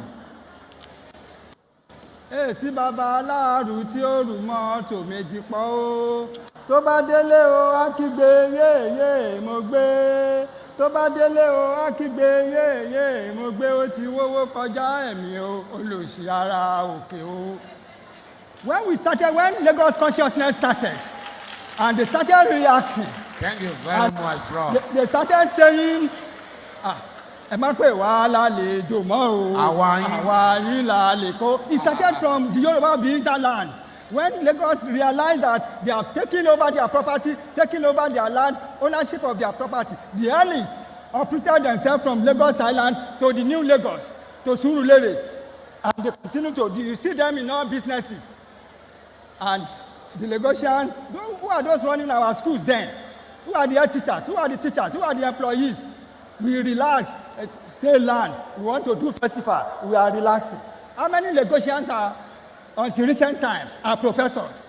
All the professors, all the doctors, lawyers are coming from elsewhere, with the exception of Oshodi Glover when he returned and he started sending their children to schools. So we have to take ownership of our property. Thank you. The question of who owns Lagos or who is a Lagosian is that it is going to be like the definition of history by someone, that is going to be an unending conversation between the past and the present. Let us get something clear. The clamor for ownership of Lagos and the desperate deriding who is a Lagosian was actually over-orchestrated in the last election by politicians. I don't see people saying we own Lagos. And like someone once said, the former deputy governor, Mrs. Alaja Mudukpe Okunu, I remember they said she was orchestrating the division of Lagos by Lagosians and non-indigenous. Then some people now said, well, Lagos belongs to everybody. Everybody is a Lagosian. Of course, everybody is a Lagosian. And they now ask her, who is a Lagosian? If I ask you now, who is a Lagosian? You will say you are Lagosian. But a real Lagosian actually has nowhere else to go during Ileya and Christmas. Yes or no? We all go somewhere for Ileya. If you go out of Lagos for Ileya or Christmas, you are not a Lagosian. You are just a resident. You are just a resident. Like our brothers who would travel abroad, you go to UK, You spend 1 year there, you start calling yourself a Londoner. And you have never been questioned. But the question is this. The real Lagosians are those who have nowhere else to go. Because when it's time for Ilea, Lagos will be empty.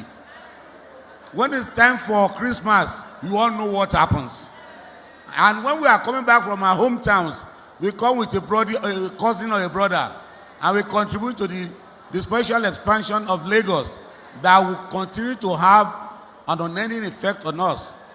We need to understand that Lagos has always been a place for migrants from all over the country. Everybody was living peacefully without each other asking questions, are you an indigene or are you not? Let me tell you the story of a personality in Nigeria. He came by Newi. The father was one of the first migrants in Lagos. Sir Louis Odumegu Ojukwu. Sir Louis Odumegu Ojukwu made a lot of money for himself, and in the course of his business, he had over 100 trucks in his transport business. And you know what? He lived among the Aborigines. He lived at Okoya Street, very close to Jankara Market in Lagos. He has lived with nobody asked him, who are you? Where are you from? Because political meanings were not read to such things then. We saw ourselves as Nigerians. And don't forget, the indigenous Lagosians, the Aborigines in the Saleko, will pretend they didn't hear what you are saying. Remember what Professor Sani said? Òyìnbó gbólúwọlé, Èkó òwì nǹkan. Wọ́n fẹ̀sùn wọn gba Marina, Èkó òwì nǹkan. Wọ́n láwọn fẹ́ gbà Saleko. I mean, it is not possible. They will not talk when you say you own Lagos, that they don't own Lagos. Yes, the indigenous people there will not talk, but they know that when it's time for Christmas, you will go home, Abi. And secondly, when you look at many families in Lagos today, look at their panelis, the Oriki. Your Oriki will determine where you are from. I was talking about Chief Ojukwu. I mean, he wasn't a chief then. He was Sir Odumegu Ojukwu. He lived at Okoya Street in Jankara. His family worshipped at St. Patrick Catholic Church in Idumagbo. His son attended St. Patrick Catholic Primary School in Idumagbo, and he had his secondary education at King's College. In fact, he was born in Lagos. By anything in other metropolises of the world, he will want to claim to be a citizen, but he will not claim to be an indigene. According to the UNESCO definition, who is an indigene? Somebody that has nowhere else to go other than that place. And don't forget, when the ex-slaves were returning to Lagos, most of them were not captured as slaves in Lagos. Lagosians were not slave dealers per se. They were just middlemen. And when the ex-slaves were being returned back to Nigeria, many of them refused to go anywhere but to stay in Lagos. What was their fear? Their fear was that there are people that sold them into slavery will be ready to sell them again to the slavery. And so that's why you have many families in Lagos who never originally were not Lagosians. Dr. So Adagun, I'm coming please. From your end now, we Thank want you, sir. your contribution. Thank you very much. Thank you very much. The MC said he has some questions with him. You are supposed to be part of the panel that will answer these questions. I won't answer. You are making your own submission now. No. I'm not Please, making let's submission. just hold on. Let's listen to these questions. Okay, go ahead. There are questions drawn from the audience here. Okay. And I'll read everything out and you'll see about. We don't have time. What is the relationship of the Ome Bene and the Edo Benin? How do we get the document arising from this symposium? Where do the Eguns come into the history of Lagos? Another question says, history is often distorted by conflicting accounts. How do we pass this down to the younger generation without creating conflicts and confusion? Madam? Well. How do we sustain the history of Lagos is a concern. My focal points are, how soon can history be included in the school curriculum? What are the motivations for those studying history? How do we protect history from global, that is Western neglect? Then there is also this one. It says, I want to use this opportunity to charge Lagos State government through LASRAP to carry out more research on the earlier history of Lagos. What we have is predominantly about history of Lagos in the British account. It is generally believed that the Portuguese were the first to trade along the coast of West Africa, but their accounts about Lagos and other components of Lagos have no reference in today's history. Lagos State will benefit immensely from the Portuguese account of Lagos State. Why are other components of Lagos State completely excluded from this symposium? Under Governor Fashola, there was a report by a committee of ESCO on history teaching in Lagos State schools with a new Lagos State and Yoruba history and people documented. How far with this report? The man says a copy is with the Ministry of Education and he also has a copy. Please, if you have a copy, kindly let's have it at LASRAP. We'll follow it up. Portuguese went to Brazil. Portuguese is their official language. British came to Nigeria. English is our official language. Benin came to Lagos. Yoruba and English is a major language. Is there any relationship or something had happened for that reason? What is the difference between Lagos, Eko, Lagos State, and Ibile?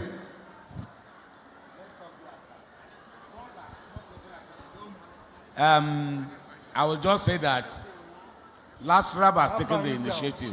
It's commendable. It is commendable. But many of the questions relating to this symposium, I think it will be better answered by the authorities of Lagos State Records and Archives Bureau. But I assure you that the outcome of this symposium will be in a book form. You were asking about school authorities teaching history. Well, you were asking about what can be done to make history popular in school. Maybe I'll go back to Aduke Gomez. What do you think can be done to promote the study of history in Lagos? Hello? Can you hear me? Yeah. What do I think can be done to promote the study of history in Lagos? The thing about history is that history sometimes can be portrayed as a very dry subject. And we tend in this country, with the utmost respect to all the scholars here, to keep our history in books, to keep them behind shelves that are locked. We don't take our history out. We don't make it fun. We don't relate what happened 100 years ago with what is happening now. The characters in history, they were motivated by the same emotions that we were. Love, anger, distress. We have to make those historical stories relatable. We have to find a way to make the characters stand out and be identifiable, not just, oh, these are the kings. We have to find out who is the individual king that we can, oh my gosh, I really like him. Who is the individual returnee? I really like her. And films, books, cartoons, we have to make history, take it out from the high sounding university level and make it appealing to everybody. We are rounding up soon, but before then, I want someone here who is an academician to talk about the study of history in school. I know that history was returned to secondary school curriculum in the past 2 or 3 years. Many of the students being admitted to read history, the degree in history in universities now, actually came in without reading history, without offering history in secondary school. What they offer was government. And I know that the time is coming that schools will say no history in school start, no BA history. But what can we do about it? Let's ask Professor Ajetumobi, who is a notable academician here. There are many challenges concerning the history of Lagos. Some of the school administrators are not helping the matter. There is general phobia for the teaching of learning and history. The first question is that why must you learn about the dead past in this jet age? And then overloaded syllabus. Students have history you will need to write. You won't pass well. You won't do this. So students are running away to go and take government. In some schools, when teachers produce to go and teach history in secondary school, the head of the school will say, history, your government is there. So the teachers and the administrators are killing history. And they are making people to have phobia for history, forgetting that we are where we are today and what we are by the virtue of our historical past. And that history is to a nation what taproot is to a tree. It's like a string to a rose tree. Remove the taproot, everything will collapse. Some years back, myself and late Professor Kule Lawal wrote a proposal to the Ministry of Education that Lagos and environment should be made as a general course for primary and secondary school. That we started initiating Train the Trainer program, that Lagos is housing many people coming to come and benefit in our educational system, and they don't know about ourselves. They want to ask, why is Eyo? Why is Gunuko? But when they have known our history, they will be able to tolerate our people when they are doing those things. This thing did not see the light of the day, but eventually, history teaching was subsumed under social study as Lagos studies. So the only thing is to reinvigorate the idea of teaching history right from primary school, and the methodology of the teacher must change. Should not be too loaded, burdensome, to make it light, lovely, using modern technology to teach. I'm aware that the federal government initiated a program, Train the Trainer, where those who to teach in primary school were drawn from different states. I took part. Some people represented Lagos State too in the same program, where we are trained in modern technique of teaching history. But I don't know whether those who are trained by Lagos State government then are now training other teachers to train in the primary school. To teach history is not just anything. My other brothers spoke the other time in terms of what they are taught in primary school. At primary school level, we give them simple tradition. We know that the student may not be able to understand the issue of gravity when the tradition is saying, Oduduwa, when God wanted to create the land, he first of all sent Obatala, later Oduduwa. From where? From a chain, and descended from a flood of chain. Another tradition we say from Niger, Benue, or from the Middle East. So students are confused. But the truth is that the summary for a professional historian, you will know that you have layers of settlement.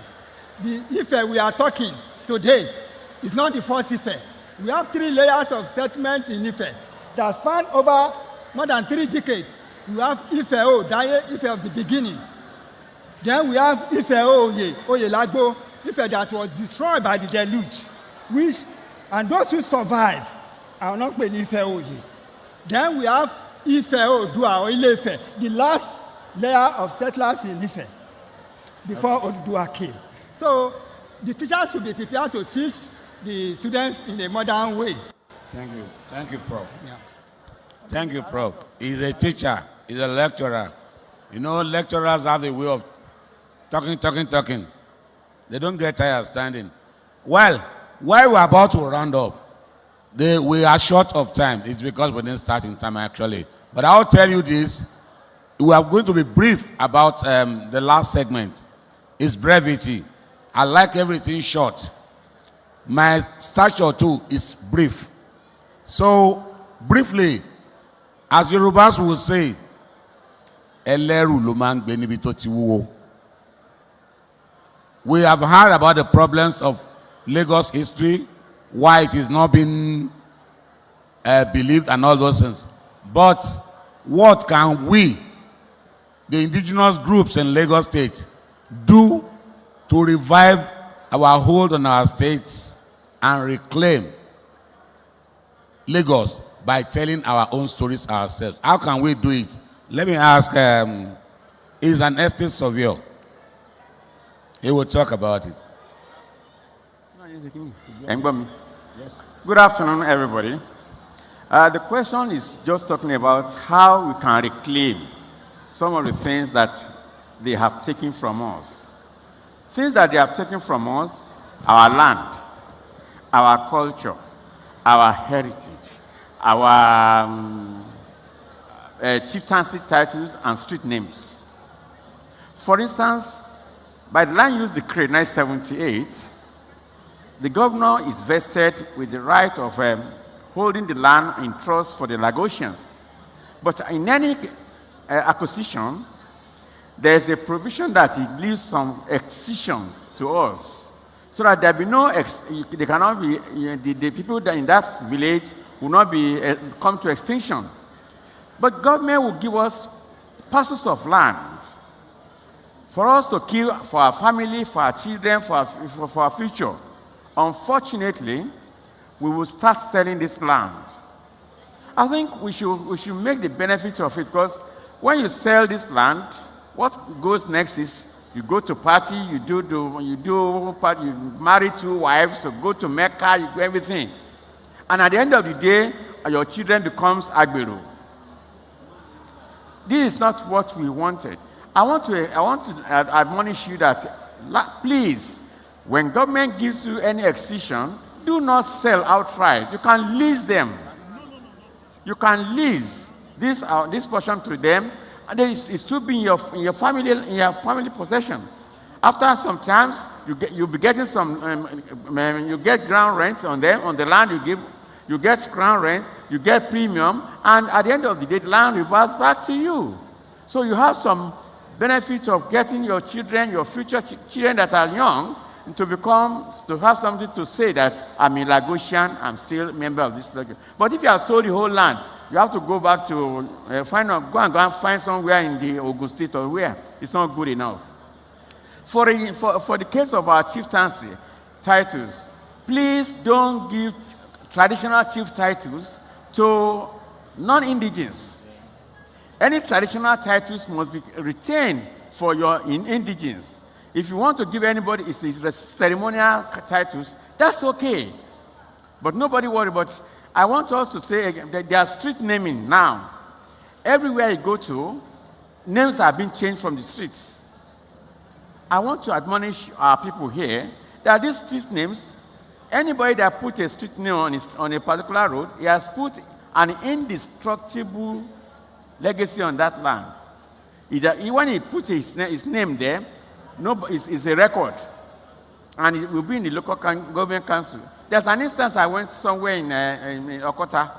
They found all the names, about 50% of that street is named from some other ethnic group.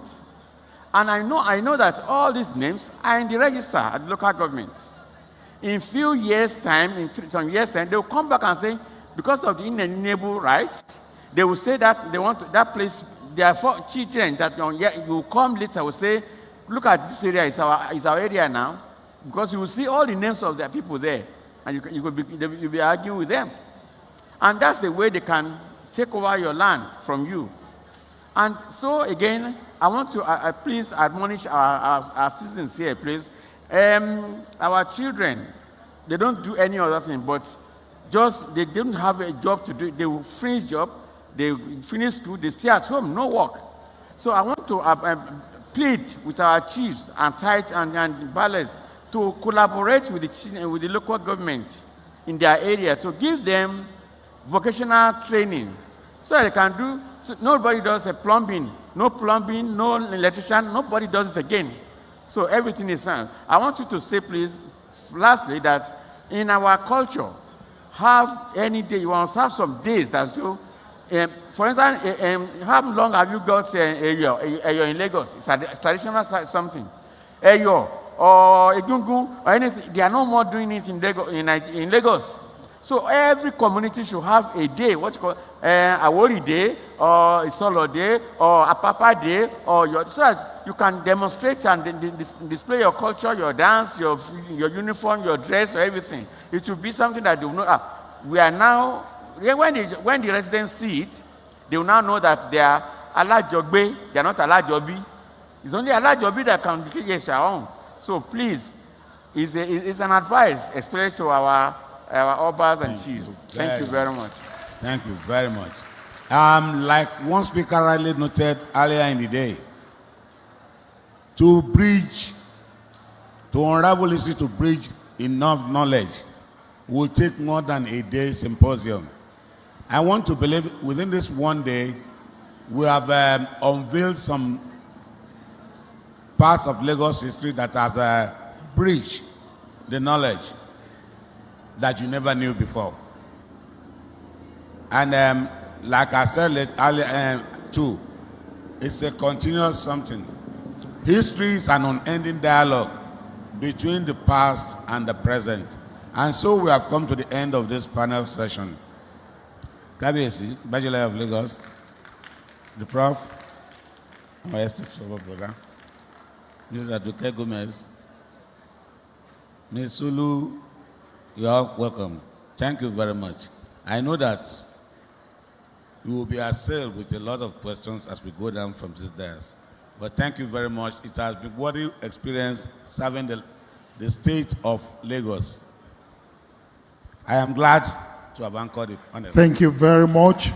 Please, a round of applause for our panelists. Before we take our leave, we would like to invite our father, who has gently seated all day, to say a word or two as we round up before we invite the DG to move the vote of thanks. Let me invite our father, Baba Prince Tajuddin Oluyole Olusi.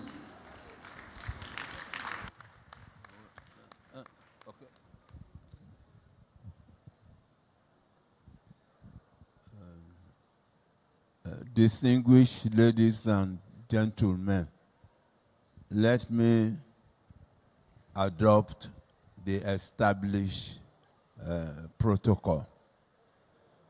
However, I want to pay my respect to all the elderly people seated and all the commissioners seated, as well as the traditional rulers, obas, and chiefs.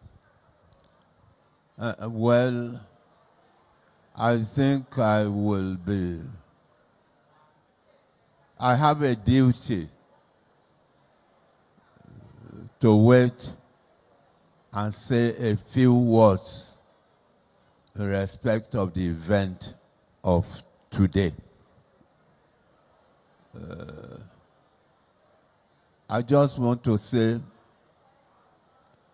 for example, one of the professors who spoke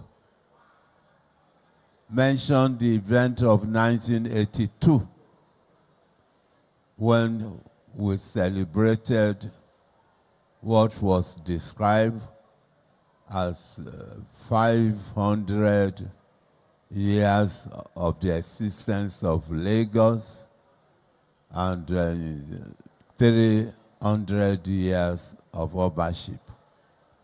I was the secretary of that committee. There was a time we had a committee on the history of Lagos. Most of the members of that committee have passed away, like the late Chief Ijola Bajulaye, the then Electoral of Lagos, like the then Chief Fagbemi Ajanoku. I was a member of that committee, special committee on the history of Lagos. Somebody mentioned Lagos Aborigine Society. The late Electoral, before he became Electoral, was General Secretary of that association. I had the opportunity of serving as his assistant secretary. Because of this, I think I should wait, exercise patience, and make few comments. The existence of the Office of Archives is very, very, very good and very, very important in the history or in the life of any community. So therefore, I commend the Lagos State Government and that department for organizing this event. Thank you. I want to say that our first place of call is Lagos. Lagos, what you want to record is the history of Lagos. Then we have to define Lagos. How do we come about Lagos? Lagos came from the Portuguese. Lagos don't come from Yoruba. Lagos don't come from any other part of Nigeria. It came from the word Lago de Corama. And how do we describe or define the Lagos? We have to go to the record of the British. The territory, the kingdom of Oba Dosumu of Lagos, which he inherited from his ancestors, from our forefathers, it's Lagos. And how do you define Lagos?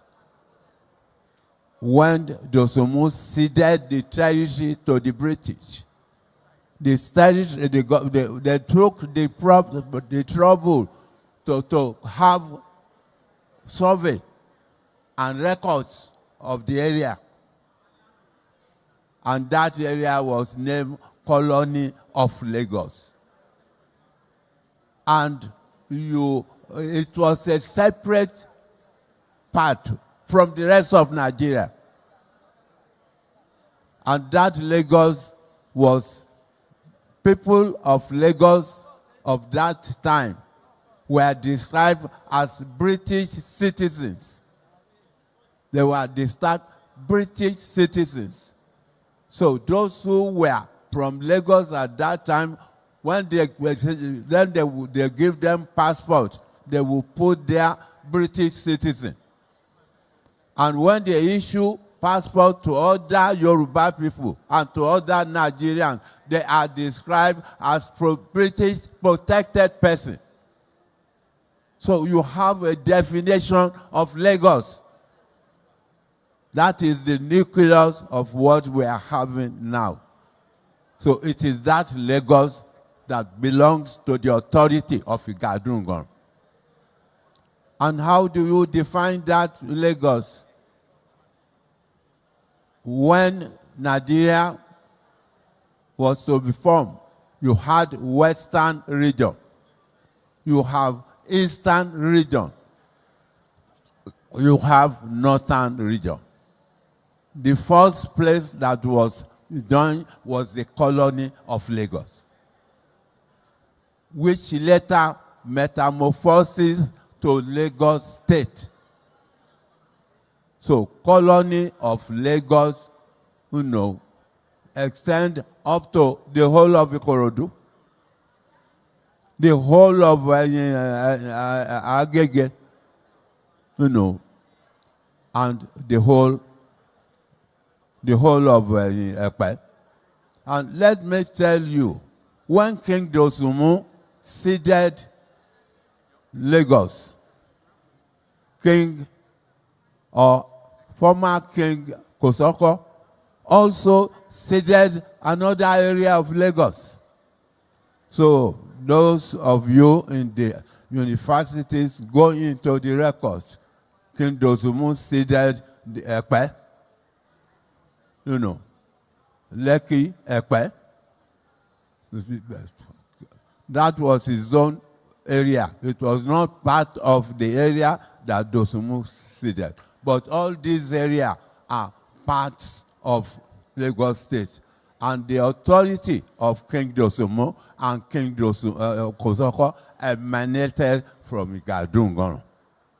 So therefore, we have that definition.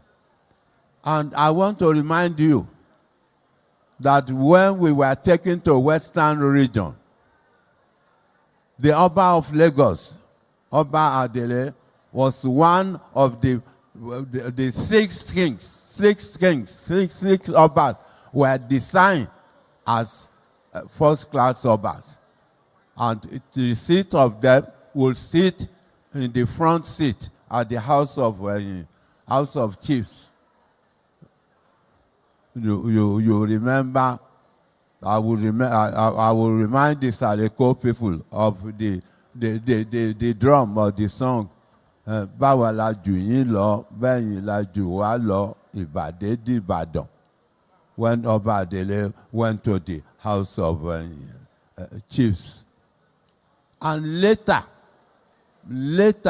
because of pressure of some people, of some of our ethnic associates in Nigeria, Lagos, the municipality of Lagos was taken out of the Western region and made federal capital. At that time, some of our people protested. The other parts of the colony, Ikeja, Badagry, Epe, were taken out. So the Lagos that we are talking, covers the whole of that place. The whole of that place. We are not talking of Awori. We are talking of Lagos.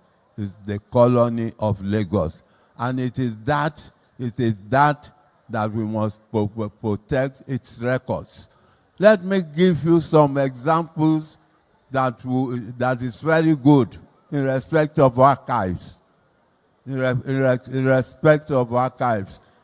In the past, all the Obas, all the Awori Obas will come to Igadungoro and hold meeting with the Oba of Lagos. If you go into the archives, the records are there. The records are there. You will find the names of the chiefs, Onigbanko of Irede and others, Olojo of Ojo.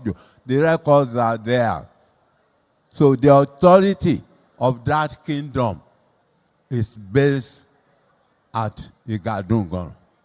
And so we must get this clear. The paramount ruler of the colony of Lagos is the Oba of Lagos, whose palace is at Igadungoro. And let me cite, how good the records are. My own father, as you know, was a former Oba of Lagos. I went to the archives, National Archives, at the University of Ibadan.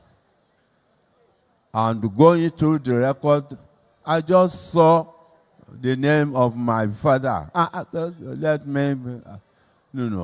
And I saw a lot of documents.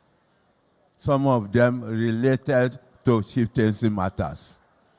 And I made a photo start. I paid for them. And after some time, the government of Bolaji Johnson set up a tribunal to look and advise government, on the grading, the position of the Obas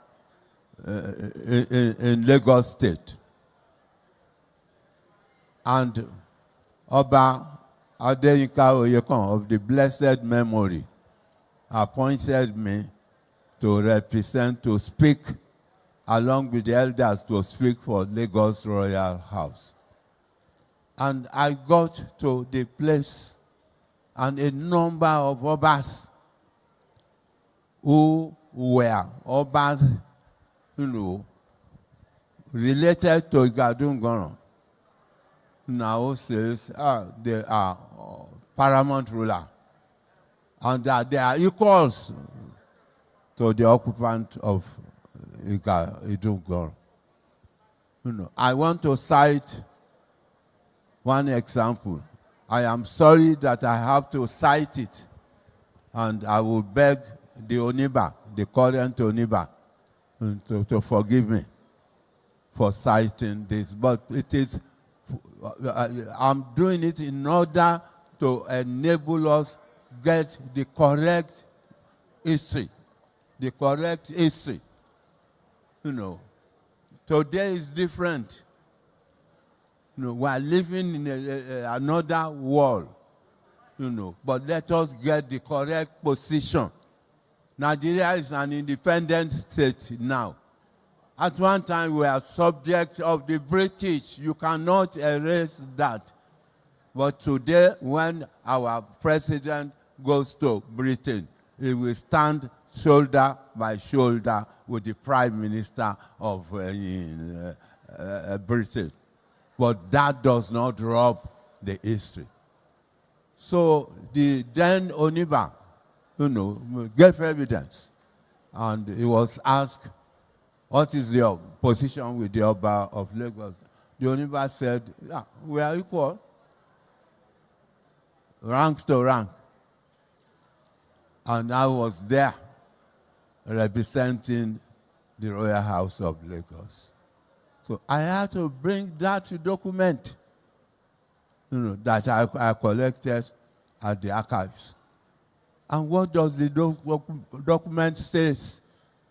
My father wrote a report as the Oba of Lagos, to the colonial British, saying that the Ibak people had come to Gadungoron to inform him of the demise of the then Oniba, and that they have consulted Ifa, and they have chosen another Oniba.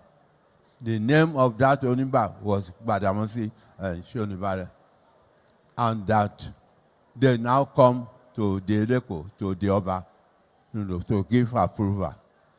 And in that letter it says they brought Babalawo, who consulted Ifa, to testify before him, and that he had called the white cap chiefs. They had interrogated them, and they have approved to install a new Oniba. And that in accordance with tradition, they have to pay what they call, they named the thing, but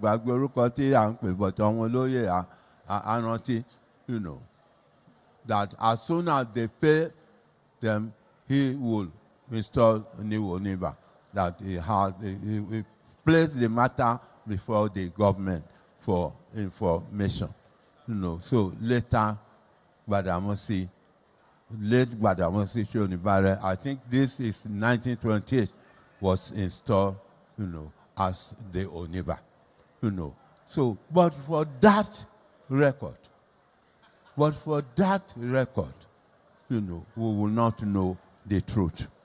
Let me also cite another. At that archives, I also came across a report. That report was written by the late Oba Ibikunle Akitoye, the first educated Oba of Lagos. He attended CMS Grammar School, and he went to Britain to study wool technology and returned to Nigeria. He wrote a report. The DO wrote a report in respect of this Oba in, I will remember the name, Eti Odowani Nibi. The Oba, I will remember the name. In accordance with tradition, they went to Oba Ibikunle, and they took the Oba there. He approved his nomination, and in accordance with tradition, the title is Onibeju, Oba Onibeju. They have to go to his district, that is Ibeju, to install him, and that he will stay in the house for 3 months. After 3 months, he will go to Gadungono to pay homage to the Oba. This Onibeju was installed. Onibeju has the white cap. He's entitled to wear the white cap. He also has a crown. He also has Oniade. And so Onibeju was installed with white cap and also with the Ade Ibeju. But by tradition, it's forbidden to wear the crown to Lagos. You can only wear that crown in Ibeju. But this Onibeju decided that he would wear the crown to Lagos. And he put on the crown. But when he got to very close to Lagos, they have to travel by the lagoon. The war chiefs of Lagos escorted the group. And they settled the matter. He removed the crown, put on the white cap, and went to Igadungono to pay homage. And it was written there that the Onibeju is from Benin. The first Onibeju is from Benin. He accompanied the Oba of Lagos. It is written there. And I got that at the tribunal. At the tribunal, I made my own submission. There were a number of people who disagree with me. They say, no, Onibeju is from Ijebu. And the then reigning Onibeju, his name was Agbabiaka, came to the tribunal and confirmed that the first Onibeju came from Benin. He came with the Oba of Lagos. So you have a number of rulers whose origin is from Benin. I want to say also, for the purposes of record keeping, at these archives, I also discover a document. That document fake about Olojo. You will get in that document that Olojo is from Benin. How does the document come into existence? There were 2 contestants for the position of Olojo. One was Lasisi, one was Ayilara. They went to court. And they had to swear to submit their papers. In the first paragraph of Lasisi's paper, it says the first Olojo's name was Ayino, that he came from Benin, and that he descended from that Ayino. So also Ayilara. These are documents, they are in the archives. A lot of these documents throw light, to our history. So I just want to say, like it was submitted by Erelu, we have migrants, from Ile-Ife, who from Ile-Ife, they migrated to Oke-Ogun. From Oke-Ogun, they migrated to Isheri. And if you go to Isheri, you have, they move in 4 places before they go to Odo.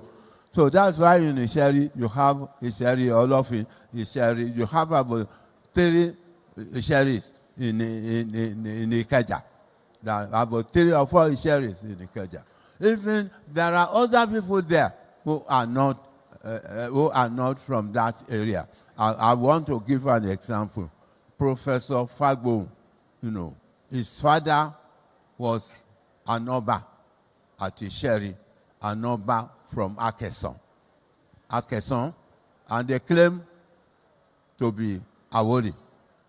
And when Professor's father was installed, he was interviewed by the radio, Lagos State Radio, and it was air for all of us to listen to. And I listened and I heard everything. And the interviewer asked, "What about your origin?" And Papa replied, "You are asking me about my origin when you had Akeson. Don't you know Akeson means Oyo?"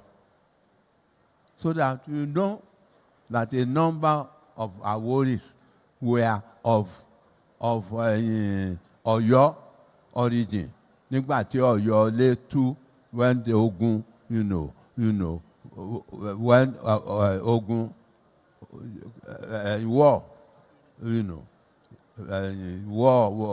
war took place in the old Oyo Empire, and a number of people migrated. They moved to Ilaro, they moved to all this area until they moved to Lagos area. So among the people who are called Aworis today, you have, Omo Alagba, all this Omo Alagba, all those who have egunguns in their houses are from Old Oyo. And one good example I will give you is the record that was made by Barrister, for my friend and brother, the late Farumbi, go and listen to it. Omo Nikoi, Omo Ajagulugungun, Loju Ogun. That tells you the origin of the people or the ownership of Solo. But the important thing is that we should keep all this history. Let us put it in the correct position. Take Ikorodu for a good example. You have the Ikorodu people, coming, a larger proportion of them coming from Ijebufe, and settled there. But the next people, is the Benis. That's why Lisa of Ibini is from Ikorodu, and if you is from Ibini, Tomba Maki Omo Lisa Leni Omo Bini Arukuntayo ni wọ́n kì wọ́n, and they are next to the Oba. The Jebus took the Obaship leadership, and the Benis, took the next, which is the Lisa. So all over Lagos State, you have many people. Even in Ota, you have an area Ilete, occupied by people from Ibini.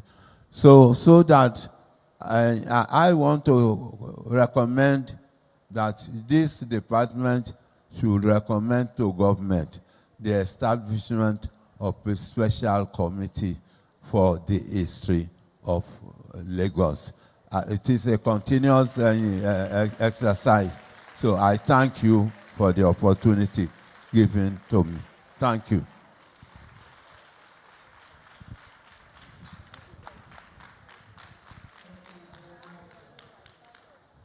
Very much. We really appreciate you.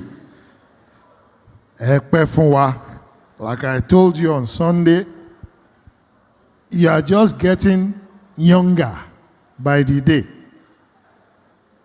Lágbára àwọn tó nílẹ̀, ẹ pẹ́ bí mo pẹ́ ṣe ń pẹ́ sà. Distinguished ladies and gentlemen, if you're still in the hall, I want you to put your hands together for our Baba.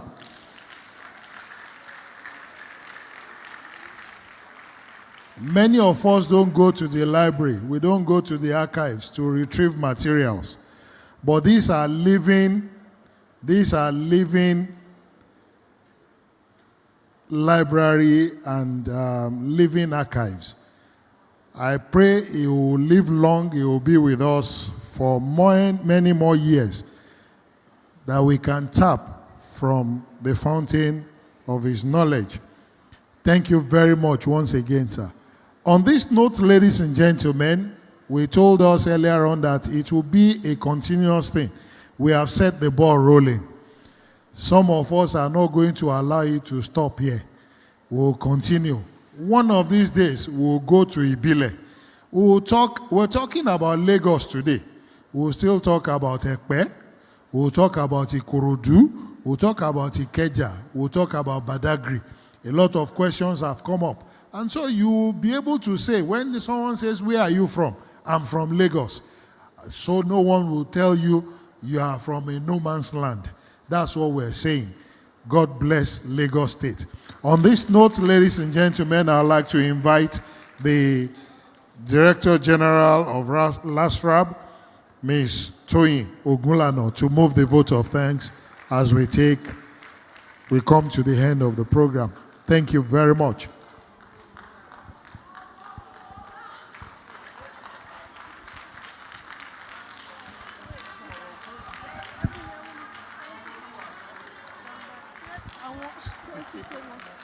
Thank you so much. I appreciate you. So without taking up more of your time, I would observe existing protocols that have been carefully established. It is with immense gratitude and pride that I stand before you today as we bring this symposium on the history of Lagos to a successful close. This gathering has provided us with a unique platform to delve into the profound history of Lagos, learn and share knowledge about our shared origin and evolution. Your contributions have not only enhanced our understanding, but also strengthened our collective commitment to preserving the heritage of our great Lagos. First and foremost, we express our deepest appreciation to Mr. Governor for his support and commitment to preserving our heritage and history. Your leadership has made this important gathering possible, and we are truly honored. To the members of the Executive Council, especially my very supportive Honorable Commissioner, I say a very big thank you for your continued dedication to the progress and cultural preservation of our beloved state. Your contributions today to the future of Lagos are invaluable. We extend a heartfelt thank you to our esteemed royal fathers, whose wisdom and presence lend dignity and honor to this event. Your guardianship of our traditions ensures that the legacy of Lagos continues to thrive. Our sincere appreciation goes to the distinguished historians, scholars, and cultural experts who have enriched this symposium with their knowledge, passion, and insight. Your work preserves the past for generations to come, and we are all the richer for it. I must also thank my able team, LASTRAP staff. You are here in the hall, say amen. Thank you. And everyone who worked tirelessly behind the scenes to make this symposium a reality. Your dedication and hard work have ensured the success of this gathering. As we continue to bridge knowledge and preserve the rich history of Lagos, let us carry forward the knowledge and understanding gained and continue to work together as custodians of the history of Lagos for the benefit of all. Finally, to everyone who participated both in person and virtually, we are deeply grateful for your engagement, enthusiasm, and commitment to making this event a success. Your presence demonstrates that the history of Lagos is not just a story of the past, but a living narrative that continues to shape our future. Thank you all for your time, contributions, and for making this symposium a success. We look forward to continuing this journey of discovery and preservation together. May Lagos State continue to thrive as a beacon of culture, history, and progress. Ìgbéga ìpínlẹ̀ Èkó. Thank you so much. Thank you very much. Distinguished ladies and gentlemen, Adele Barrio, Arinokorio, Aritasebi, Ọdọọdún la Rórógbó, Ọdọọdún la Ráùsà, Ọdọọdún la Omariyin. Ẹ ṣé púpọ̀. Thank you very much. Ekolowa Oyinbo, Oyinbo, why you speaking Oyinbo? Oyinbo, you dey Lagos Oyinbo. If I carry you go banana, my guy, you go love Lagos.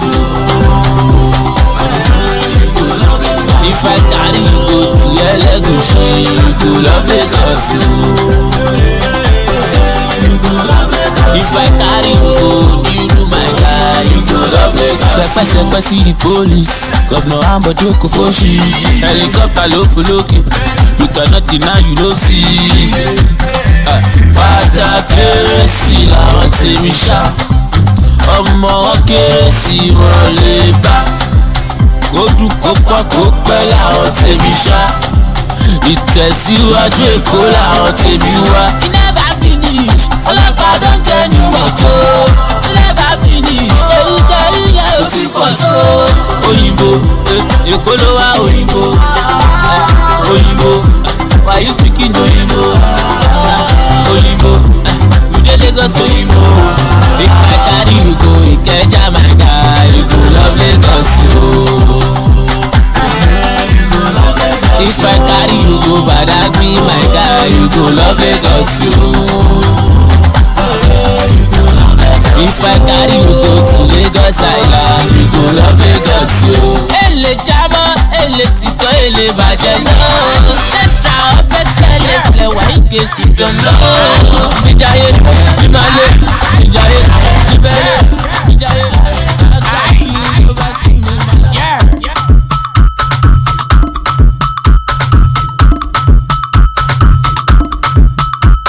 Surulere Èkó ni, Badagry Èkó ni, Festac Town Èkó ni, Ìkòròdú Èkó ni, Ajégúnlẹ̀ Èkó ni, Ìkòyí Èkó ni.